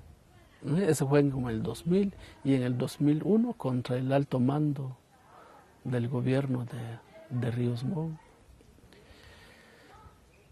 Desde un principio, el Ministerio Público empezaron a investigar, a tomar declaraciones.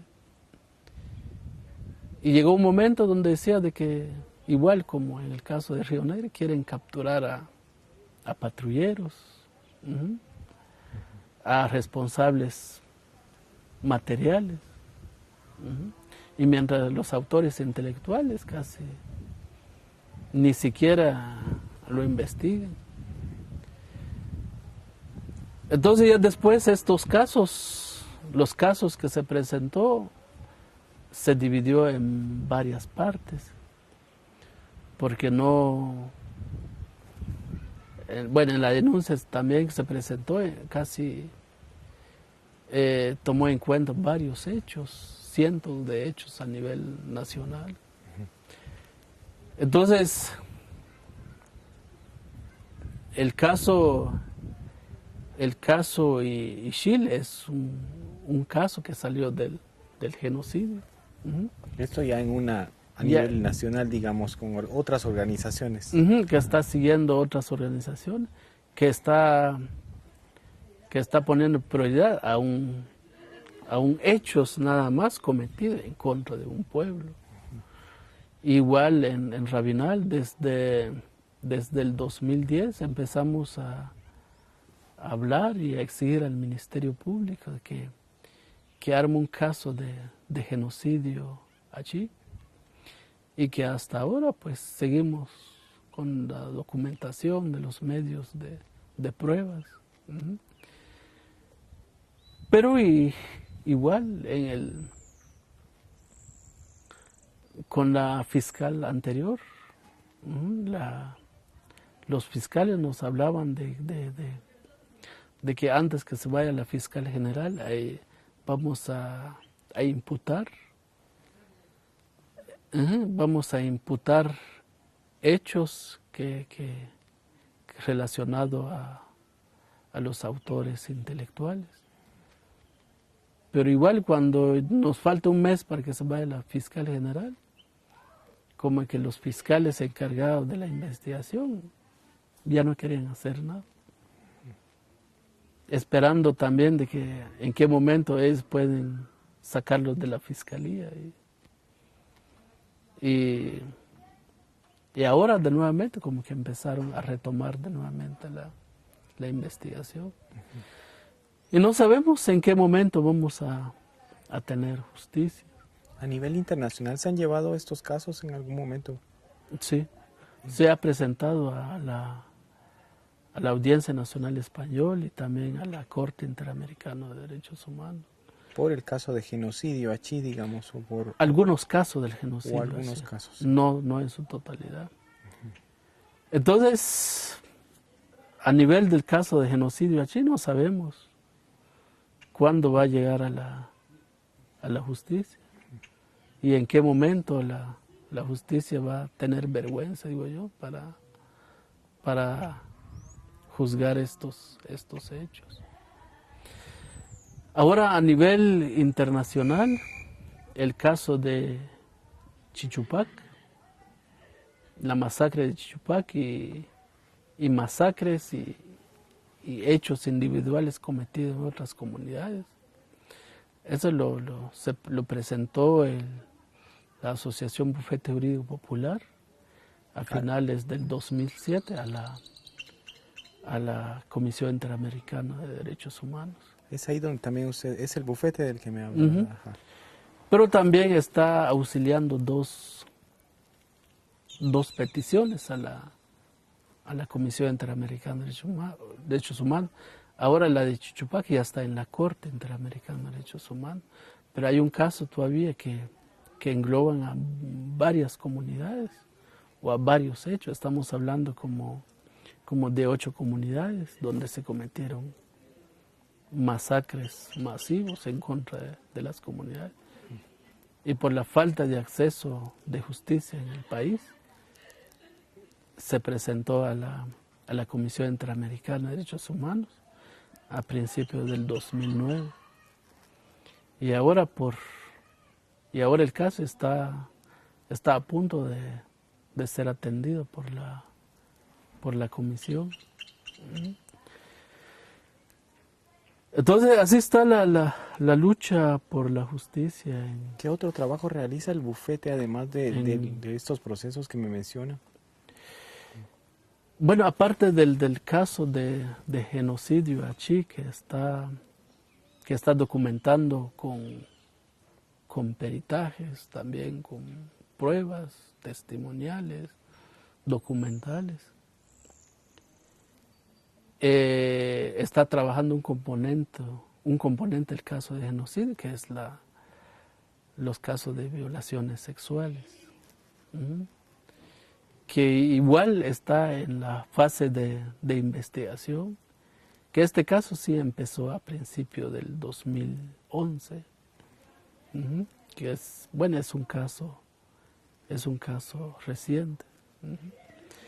Pero igual ya llevamos casi 4 años de estar investigando, aportando con todos los medios de prueba, como aparte de que somos querellantes, pero también somos familiares también de las víctimas. Aportamos todo lo necesarios, medios de pruebas, testimonial, para que nuestro caso avance, pero sin embargo está paralizado, igual como el caso de genocidio. Cuando se buscan a autores materiales, entonces, o intelectuales, el caso no avanza. Así está, entonces es una lucha que desde un principio que se empezó como a nivel personal, pero ya después ya se convirtió como a nivel institucional. Por un lado, la fundación empezó a trabajar con becas, con educación a los nietos de las víctimas, por un lado, y por otro lado, pues se creó la Asociación Bufete Jurídico Popular a principios de 1999. En el año 1999, a pesar de que Adivima se organizó en el año 1995, hasta 2009 no contaba con asesoría jurídica, sino que daba algunos acompañamientos a las exhumaciones y inhumaciones, pero solo ahí llegaba nada más su papel como institución. Entonces luego se pensó de que es importante, aparte del acompañamiento de las exhumaciones, brindar un acompañamiento más fuerte, más integral a los sobrevivientes. Entonces se creó la Asociación Bufete Jurídico Popular. Y desde un principio el bufete pues hacían el trabajo a nivel de gestión, de denuncias en el juzgado de primera instancia penal, con el Ministerio Público, con el juez de paz. Y por un lado, pues Adivimo, pues se encargan de de la actividad puramente logística con los familiares, la ubicación del terreno donde está el cementerio clandestino. Pero después el bufete, cuando ya se constituyó como una asociación, entonces ya se empezó a trabajar ya directamente casos, como los casos que contaba hace rato, que está ya, otros que está en la Corte Interamericana de Derechos Humanos y otros que está en la Comisión Interamericana de Derechos Humanos. Pero también a nivel nacional tenemos el caso de genocidio y también el caso de violaciones sexuales, que es un componente del caso de genocidio. Incluso también llegó un momento de que llevamos testigos a la Audiencia Nacional Española. Cuando Rigoberta Menchú presentó presentó el caso a la Audiencia Nacional Española por las masacres que se cometió en la Embajada de España en Guatemala. Pero también se amplió la investigación en otros casos que se cometió a nivel nacional. Entonces ahí se incluyó otros hechos que se cometió en el Quiché, en Chimaltenango, en Huehuetenango y en Rabinal. Eso fue como a principios del 2009, llevamos alrededor de 10 testigos a la Audiencia Nacional Española. Fuimos a testificar ante el juez Pedraza, creo que sí. Y igual con esas declaraciones salió órdenes de capturas también en contra de varios militares. Pero igual las autoridades de nuestro país desconocieron la competencia de la Audiencia Española, con el argumento de que nuestro país, como un país, dice que un país civilizado, existe un ministerio público, un organismo judicial que se encarga de juzgar estos casos. Pero después de 1999 hasta ahora, ni se sabe dónde está el proceso.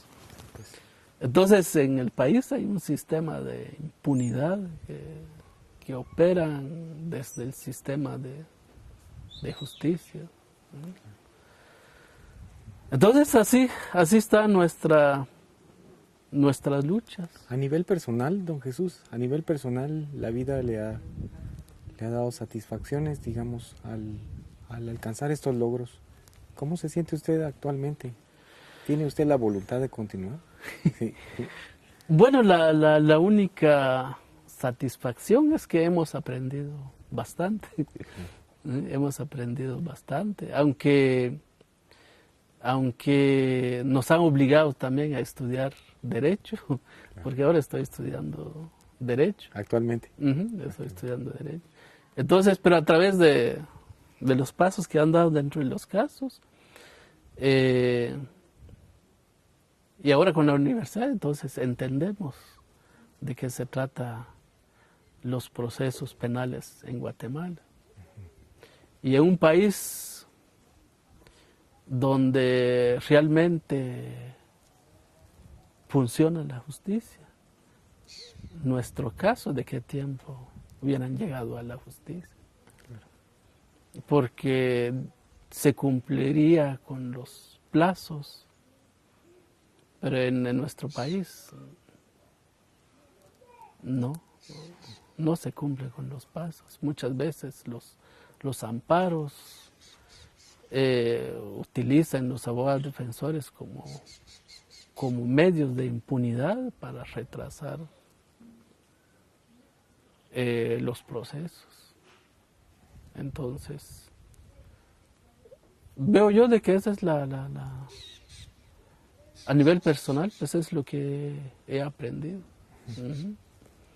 Incluso no solo a nivel nacional, sino que también estamos conociendo como casos en la Corte, los casos que están en la Comisión Interamericana. Entonces, entendemos bien los procesos de estas peticiones que están en los órganos a nivel internacional. Pues creo que son los únicos que hemos alcanzado. Y su aporte ha sido grande tanto para el Rabinal como para los jóvenes que estudian como en este instituto y las personas que asisten al bufete. ¿Qué mensaje les dejaría usted a ellos, a los jóvenes de Rabinal y de muchos lugares que están en una situación difícil, hacia adelante, una perspectiva? La situación de nuestro país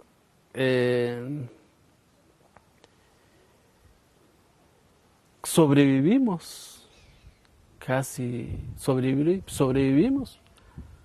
a través de una lucha,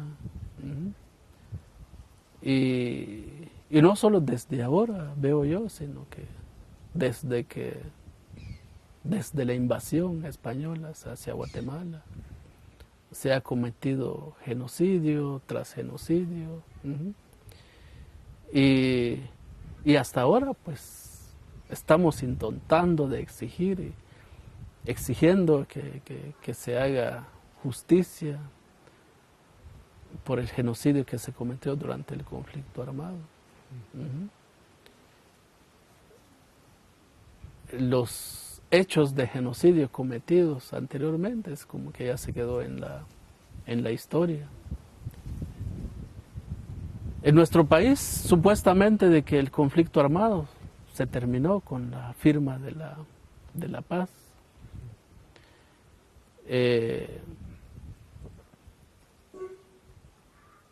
Mucha gente hablaban de con la firma de la paz, pues traería más oportunidades, posibilidad de accesar a la educación, a la justicia, a oportunidades. Pero muchas veces no, porque después de la firma de la paz, la creación de un nuevo modelo económico, que muchas veces ahora pues se termina con la criminalización de la lucha de los pueblos para defender el territorio. Y muchas veces los jóvenes de ahora les cuesta mucho estudiar, y menos escuchar las noticias o leer la prensa, o confiar o no confiar de lo que dice la prensa.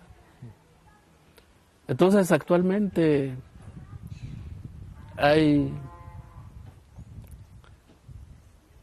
un poco de oportunidad, pero también hay que estudiar, porque a través de una formación, entonces podemos analizar y opinar y tomar decisiones.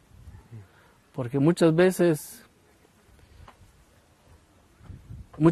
ahora la juventud entonces se inclina a muchas actividades, vanidades.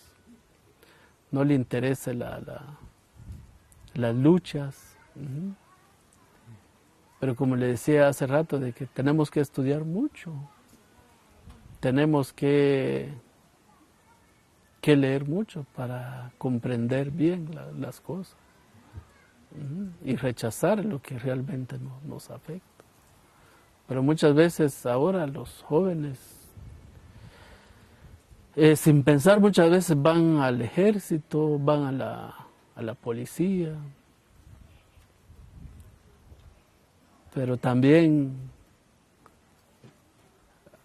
al escuchar de que en nuestro país pues van a venir empresas, a solo escuchar que en nuestro país van a venir empresas, pues va a haber trabajo. No es así, sino que muchas veces empiecen a sacar los recursos naturales y sin importar si son territorios indígenas, sino que ahí entran y saquean todos los recursos. Entonces, ahora la juventud les va a tocar mucho, les va a tocar muy difícil la vida. Y la única forma es de que hay que estudiar y educarlos de acuerdo a la realidad. Porque así como están ahora las cosas,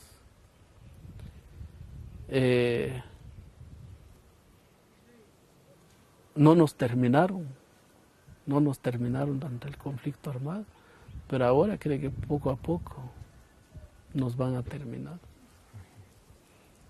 Entonces a la juventud hay que estudiar mucho.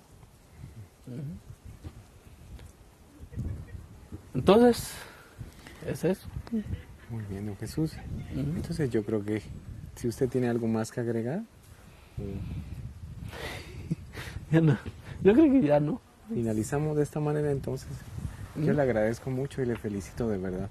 Muchas No hay- gracias. No hay pena. Muy amable.